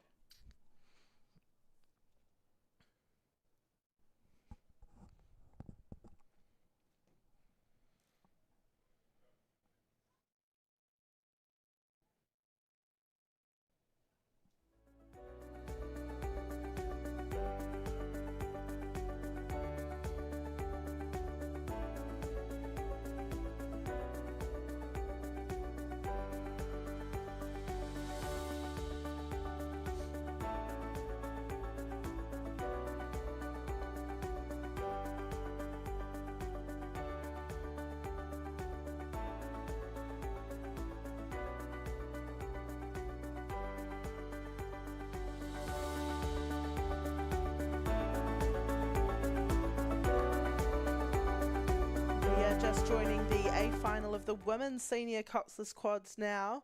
4 crews in this race. In lane 3 we have Whangarei, lane 4 Waikato, lane 5 North Shore, and lane 6 Aramaho Wanganui. So Aramaho taking out the men's senior coxless quadruple sculls, but currently on the women's side it is Waikato Rowing Club. We just see them steering away from the boys there. There is no coxswain in these boats, so it is up to either one of the crew members to direct the crew herself or use a foot steering system. So currently Waikato sitting in the lead. That is the crew of Jenna Lee Markgraf, Charlize Tutbury, Amelia Barrell and Emily Gordon. They are sitting ahead of North Shore Rowing Club, who are currently in second place. This crew of Stevie Maybe, Annabelle Knowles, Emma Baggery and Olivia Tattersfield also make up the senior coxless 4 for this club. Both of these crews, though, with clear water over the rest of the field. Sitting in third place, we have Aramaho Wanganui out in lane 6 before we go back to Whangarei Rowing Club in lane 3. But joining the race leaders again, we just see Jenna Lee Markgraf there in the bow of the Waikato Rowing Club boat do a small call to her crew, looking to extend that lead here in the final of the women's senior coxless 4s. They're just approaching the 1500 metre mark and they have clear water over the rest of the field. About 15 to 20 metres behind them we have the crew from North Shore Rowing Club from Rame Road up in Auckland. This crew crossing through to the 1500 metres now. Comfortably in second place, they have clear water over Aramaho Wanganui, who are their next closest competitors. But we're just going to follow the race leaders now. In stroke seat here we have Emily Gordon, followed by Amelia Barrell. 2-seat is Charlize Tutbury, and in bow Jenna Lee Markgraf. And these 4 girls are on their way to claim the gold in the senior coxless quad on their local waterway. Just over 250 metres to go for them. North Shore a little bit behind. They've got about 350 metres to go. They are sculling very nicely altogether. This crew is stroked by Olivia Tattersfield. Following her is Emma Baggery, then Annabelle Knowles, and then Stevie Maybe. Olivia and Emma rode together in August of last year in the Under-19 Women's Quad over at St. Catharines in Canada. Stevie was a member of the Under-19 Women's 4. But it is still Waikato Rowing Club in the lead. In lane 4, just cruising their way towards the finish line. Still putting a lot of effort in to make sure they get this gold medal, and I think they will. They only have about 100 metres to go as we see the change in lane boys there, the change in colours. But they are rowing nice and smoothly towards the finish line.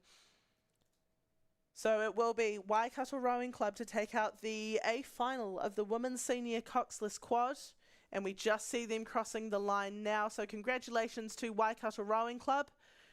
In second place will be North Shore Rowing Club.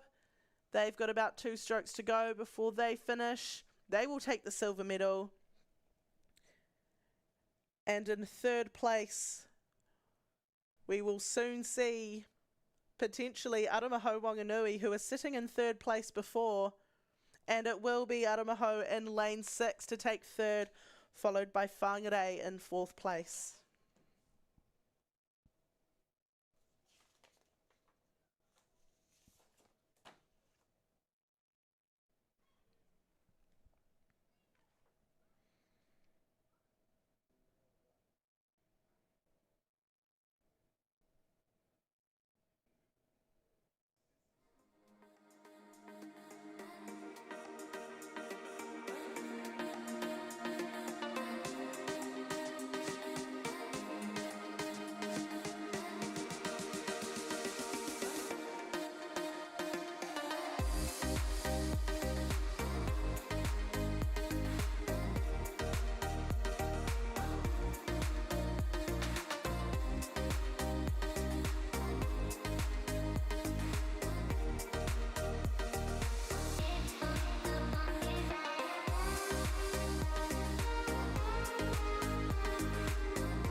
Racing now is the A final of the Women's Premier 4.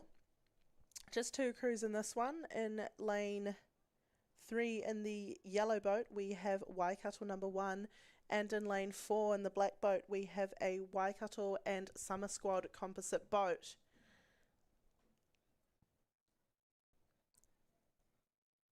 Yeah, that's what I'm seeing on the sheet.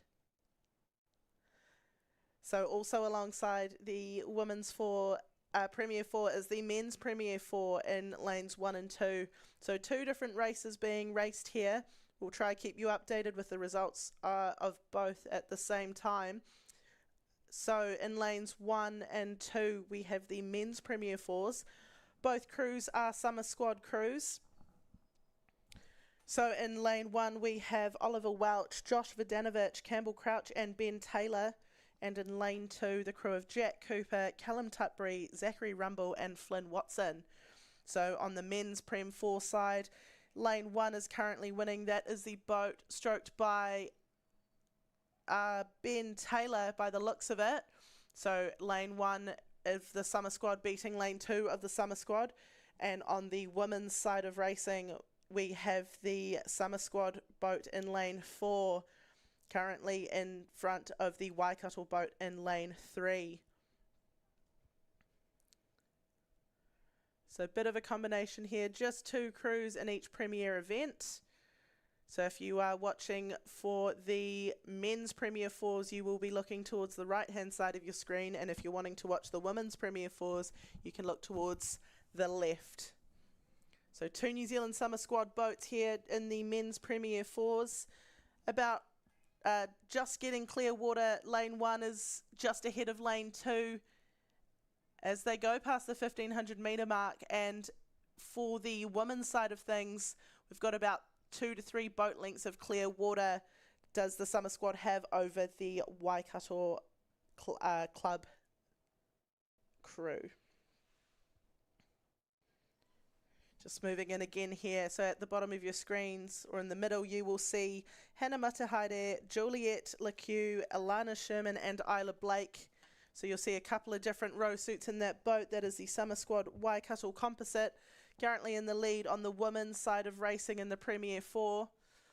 And we just see them approaching the 1750 metre mark, and it is still on the men's side of things, lane 1 of the Summer Squad is in front of lane 2. So that is the boat with Oliver Welch, Joshua Vodanovic, Campbell Crouch and Ben Taylor. They are currently leading in front of Jack Cooper, Callum Tutbury, Zachary Rumble and Flynn Watson. So if you combine crews here, again these boats are coxless, so it is up to the crew themselves to do the steering. So you may see a little bit of movement within the lanes. And once again, we are combining the Men's Premier 4 and the Women's Premier 4. So currently following the Men's Premier 4 in lanes 1 and 2. Lane 1 in the lead and just extending their lead a little bit. There is clear water between these 2 crews.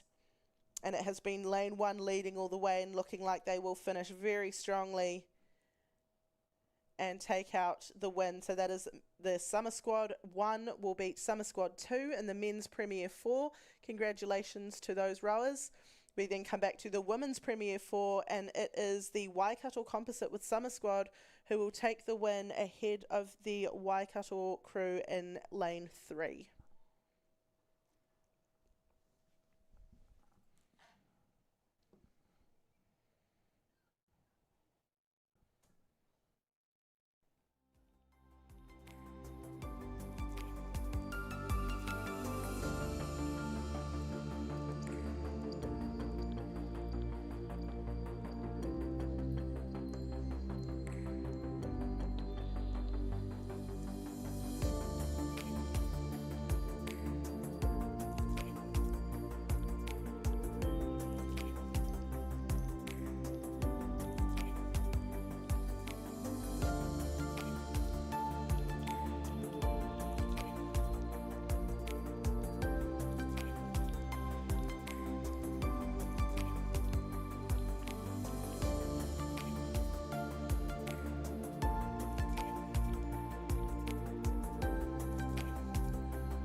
On the course now, we have the A final of the open single, the para open single.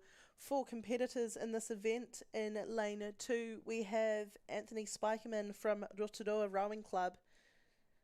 Lane 3 from West End, we have Ian Winson. In lane 4, we have Poppy Hawkins from Takapuna Grammar. And in lane 5, we have Ron Satherley from Waikato Rowing Club.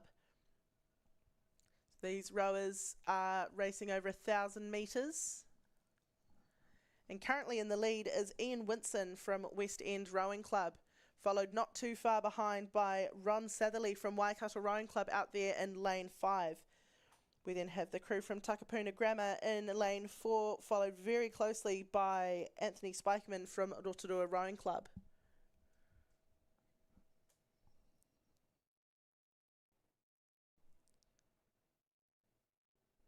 So very hard event, a lot of muscles needed on the arms here. We can see that Ian is predominantly using his upper body. It's a huge ask over 1,000 metres. Run down here in lane 5, I believe, is 78 or 79 years old and still rows very frequently. We just see them approaching the halfway mark for their race. 1,500 metre boy coming up.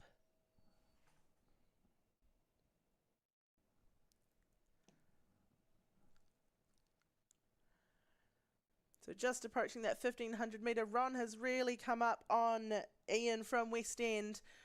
Looks like Waikato Rowing Club could be overtaking, and we have the Takapuna Grammar girls in the middle there, also giving Ian a run for his money. We then have Anthony Spikeman from Rotorua Rowing Club bringing up the rear here in the A final of the para open singles.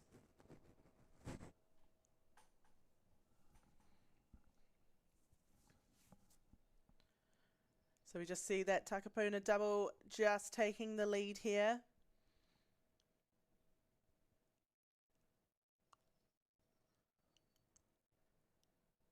Just trying to battle against that headwind as well.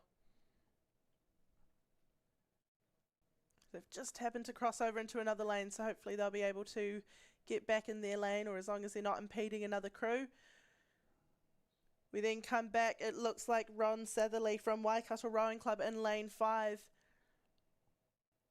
has overtaken Ian Winson from West End Rowing Club in lane 3. So just in the last couple of 100 metres or so as they approach the final 250 metres.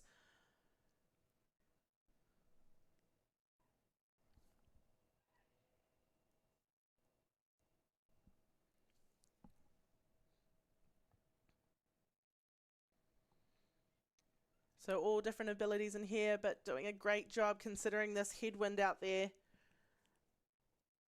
So Ron still just ahead of Ian here. Waikato Rowing Club ahead of West End. Anthony Spikeman following up to close out the Open Para Single Sculls final. The Takapuna Grammar girls have really shot off there. That crew has Poppy Hawkins in it, coached by Sam Grant. And they're just about to approach the final 100 metres.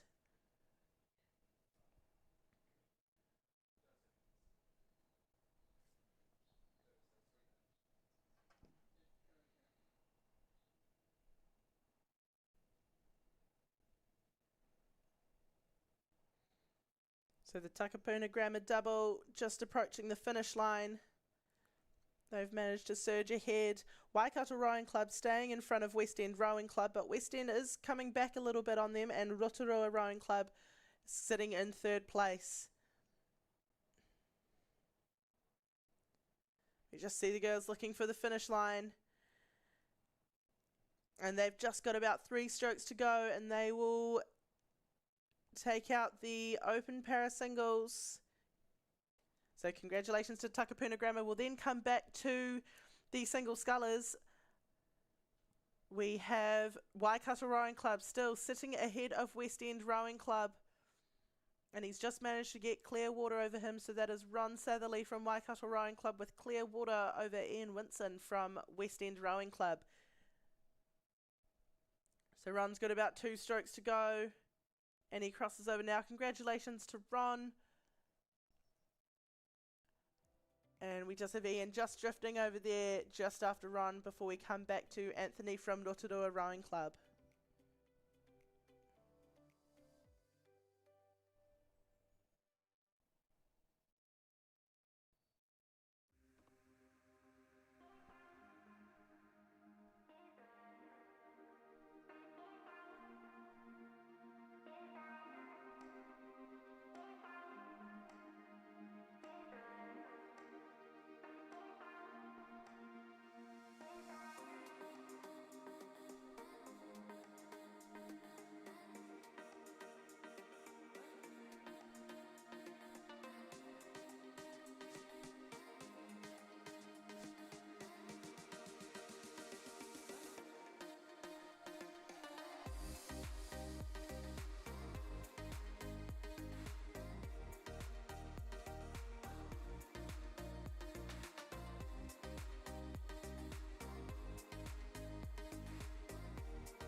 On the course now, the A final of the men's intermediate Cox 4 in lane 1, Tauranga Boys College, lane 2, King's College number 1, lane 3, St Kentigern College, lane 4, Auckland Grammar, lane 5, Takapuna Grammar, lane 6, Hawke's Bay, lane 7, Aramaho Wanganui, and in lane 8, West End 31. We see the yellow blades in the middle there, that is Takapuna Grammar currently in the lead with just over 300 metres to go here in the men's intermediate Cox 4. They're being chased down by King's College in lane 2. We see the white bucket hats just trying to put a little bit of pressure on the race leaders at the moment. And then following King's College, we have St Kentigern's College in lane 3, about half a boat length behind them. Hawke's Bay Rowing Club in lane 6, though they're not out of it yet, and let's see if they've got a big sprint in them to come and challenge for a medal. But it is still Takapuna Grammar in the lead here, the crew of Leon, Leonardo, Lucas and Charlie Cox by Ashley Burke. They've just got about 250 metres to go, and King's College are just trying to come up and get in contact with their boat. There's a little bit of clear water in between the two at the moment, but through the 250 we see a push there from King's College. They're just pushing away from St Kentigern as well. St Kentigern's bow ball on the stern of the King's College boat. But Takapuna Grammar have maintained a little bit of water in between themselves and King's College as they come down to the final sprint. So Takapuna Grammar still in first place, King's College in second, and St Kentigern's in third in the A final of the men's intermediate Cox 4.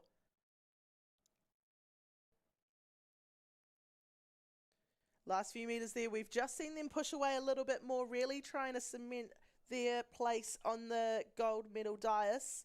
And with just 2 strokes to go, it looks like Takapuna Grammar will take out the men's intermediate 4. St Kentigern College putting a big sprint there on King's College, but I think they'll run out of water. King's College will take second place, St Kentigern in third, and followed very closely by Hawke's Bay Rowing Club in lane 6.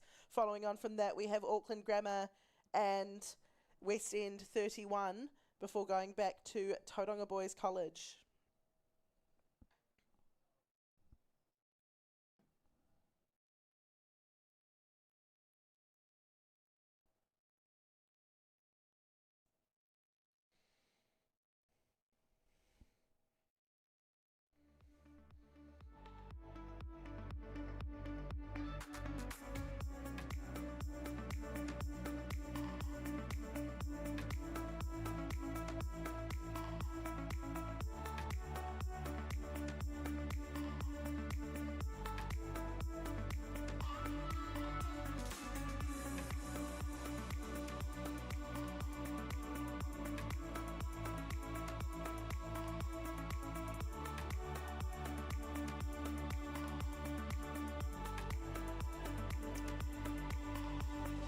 Blocks now, the start of the men's novice Coxed Octopus Sculls.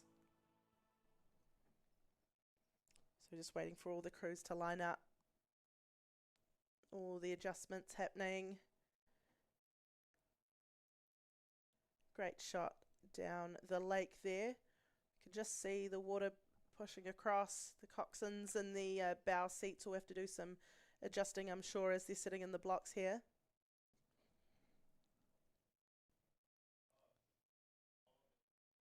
And they are off. So this is the A final of the men's novice coxed octopus sculls. In lane 1, Cambridge 21, lane 2 in Aramaho Wanganui Composite with Clifton Rowing Club. In lane 3, St Kentigern College. In lane 4, Hamilton Boys High School. In lane 5, St Paul's. In lane 6, St Kentigern College. In lane 7, Sacred Heart Auckland. And in lane 8, Auckland Grammar number 2. So all crews are away now, about 150 metres into the start of their race.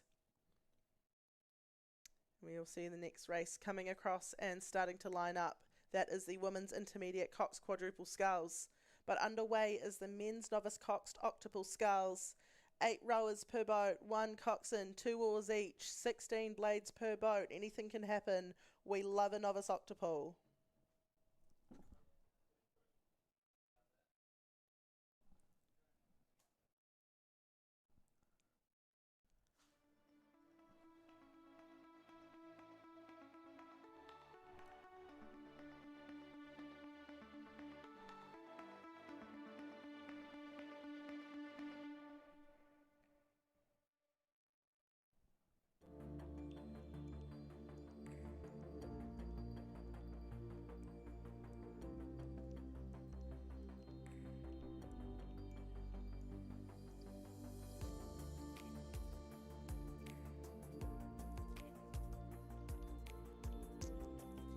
And we are catching up to the men's novice coxed octuple sculls.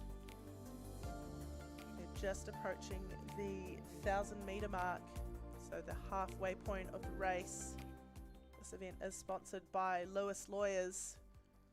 And looking at it now, it looks to be the 2 crews in the middle. That is Hamilton Boys High School and St Paul's, currently battling it out for first place. It is St Paul's with the lead, though. They've got 3 seats on Hamilton Boys High School, but they are not out of the duck yet. St Kentigern College not too far out of it as well. They're sitting in 3rd place in lane 6. They've got about 2 seats on Hamilton Boys High School, but St Paul's with the lead at the moment. So good to see that we've got all the blades still moving here. Anything can happen in novice sculling, especially with so many oars in these boats. But everyone looks to be going well so far. Hamilton Boys just trying to push up on St Paul's Collegiate, but St Paul's still they've got 3 seats on Hamilton Boys. St Kentigern's, though, they are coming up with a big push here. They are halfway up the Hamilton Boys High School boat, and Auckland Grammar as well. They are moving with St Kentigern College.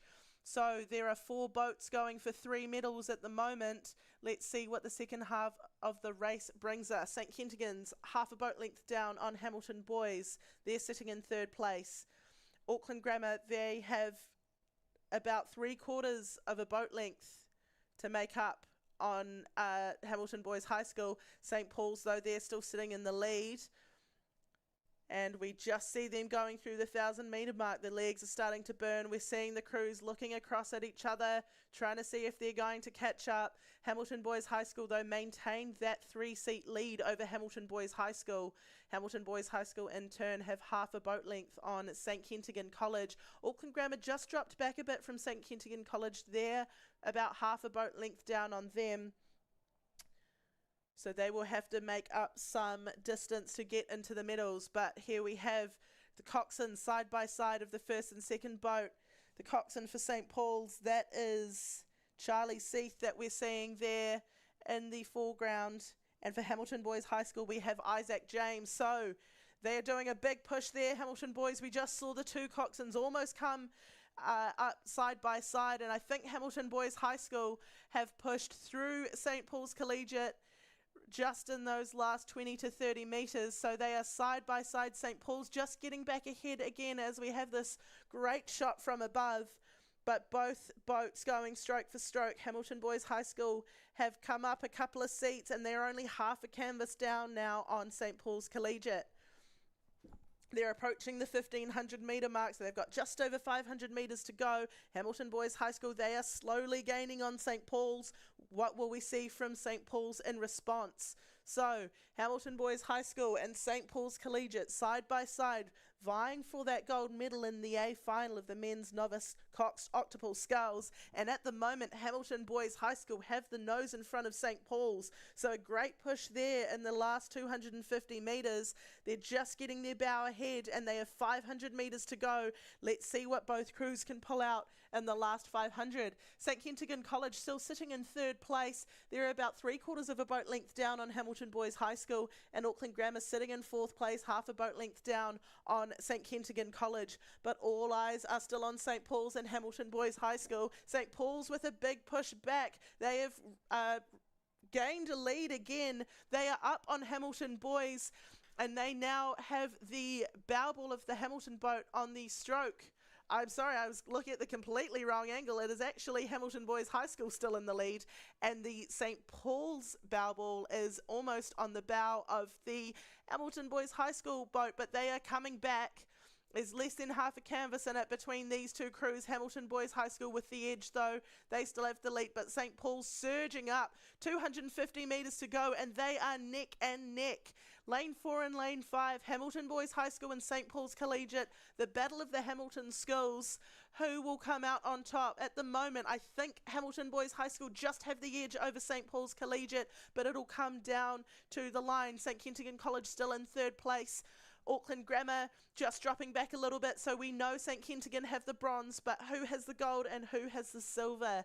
St Paul's Collegiate still up against Hamilton Boys High School with less than 100 metres to go. Hamilton Boys High School now half a canvas ahead of St Paul's Collegiate. Hamilton Boys High School still going for it, pushing away. We see the bowman looking across, and it is the bow of Hamilton Boys High School going ahead. And I think it will be Hamilton Boys High School will take out the final of the men's novice octopus sculls. St Paul's Collegiate in second place and St Kentigern in third. Some great racing from both of those Hamilton schools there. It was a back and forth for a while, but Hamilton Boys High School has come out on top in the end. Auckland Grammar crossing in fourth place before we go back to St Kentigern College number 2 in fifth.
it's all Clifton. Clifton, as they come down to the 100 metres, they've got 2 or 3 lengths on the field. Real battle is Waikato and Aramaho. Waikato go through with 100 metres to go, and they've still got a stroke over Aramaho. They're sitting 3/4 of a length in front of them. Then we go back to Star, then we're out to Hamilton, St George's 31. Clifton are going to go across the line first. That's the gold medal to Clifton. Silver will be Waikato. Bronze will be Aramaho Wanganui down in lane 1. 4th place will be Star Boating Club from Wellington.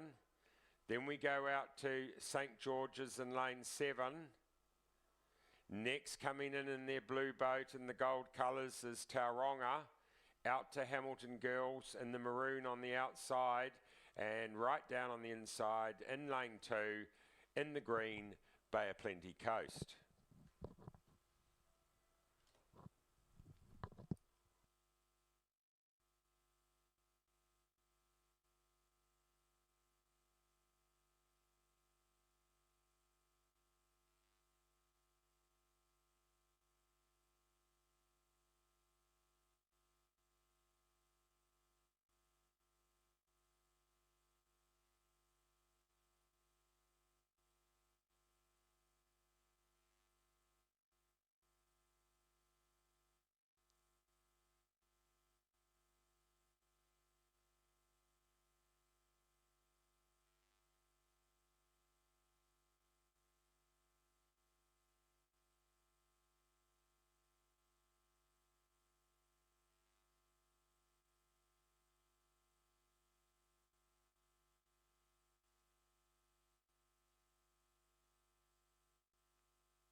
coming down the track, we've got the novice women's Coxed 8 final.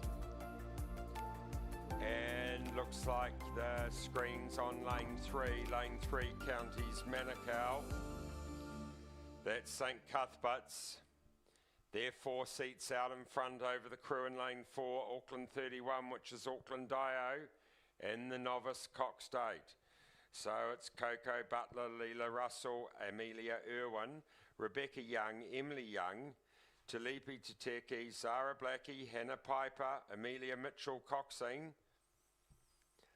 Counties Manukau leading the women's novice 8, just over the Auckland Dio combination. Auckland 31, Amelia McKenzie, Lucia Bartle, Emma Smith, Isabel Berry, Isabella Turner, Victoria Broadhurst, Mika James, Elizabeth Hawkesbury, Forrest Struthers Coxing, coached by Fionn Lewis and Casper Hammond.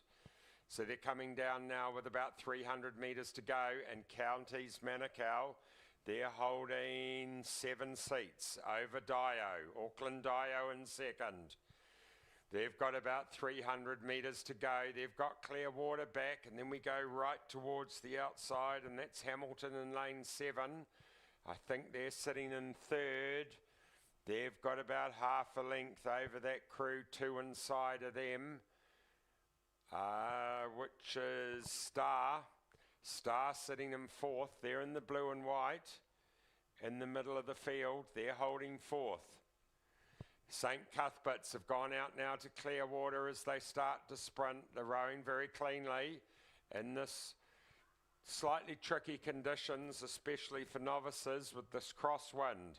It's St Cuthbert's, Counties Manukau's the club they're rowing out of, and that's in the black and the gold. You can see their green blades. St Cuthbert's coming down here, Auckland Dio in second. They're in the red caps with the blue blades and the red and black and the Auckland colours, both in white boats. Third is a battle, it's Hamilton in lane 7. They're in red and white checks over Star and towards the middle in the blue and the white. Coming down to the line, they opened up Clearwater, they pushed away at the end. Counties Manukau win the women's novice 8. Auckland, they'll be second in lane 4. Third's going to Hamilton on the outside. Something's happening to Epsom, the Bow girls not rowing. Hamilton will get 3rd, Star will get 4th, North Shore Westlake, they'll come through in lane 2 for 5th. Epsom girls, they'll get the next spot. Waikato Dio down on the inside here in their white caps, they'll get next. And something's completely happened to Cambridge is kind to a grinding halt. It's only got a stroke to go. Oh, caught a crab in 4 seat. Right, they've popped it out of the water and they've drifted across the line. Next is the Women's Club Single Sculls Final.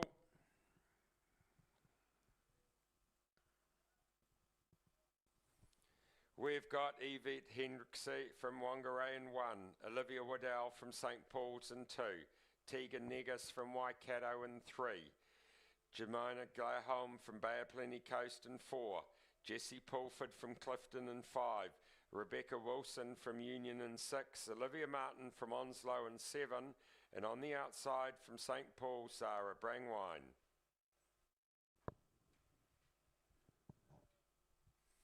Women's Club Single Sculls, 750 metres to go in that.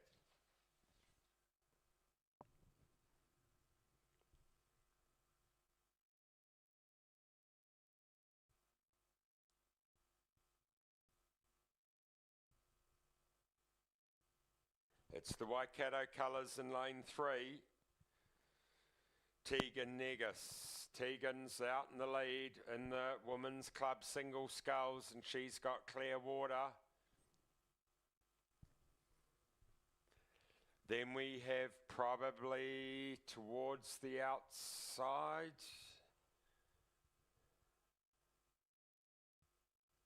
Probably Clifton coming in next. Get them as they come through the yellow boys in a minute. I think it's Clifton out there in second.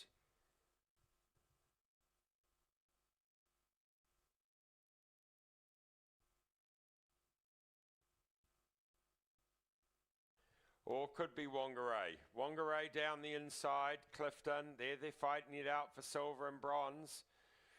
They're being chased just in behind them. It's still wide open, this race. There's really not much back for that. First place is pretty clear cut. Waikato, Tegan's well out in front. But then it's really close. Second, third, fourth, fifth. There's not really a lot in it, and it's really blustery conditions. It'll depend who can handle the conditions and who's got the sprint in them at the end. So Tegan's clear. Whangarei down the inside. Evert Hendrickse. We've got Clifton out there. Just inside of Clifton, we've got Jemina Glahome from Bay of Plenty Coast. She's in the fight as well. Not far behind them is lane 2 from St. Paul's, Olivia Waddell. It's still Tegan from Waikato. I think Whangarei's creeping down the inside. Jessie Pulford's having a battle there with Jemina from Bay of Plenty Coast. Tegan from Waikato holds the lead. There's really not much in it. Second, third and fourth. This is very close. Whangarei, Bay of Plenty Coast, Clifton. Waikato in front. Waikato goes through the red 100-metre buoy. Who's going to go through in second? Clifton and Whangarei locked together still. Bay of Plenty Coast half a length behind.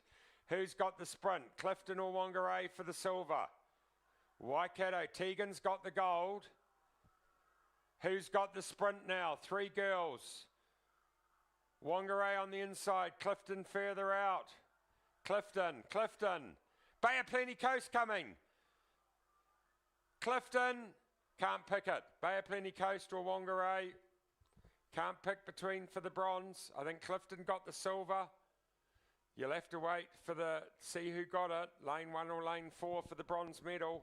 Great little finish there from Bay of Plenty Coast.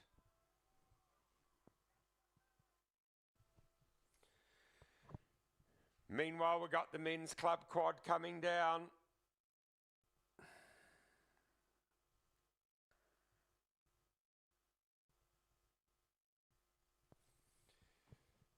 We've got Wakatani leading this. And in the middle of the field, in the men's club quad, we've got the Waikato crew.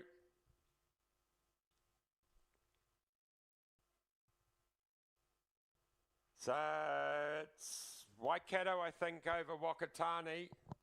Not quite sure. Oh, there's another crew further out. That's Auckland. They're your leading 3 in the club quad.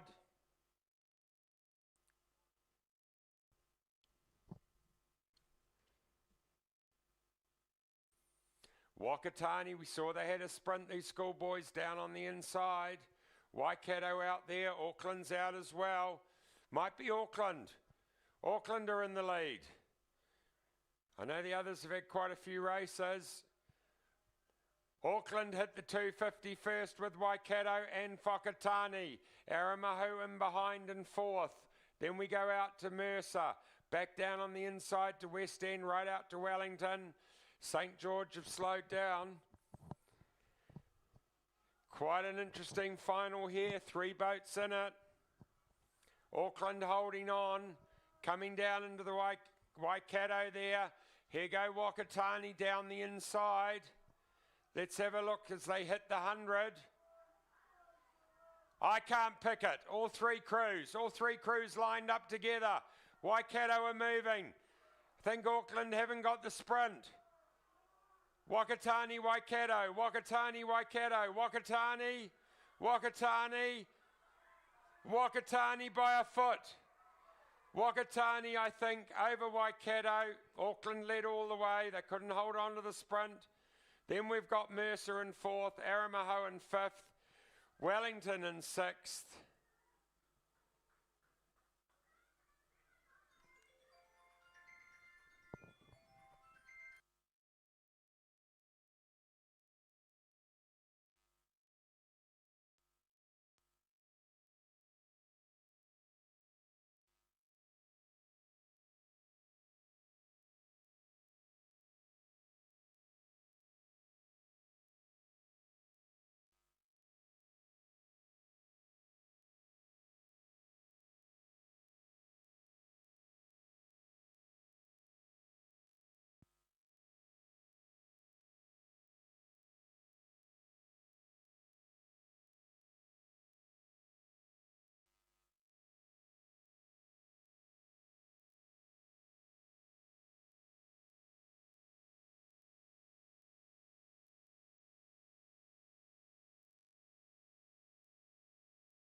On the course now, the A final of the Men's Club Cox Quadruple Sculls.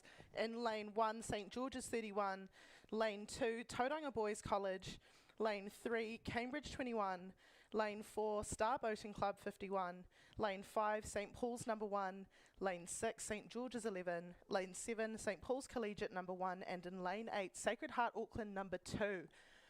But looking at the race leaders now, they're just coming through the 1,000 metres, and it looks to be like St Paul's Collegiate in lane 5, the crew of Lachlan, Tyler, George and Gus, Cox by Hugh, currently sitting in the lead here in the A final of the Men's Club Cox Quadruple Sculls. So the only difference between this one and the last one is that there's an extra person in the boat doing a little bit of steering. So we can just see the head there of Hugh from St Paul's, just commanding the crew out to a little bit more of a lead to try and get them a gold medal today. They've got a little bit of a challenge though. Cambridge 21 in lane 3, that is Max, Tristan, Angus and Jack, coached by coxed by Tito, currently in second place, as well as the crew from St George's. St George's 11 in lane 6, providing a little bit of pressure there. St George's currently sitting in third place, just ahead of St Paul's Collegiate in lane 7. So close between second, third and fourth, but it's currently St Paul's in lane 5 that are out in front with a clear water lead.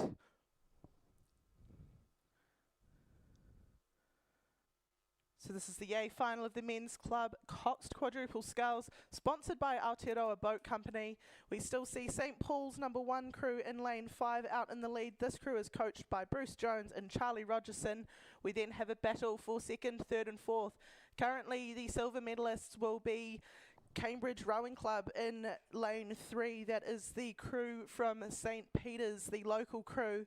They're sitting in second place, and it looks like St Paul's in lane 7, St Paul's Collegiate, have taken over third place from St George's 11 in lane 6. So 2 St Paul's crews looking to take the podium, and St George's just out of the mix there for the medals, but they could provide us with a very entertaining final sprint.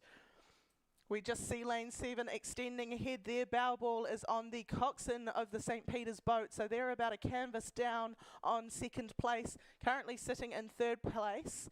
St Peter's just pushing away a little bit. We just see them gaining a seat more advantage over St Paul's in lane 7, but it is still St Paul's in lane 5 with quite a commanding lead here in the A final of the Men's Club Cox Quadruple Sculls. If you're watching on the live stream, you'll see some great drone shots following down the lake that can be found on YouTube. We just see the effort being put in here by these boys.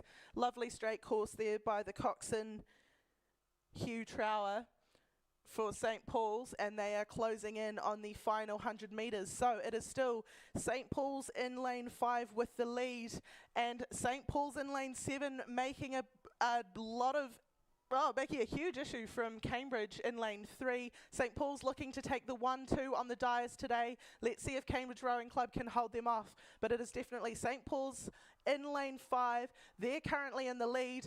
Who goes through second? It is Cambridge Rowing Club just over St Paul's, but there is 100 metres to go. St George's will need to pull something out of the bag to get up into the medals, but it is currently St Paul's in lane 5. They're guaranteed the gold. 2 strokes to go and they will take it, but will it be Cambridge or St Paul's for second? It is Cambridge Rowing Club, the crew from St Peter's and Cambridge. Cambridge will take the second, St Paul's Collegiate for the third, and St George's Cross in fourth ahead of St George's in lane 1. We then go out to Tauranga Boys College in lane 2, Star Boating Club in lane 4, and we will be closed out by Sacred Heart College Auckland in lane 8.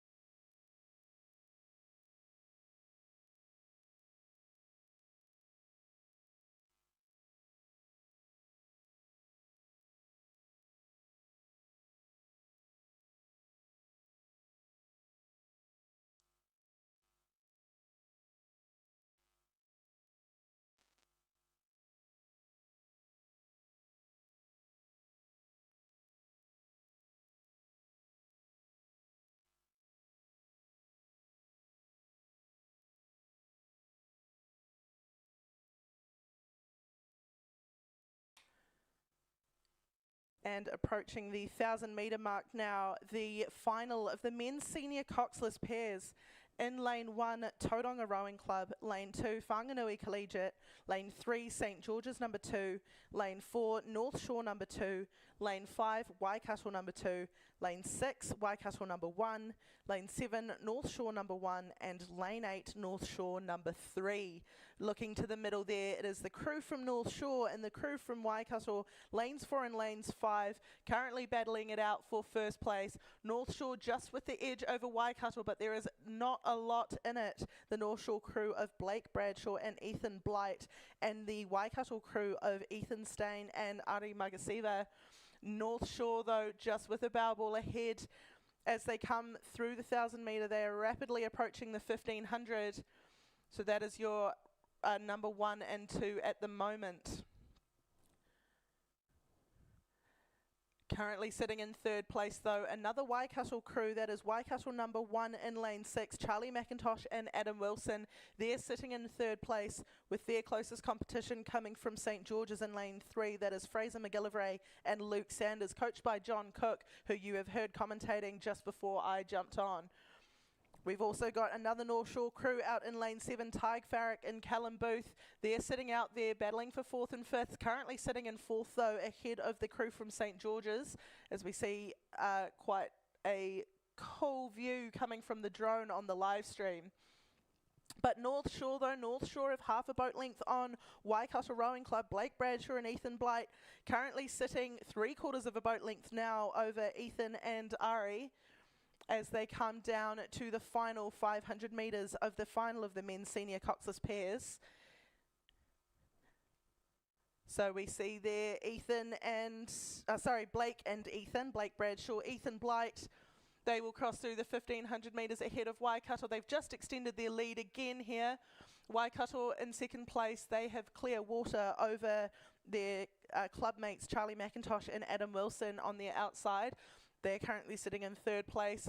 North Shore, Tyg and Callum still sitting in 4th. We then go out to St George's and come back into the 3rd North Shore crew. But closing in on the final 250, it is still North Shore number 2, Blake Bradshaw and Ethan Blight, who are leading this race. Let's see if Waikato can give them a run for their money in the last 250 metres. At the moment, it is North Shore, Waikato, Waikato, North Shore for the top 4 places. See Ethan there in the bow, Blake in the stroke seat, and 250 metres to go for these two. North Shore oarsmen. North Shore in their 151st season this year. And they are just extending their lead ahead of Waikato Rowing Club in lane 5. So Waikato's Ethan and Ari still sitting in second place. Little bit of competition from their club mates though on their outside, but they've just got clear water over them for second place. Waikato number 1 in lane 6. They've got about 3/4 of a boat length over North Shore number 1 in lane 7. So a little bit of a spread out here in the final 500 metres. It will, however, be Blake Bradshaw and Ethan Blight from North Shore Rowing Club. They will be in the middle of the podium for the men's senior cox's pair oars. Congratulations, North Shore Rowing Club.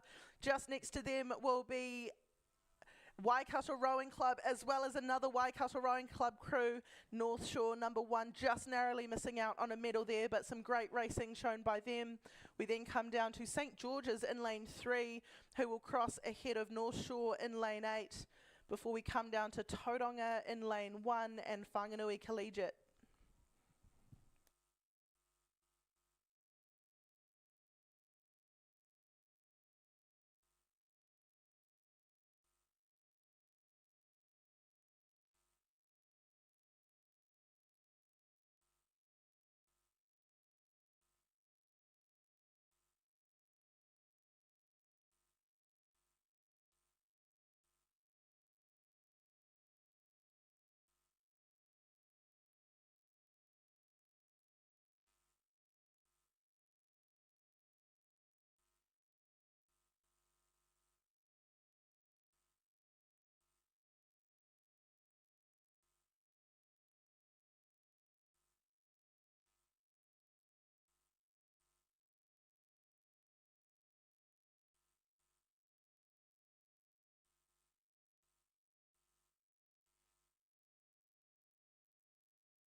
We are underway now with the A final of the men's novice coxed 4.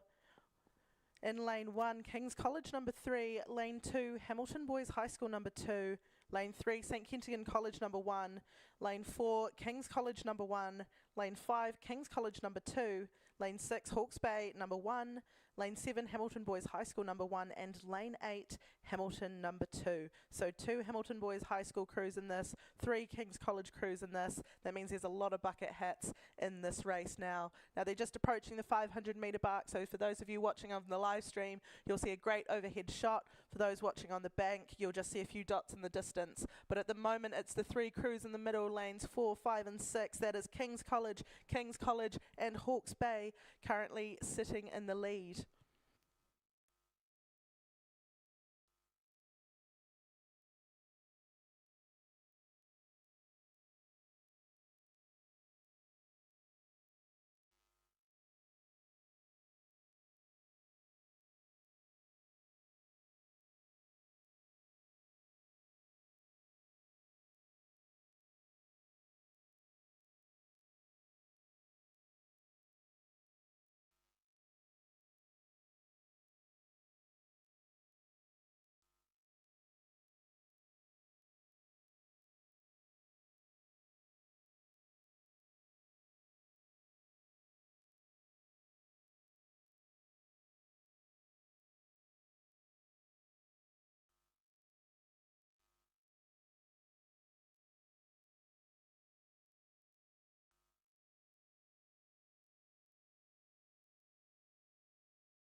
So the men's novice 4A final on the track now. The 2 leaders are the 2 King's College crews in the middle. That is King's College number 1 and King's College number 2.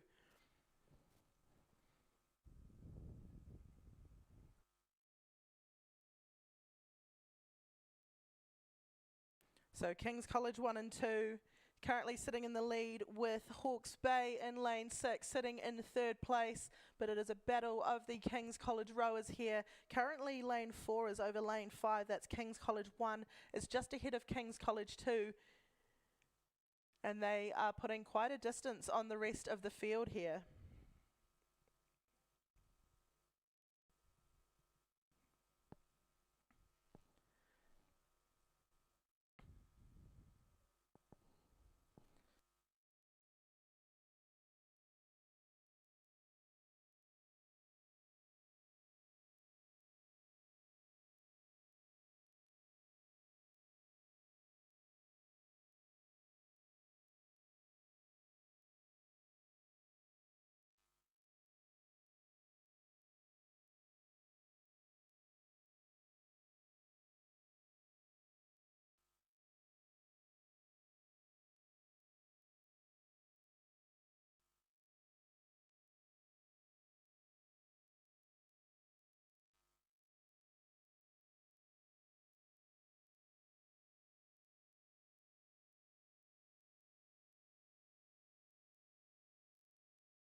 Bit of a distance here. Looks like the King's College number 2 crew, though, is giving the number 1 crew a crack as they come into the final 500 metres. We just see that marker buoy that they're approaching, and they've put a little bit of a sprint on, have the number 2 crew giving the number 1 a run for their money. Now both crews have clear water over third place, which is currently Hawke's Bay Rowing Club.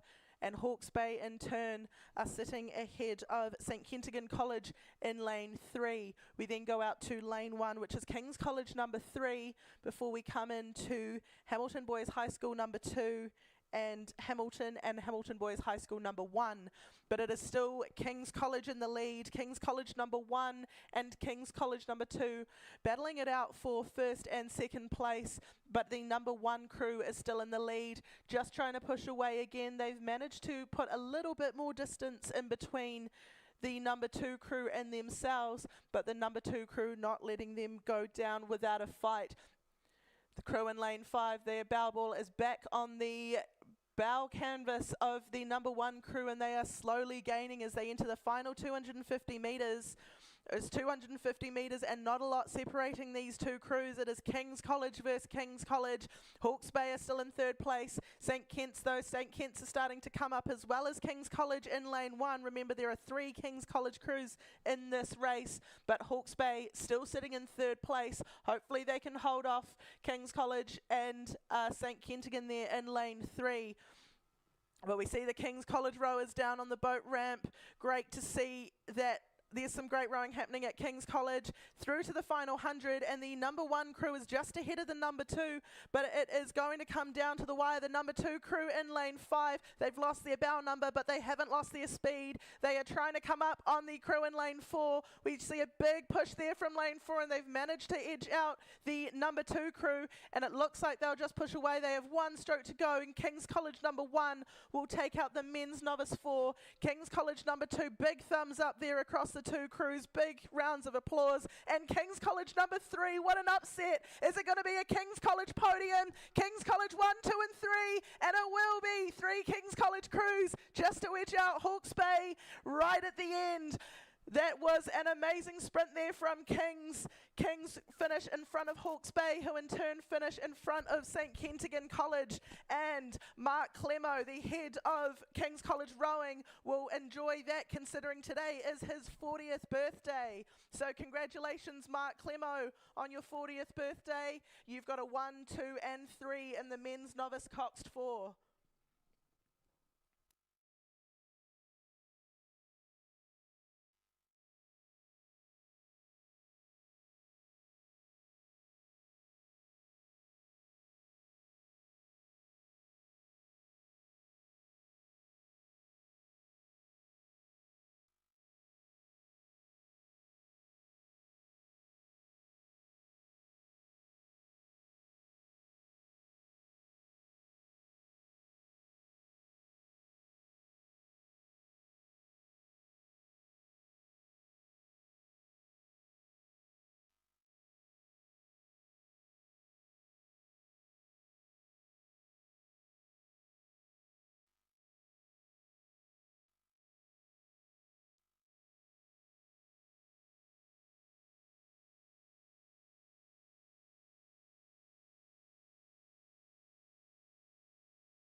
We are underway as well with the A final of the men's intermediate octopus sculls. Lane 1 is Starboating Club 51, Lane 2 St Kentigern College number 1, Lane 3 St George's 31, Lane 4 Aramaho Wanganui, Lane 5 Whakatane, Lane 6 Tauranga Boys College, Lane 7 Gisborne, and Lane 8 Sacred Heart Auckland. We just see on the live stream the drone waiting to meet these crews, and at the moment it is Aramaho Wanganui in lane 4 in the lead. We see the yellow and red row suits currently about a canvas in front of Whakatane in lane 5.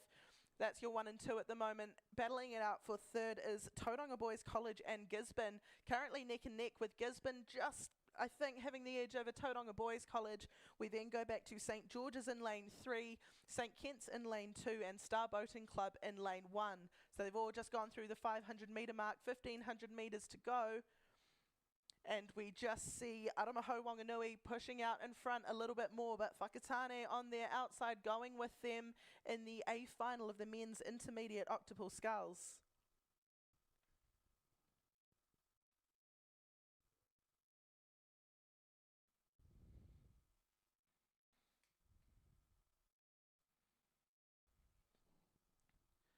So Whakatane and Aramaho Wanganui still going back and forth for first and second place. Aramaho, though, just with the edge. We also, if you're on the live stream, see the bows of St Kentigern and Glendowie College battling it out for a position there.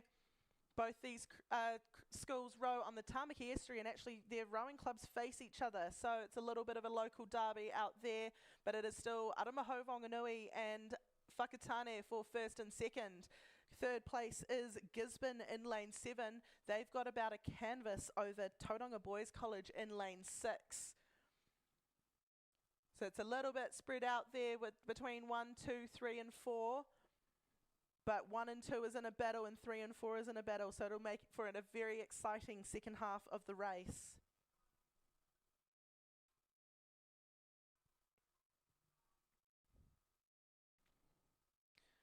So as they come through the 1,000 metre mark, it is still Aramaho Wanganui and Whakatane vying it out for first and second place. Gisborne have the edge over Tauranga Boys College for third place at the moment. But this is where the legs start to get tired. We're into the third 500 metres of the race. I think Whakatane might have just gotten the edge over Aramaho Wanganui, but there's not too much in it. Whakatane just starting to pull away now from Tauranga Boys College, trying to get into that third place position.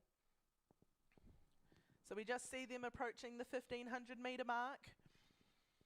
And it is Whakatane with the edge over Aramaho Wanganui, but it is back and forth. Aramaho just coming back now as well. Bow ball for bow ball, stroke for stroke.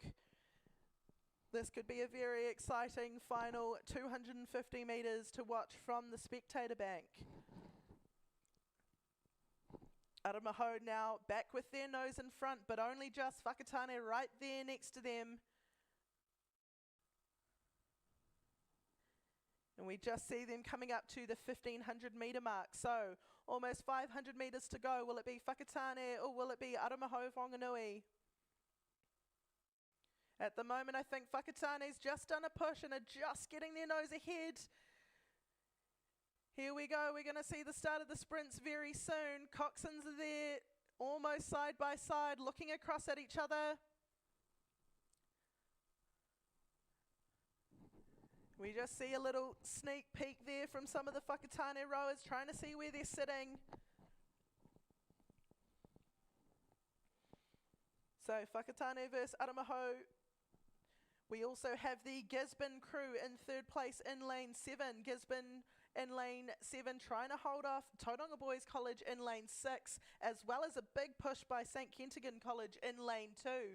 St Kentigern managing to get about a half a boat length over St George's 31 on their outside. But back to the race leaders, it is between lane 4 and lane 5, Aramaho Wanganui and Whakatane for the men's intermediate coxed octuple sculls.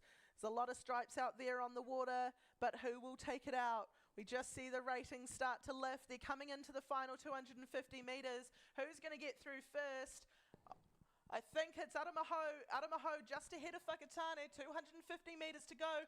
Gisborne in third place, but a St Kent's going to cause a little bit of an upset in the final 250 metres. I see Wellington College getting amongst it. They're in lane 1 for Star Boating Club. They're cheering on their crewmates, but Aramaho Wanganui and Whakatane are still going for first and second. Gisborne just pushing ahead of St Kentigern, but St Kentigern putting in a final effort for a bronze medal. 100 metres to go. Whakatane versus Aramaho. Which will it be? At the moment, it is Whakatane, but there is still 50 metres to go. It is very very tight here, and it has been for the entire race between first and second. Whakatane with the edge over Aramaho, and I think there are 2 strokes to go. It will be Whakatane Rowing Club to take the gold. Aramaho in second. And will it be Gisborne or St Kent again? St Kent's with a big sprint, but it will be Gisborne Rowing Club to take the bronze. Huge effort there from the St Kentigern boys, but unfortunately Gisborne got up on them today. Following on from St Kent's, we have St George's Rowing Club, Starboating Club, Tauranga Boys College and Sacred Heart College Auckland to round out the men's intermediate Coxed Octopus Sculls.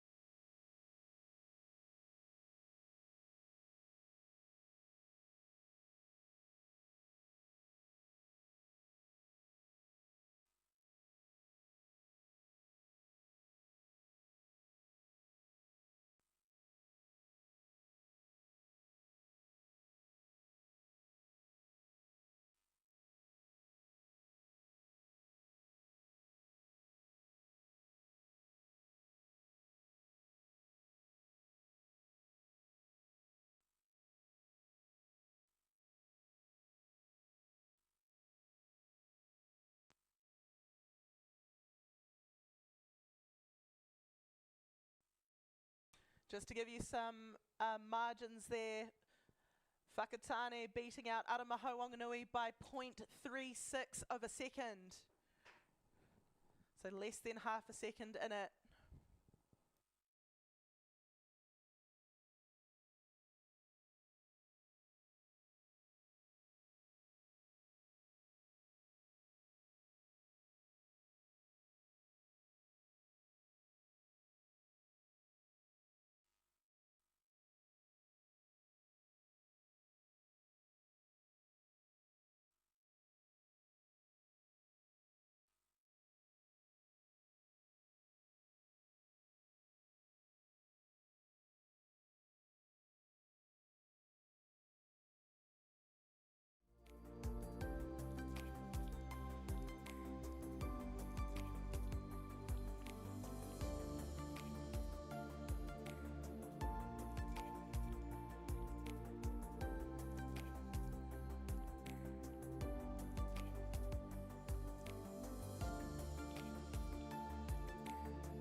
On the course now, the A final of the Women's Novice Cox Quadruple Sculls.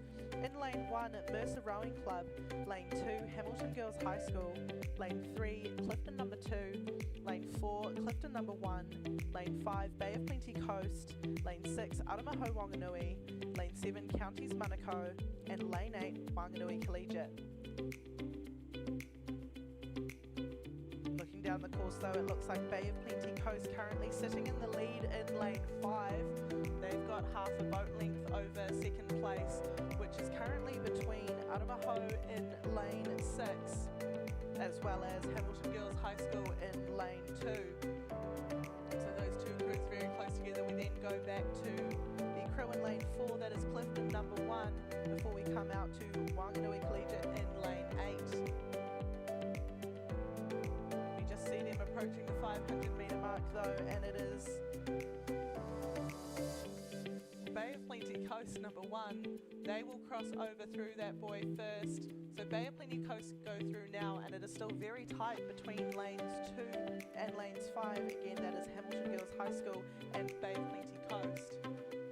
So this is the A final of the Women's Novice Quad. So all these girls, this is their first year of rowing, doing very well to sit up in this strong crosswind.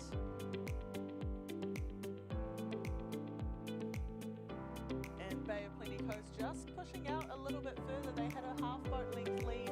It's now gone out to about 3/4.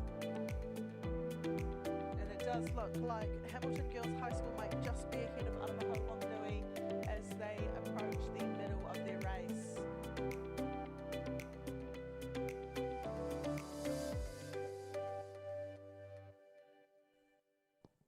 So Hamilton Girls High School in second, they're pushing back up on Bay of Plenty Coast. And all crews just approaching the 1,000 metre mark.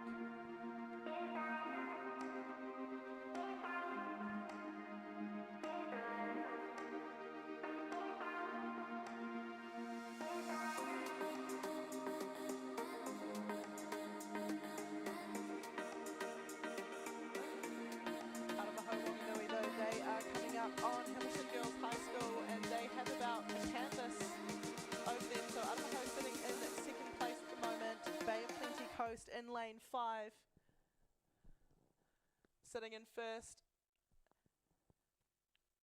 Sorry, that is the wrong way round. It is Hamilton Girls High School in lane 2 with half a boat length over Aramaho in lane 6. So it is the 1, 2, 3 at the moment.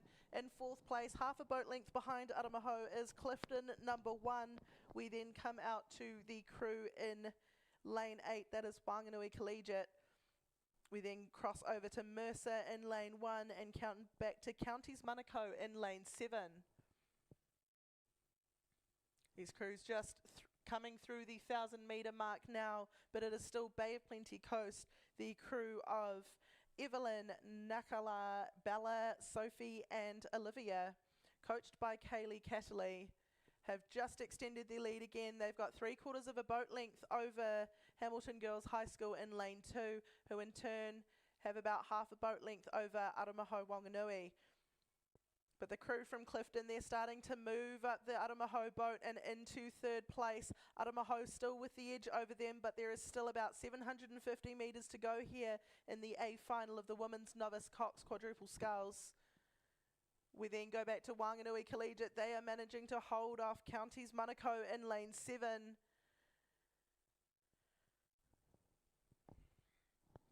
But it is Bay of Plenty Coast in the lead. So lane 5. Some great sculling here from these novices. It will be very tired. Been a lot of racing this afternoon. They're just pushing away though, trying to get clear water over Hamilton Girls High School in lane 2. They're just about to do so, but I think Hamilton Girls just coming back with a bit of a push. The bow ball just on the stern canvas there of the Bay of Plenty Coast boat as they approach the 1,500 metre mark. So Bay of Plenty Coast in first, Hamilton Girls High School in second. Clifton and Aramaho battling it out for third. I think Clifton they've just done a big push and gained a bit on Aramaho, who have been sitting in third place.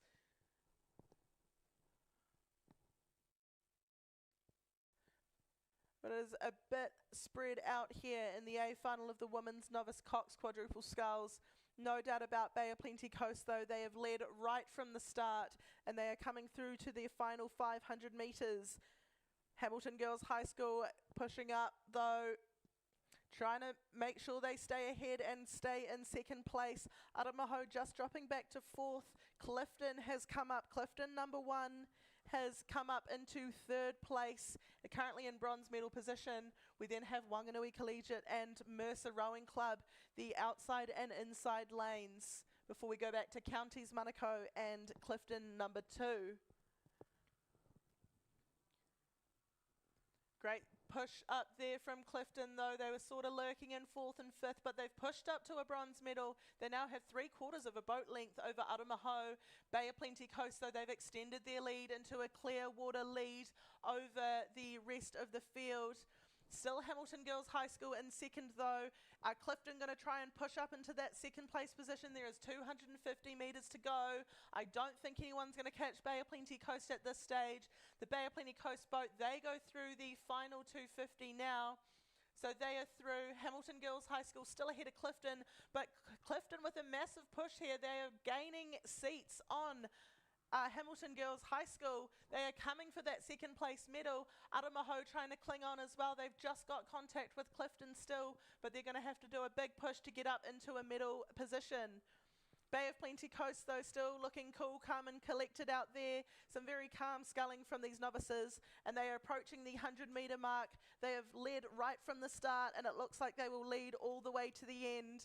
So they have all but locked it up with about 10 to 15 strokes to go to cross over the line. But it is Hamilton Girls High School and the Clifton Rowing Club. Hamilton Girls have managed to hold on to second place. They've just brought their rating up, but Clifton is going with them. Clifton, who were in fourth before, were now in third. They're trying to gain on Hamilton Girls High School silver medal. Bay of Plenty Coast, they will finish now and take the gold. Will Hamilton Girls High School get second, or will Clifton? I think on the line it will be Hamilton Girls High School managing to hold off Clifton, but a huge sprint there from these two clubs. Well done to Bay of Plenty Coast, Hamilton Girls High School and Clifton Rowing Club on a very impressive race in the novice quad.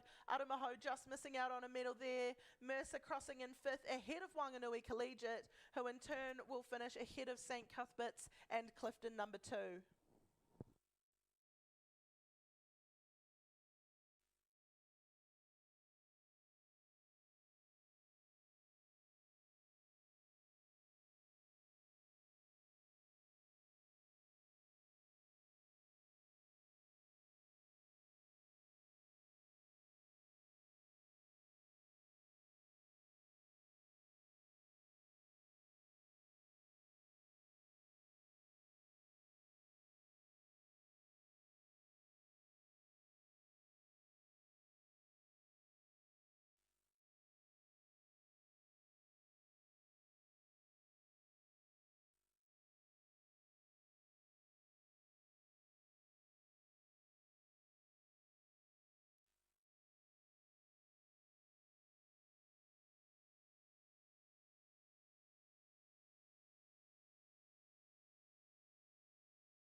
Halfway down the course now is the A final of the Women's Intermediate Single Sculls. In lane 1, Auckland 31, lane 2, Cambridge number 2, lane 3, Star Boating Club number 2, lane 4, Hodaki Plains number 1, lane 5, Waikato number 1, lane 6, Aramaho Wanganui number 1, lane 7, Hodaki Plains number 3, and lane 8, Hodaki Plains number 2. Looking to lane 7 though, it is Paige Tavita Williams from Hauraki Plains, sitting in the lead here in the A final of the women's intermediate single sculls. The iconic orange blades of Hauraki Plains there. She has a clear water lead over the rest of the field as she approaches the 1500 metre mark. So a strong lead here from Paige from Hauraki Plains.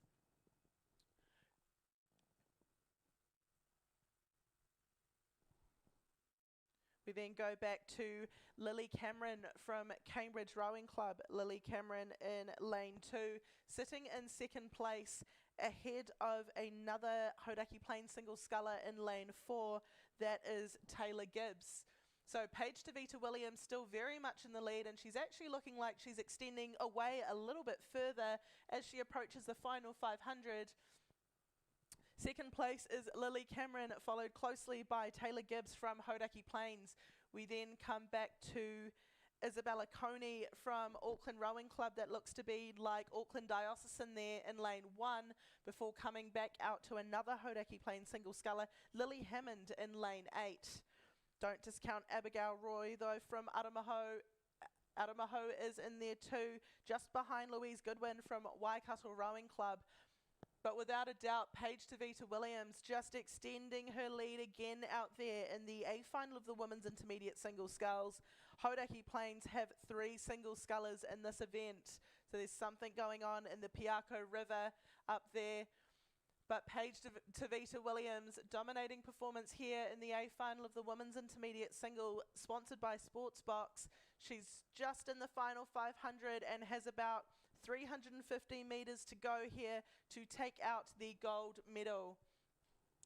Second place is still Lily Cameron, under a little bit of pressure from another Hauraki single sculler, Taylor Gibbs. Lily sitting in second place in lane 2, ahead of Taylor in lane 4. Let's see if there is a final sprint there.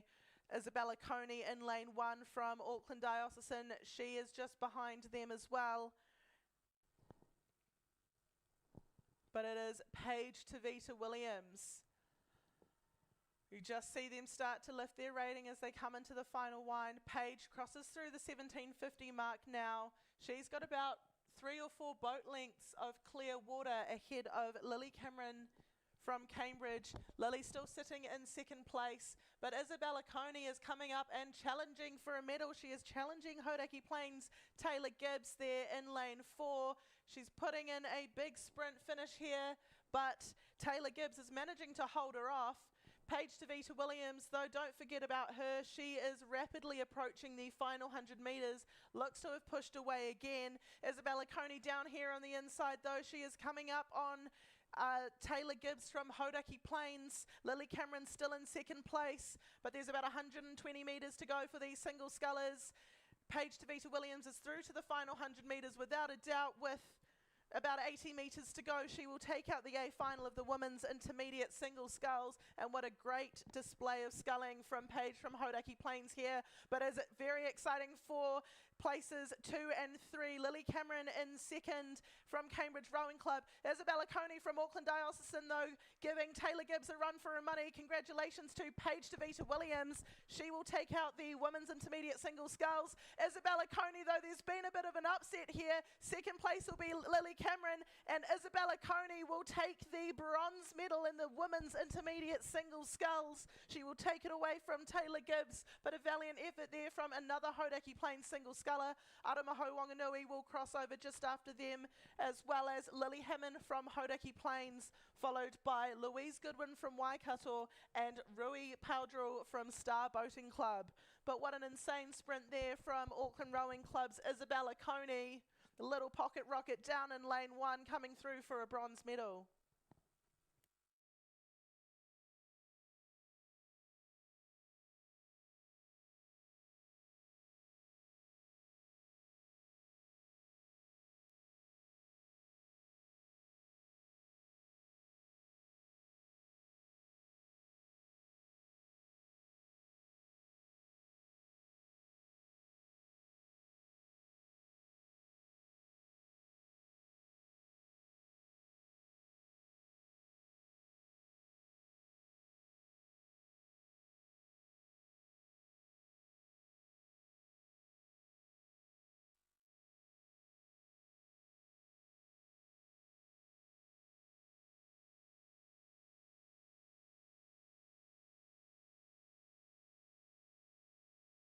Women's Club Coxless 4 on the track now.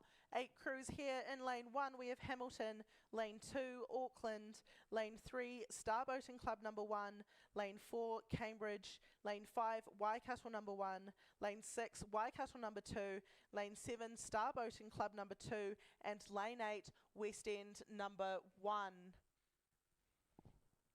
But it does look to be the Waikato crew in lane 5, currently sitting in the lead here. That is Elise, Pippa, Francis and Madison. They have quite the clear water lead over the rest of the field. We then go back to the crew in lane 3. That is the crew from Star Boating Club. They're sitting in second place ahead of the number 2 Waikato crew in lane 6. So that's the 1, 2, 3 at the moment. We then go out to Auckland Rowing Club in lane 2. They're sitting in 4th ahead of Cambridge in lane 4. But Waikato number 1, Elise Smith, Pippa Dixon, Francis Casey and Madison Wright with a commanding lead here in the A final of the Women's Club Coxless 4s. 2 seat of this looks to be like Francis Casey. Francis, an avid crossword solver in her spare time. When she's not doing crosswords, she is rowing hard, and that rowing is paying off by the looks of things. They're 300 metres from the line, and they have a clear water advantage over the rest of the field. So Waikato Rowing Club sitting in first place. Second place is still Star Boating Club in lane 3. They're just trying to get away from the buoy line. There is no coxswain in this boat, so it is up to the crew to do the steering. They've managed to get away and back into the middle of their lane. So hopefully they go straight from there, but I think that little bit of a detour has allowed Waikato number 2 to come back, as well as probably a little bit of a push from the Waikato crew.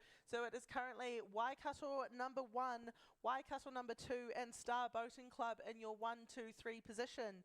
We then go out to Auckland Rowing Club. They're still sitting in 4th place and holding off Cambridge in lane 4 as the crews come through to the final 250 metres. But no doubt about it, it will be Waikato number 1 with the bowside tandem. And they're approaching the final 100 metres and just extending away. Star Boating Club and Waikato going for that 2nd and 3rd place. We see a lift in the rating from Star Boating Club there. Have Waikato got a response? Star Boating Club in 2nd place. They go through to the final 100 metres now. Waikato Rowing Club in 3rd. Auckland Rowing Club not far behind, and Cambridge Rowing Club just behind them. But it will be the Waikato Rowing Club number 1 crew who will take out the Women's Club Coxless 4. Congratulations, Elise, Pippa, Francis the crossword solver and Madison on your win. We then come down to Star Boating Club in lane 3. Star Boating Club will take the silver ahead of Waikato, and Auckland Rowing Club will finish just behind in 4th place. We then come back to Cambridge Rowing Club in lane 4, who finish ahead of Hamilton Rowing Club in lane 1 before going out to Star Boating Club and West End.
Club Coxed 4 on the course now. Lane 1, Auckland 31. Lane 2, Epsom Girls Grammar. Lane 3, North Shore. Lane 4, Auckland 32. Lane 5, Hamilton. Lane 6, North Shore 2. Lane 7, Epsom Girls Grammar 2. And Lane 8, Waikato 23. It looks to be the crew in lane 3 though. There is a crew from North Shore in the lead there, as well as the crew from Hamilton in lane 5. So 2 crews in the middle. We then go back to Epsom Girls Grammar in lane 2 for 3rd place before we go to Auckland 31 in lane 1 for 4th. So all crews just approaching the 1500 metre mark. So 500 metres to go in the A final of the Women's Club Coxed 4. And it is Hamilton Rowing Club in lane 5 in the lead. They've got about half a boat length over North Shore number 1 in lane 3. That looks to be the crew from Westlake Girls High School up in Auckland. That's your 1 and 2 at the moment. We then go back to Epsom Girls Grammar in lane 2. They are sitting in 3rd place before we go out to Waikato 23 in lane 8. Sitting in 4th, but just over 250 metres to go here in the A final of the Women's Club Coxed 4. The Hamilton, we see the bowside tandem rig just with their nose ahead of North Shore number 1 with 250 metres to go. North Shore though starting to pick it up, and they're coming very close to the Hamilton Rowing Club Coxed 4. So we'll see if there's a bit of a sprint in it there. Epsom Girls Grammar in lane 2, also just picking it up a little bit in the closing stages here of the A final. Auckland 31 in lane 1, sitting in 4th place ahead of Waikato 23 out in lane 8. But the cheers of the Epsom girls down on the boat ramp are starting to be heard. North Shore and Hamilton going for 1st and 2nd. Hamilton still with the edge over North Shore, but North Shore winding it up. We have just over 100 metres to go, and it is neck and neck. I think Hamilton may just be in front, or it could actually be North Shore. North Shore just with the nose in front now. North Shore Rowing Club, the crew from Westlake Girls High School, ahead of Hamilton Rowing Club here in the closing stages of the Women's Club Coxed 4. And North Shore have upset Hamilton Rowing Club. North Shore will take the win in the Women's Club Coxed 4. Hamilton Rowing Club in 2nd, and it will be Epsom Girls Grammar number 1 in 3rd.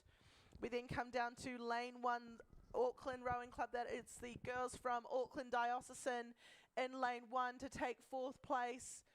Waikato number 23 in lane 8 will finish after them, and following them we have Epsom Girls Grammar, North Shore and another Auckland Rowing Club crew.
We now have the A final of the men's club coxless pairs in lane 1, Waikato number 2, lane 2, Wellington number 1, lane 3, St George's number 1, lane 4, St George's number 2, lane 5, Auckland number 1, lane 6, St Kentigern College number 2, lane 7, St Kentigern College number 1, and lane 8, Hawke's Bay number 1. We see a yellow boat in the middle, and that looks to be like a St George's crew there, the crew of Luca Tona and Sebastian Line. St George's number 2, coached by John Cook. They are currently in the lead here in the A final of the men's club coxless pairs. We then go back to their squad mates, also from St George's. They are in second place, but under some pressure from Auckland Rowing Club in lane 5 as well. So it is the three crews from the Tamaki Estuary, 2 from St George's and 1 from Auckland Rowing Club, currently in first, second and third position in the men's club pairs.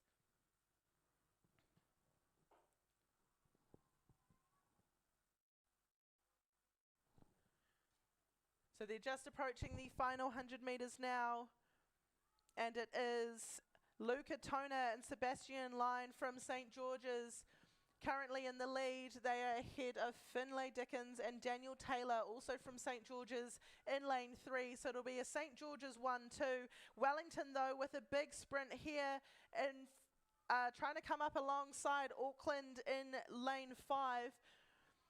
Do they have enough gas to do it? I think Wellington might just be coming up on lane 5. Wellington have just pipped them. It is St George's, and on the line I think it will be Wellington in lane 2.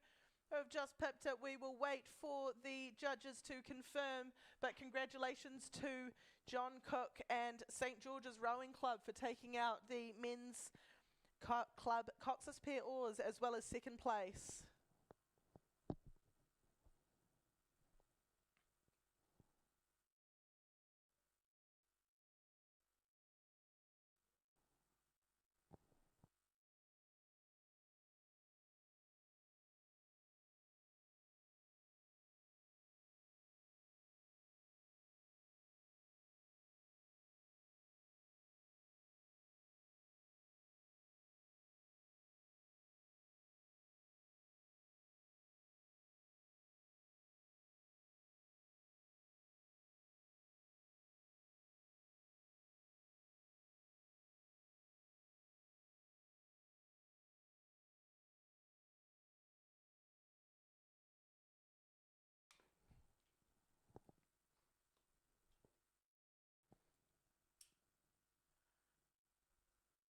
So we do have confirmation that third place was achieved by Wellington Rowing Club by 0.31 of a second. So very close racing there.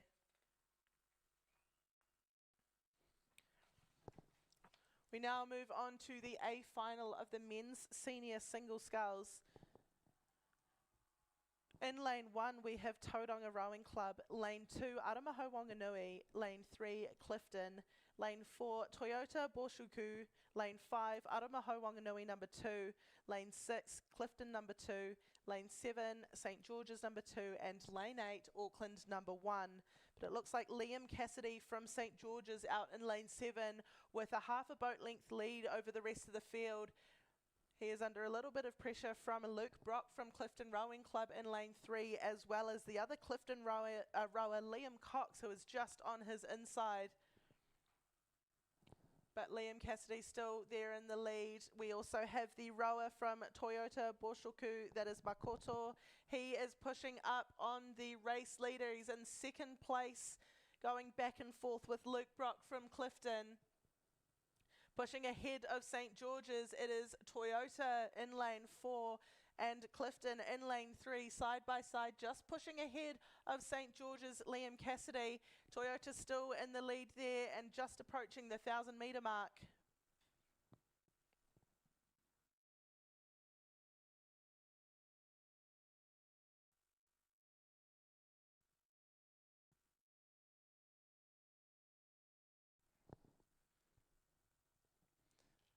So it is now Makoto from Toyota in lane 4 in the lead. Luke Brock from Clifton Rowing Club on his outside, right up there next to him.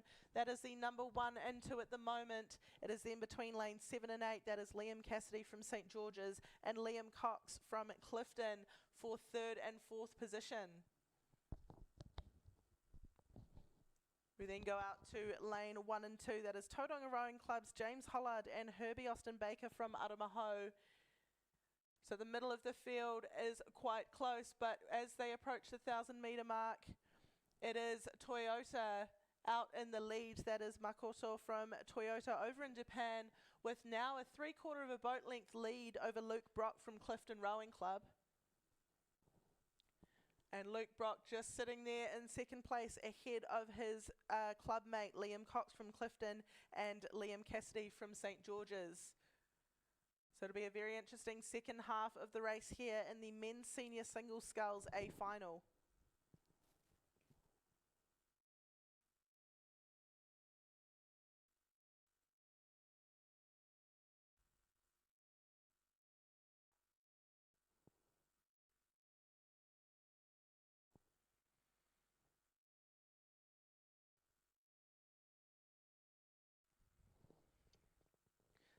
So we can just see here, Makoto from Toyota has just extended to a boat length lead over Luke Brock, and we've got a big push from the single sculler from Aramaho. That is Herbie, who is pushing up into 3rd place position. His bow ball is on the stern canvas of Luke Brock from Clifton Rowing Club.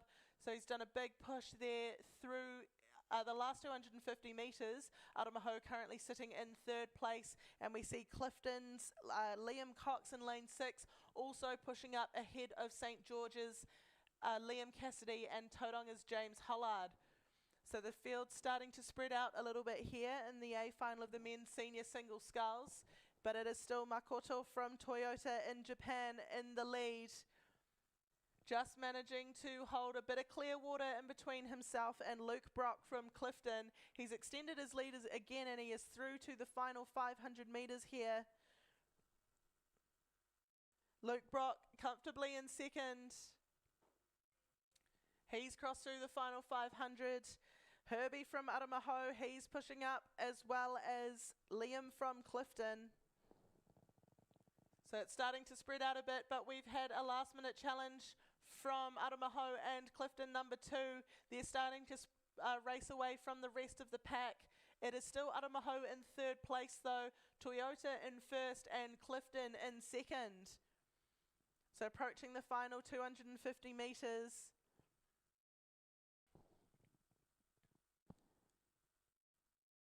We just see them as they come past the spectator bank.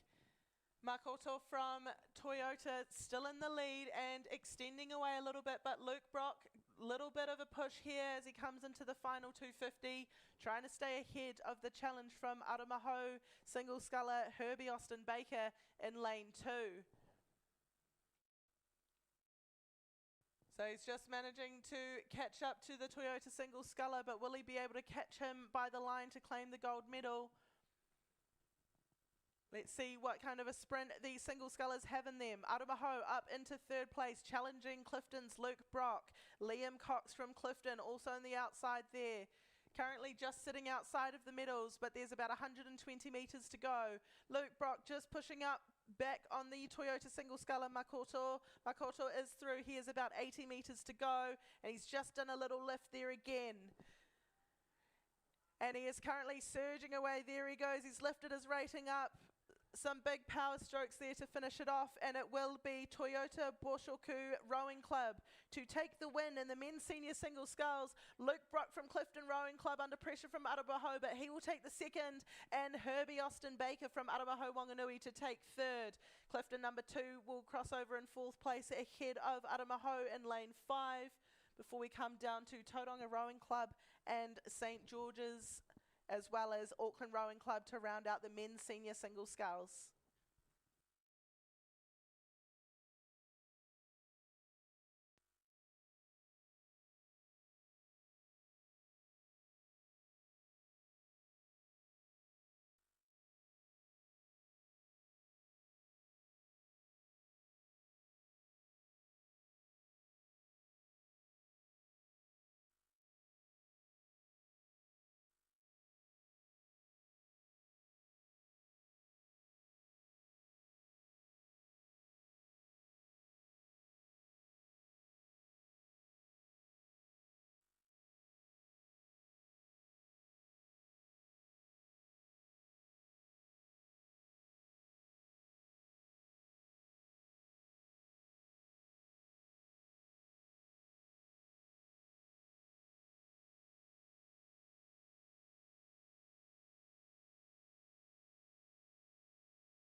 Just approaching the 1500 metre mark now is the A final of the women's senior single sculls.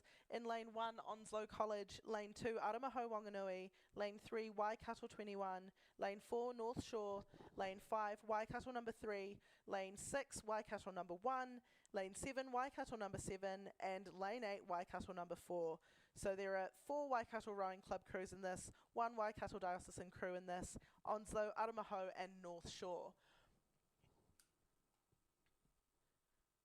So all crews are just approaching the 1500 metre mark.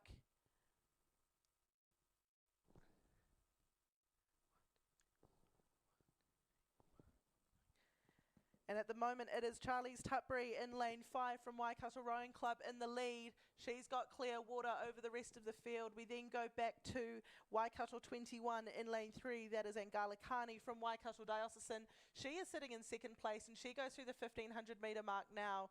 We then go out to Amelia Barrell in lane 6 from Waikato as well, sitting in third place, about half a boat length up from Atlanta Bruce from North Shore Rowing Club, sitting there in the middle. So that's 1, 2, 3, 4 at the moment. Onslow College out in lane 1. They follow on behind as well as Aramaho Wanganui, and lane 7 and 8, Singer Hickson and Lauren Wood are also out there.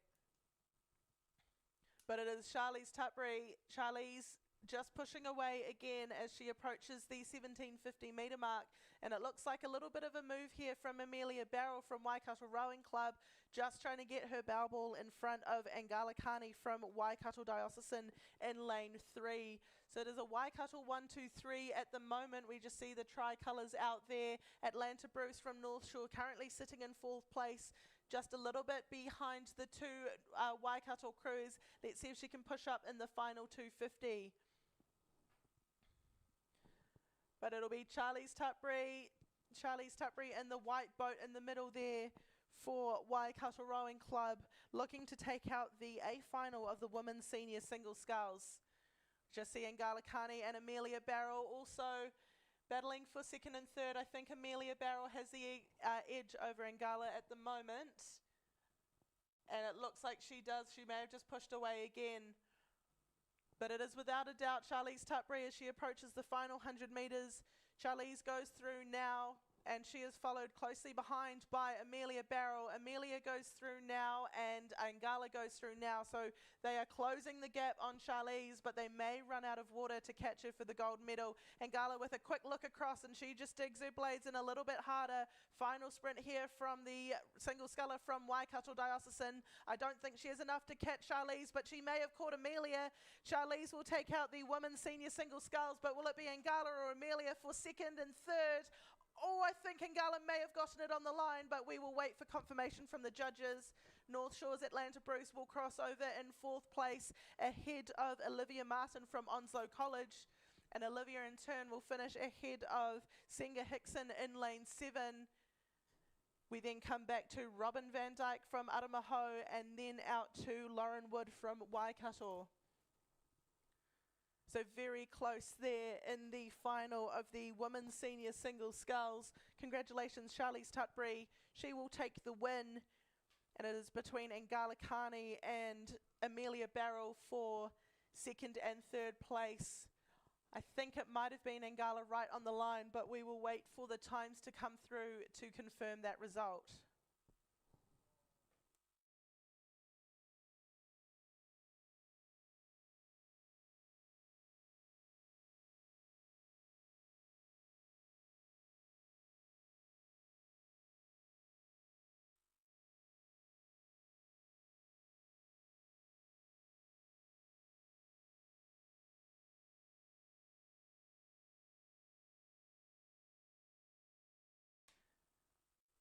Just to confirm that result for you, it was Angalikani in second place, 0.22 of a second ahead of Amelia Barrell. So congratulations to Angala on your silver medal and Amelia on the bronze. It is a Waikato 1, 2, 3. We then jump straight into the men's novice double sculls. This is our penultimate race of the day. So on the course now, they are approaching the 1,000 metre mark. In lane 1, Aramaho Wanganui, lane 2, St Paul's, number 1, lane 3, Cambridge 21, lane 4, Hauraki Plains number 1, lane 5, Hawke's Bay number 1, lane 6, St Paul's number 2, lane 7, St George's 11, and in lane 8, King's College number 2. But it is lane 5 from the Hawke's Bay, Ashton Bell and Felix de Groot, coached by Sam Cropper and Alex McHardy, currently sitting in the lead here.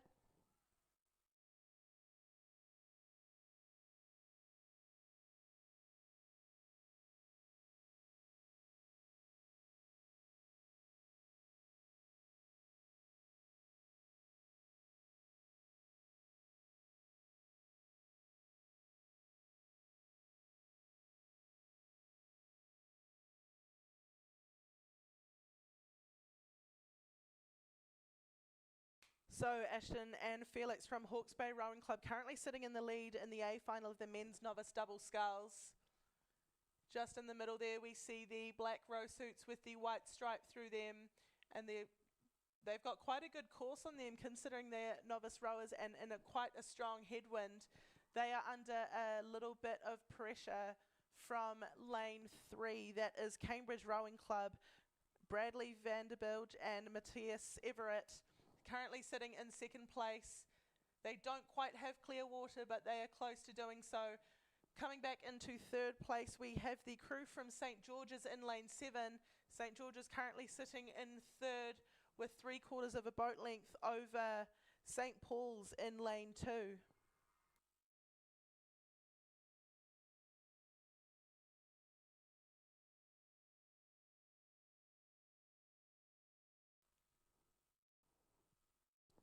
But it is Hawke's Bay Rowing Club in the lead. They're just managing to get a little bit of clear water over Cambridge Rowing Club as they approach the final 500 metres of the A final of the men's novice double sculls. This Cambridge Club crew look to be like a crew from St Peter's down here in Cambridge, and I think I see the red on the top of their boat. But Hawke's Bay managing to hold them off as they come into the final 500. St George's still sitting in third place with a little bit of a challenge from St Paul's in lane 2, but St George's still holding them off with about a boat length advantage.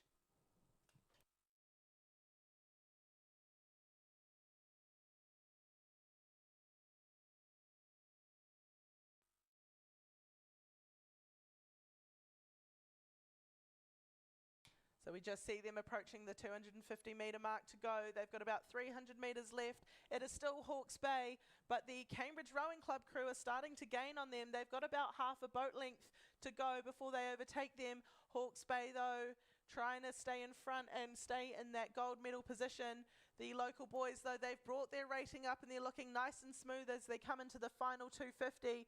Hawke's Bay still, they go through first, but Cambridge Rowing Club not too far behind. Hawke's Bay just managing to hold them off a little bit more. They haven't gained too much more. Half a boat length in between it. We then go back to St Paul's and St George's, lanes 2 and lane 7 for third place. Hawke's Bay Rowing Club, though, it is without doubt them as they have 150 metres to go. Can they hold off the challenge from Cambridge Rowing Club? Cambridge have just departed their lane and they are now in lane 2. So they're taking a little bit of a detour. Let's see if it gets them to the finish line a bit faster. Hawke's Bay are through to the final 100 metres. Cambridge go through now. It is very close between these two crews. Hawke's Bay, though, managing to stay in their lane. Cambridge starting to go into lane 1. They're taking a little bit more of a detour. Hawke's Bay, quick look across. They are still just in front, but it'll be on the final sprint. Cambridge Rowing Club looking to take the gold medal off them, but it'll be Hawke's Bay. Hawke's Bay will take out the men's novice double sculls. Cambridge Rowing Club will finish in second place after a great sprint there. St Paul's in lane 2 trying to come up on St George's, but St George's in lane 7 will take the bronze medal. St Paul's will come over in 4th before we come back to another St Paul's crew, Hauraki Plains College and Aramaho Wanganui, to close out the men's novice double sculls.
Our final race of the day is on the course now, the A final of the men's intermediate single sculls. In lane 1, West End number 1, lane 2, Starboating Club, lane 3, Porirua, lane 4, Aramaho Wanganui, lane 5, St George's, lane 6, Waikato, lane 7, King's College, and lane 8, Clifton.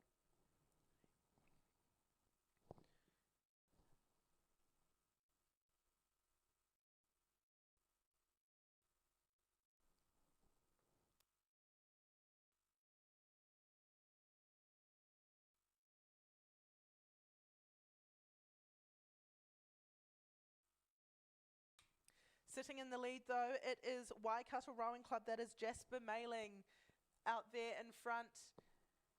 In second place, just behind him, is the Clifton single sculler in lane 8, that is Jack Hurley. So Waikato Rowing Club and Clifton Rowing Club in first and second at the moment. We then have Sean Brooks Adams in lane 1 from West End Rowing Club, closely followed by Starboating Club and Porirua in lanes 2 and lanes 3. Lane 3 though just ahead of lane 2 here as they cross into the final 500 metres of the men's intermediate single sculls, sponsored by the University of Waikato.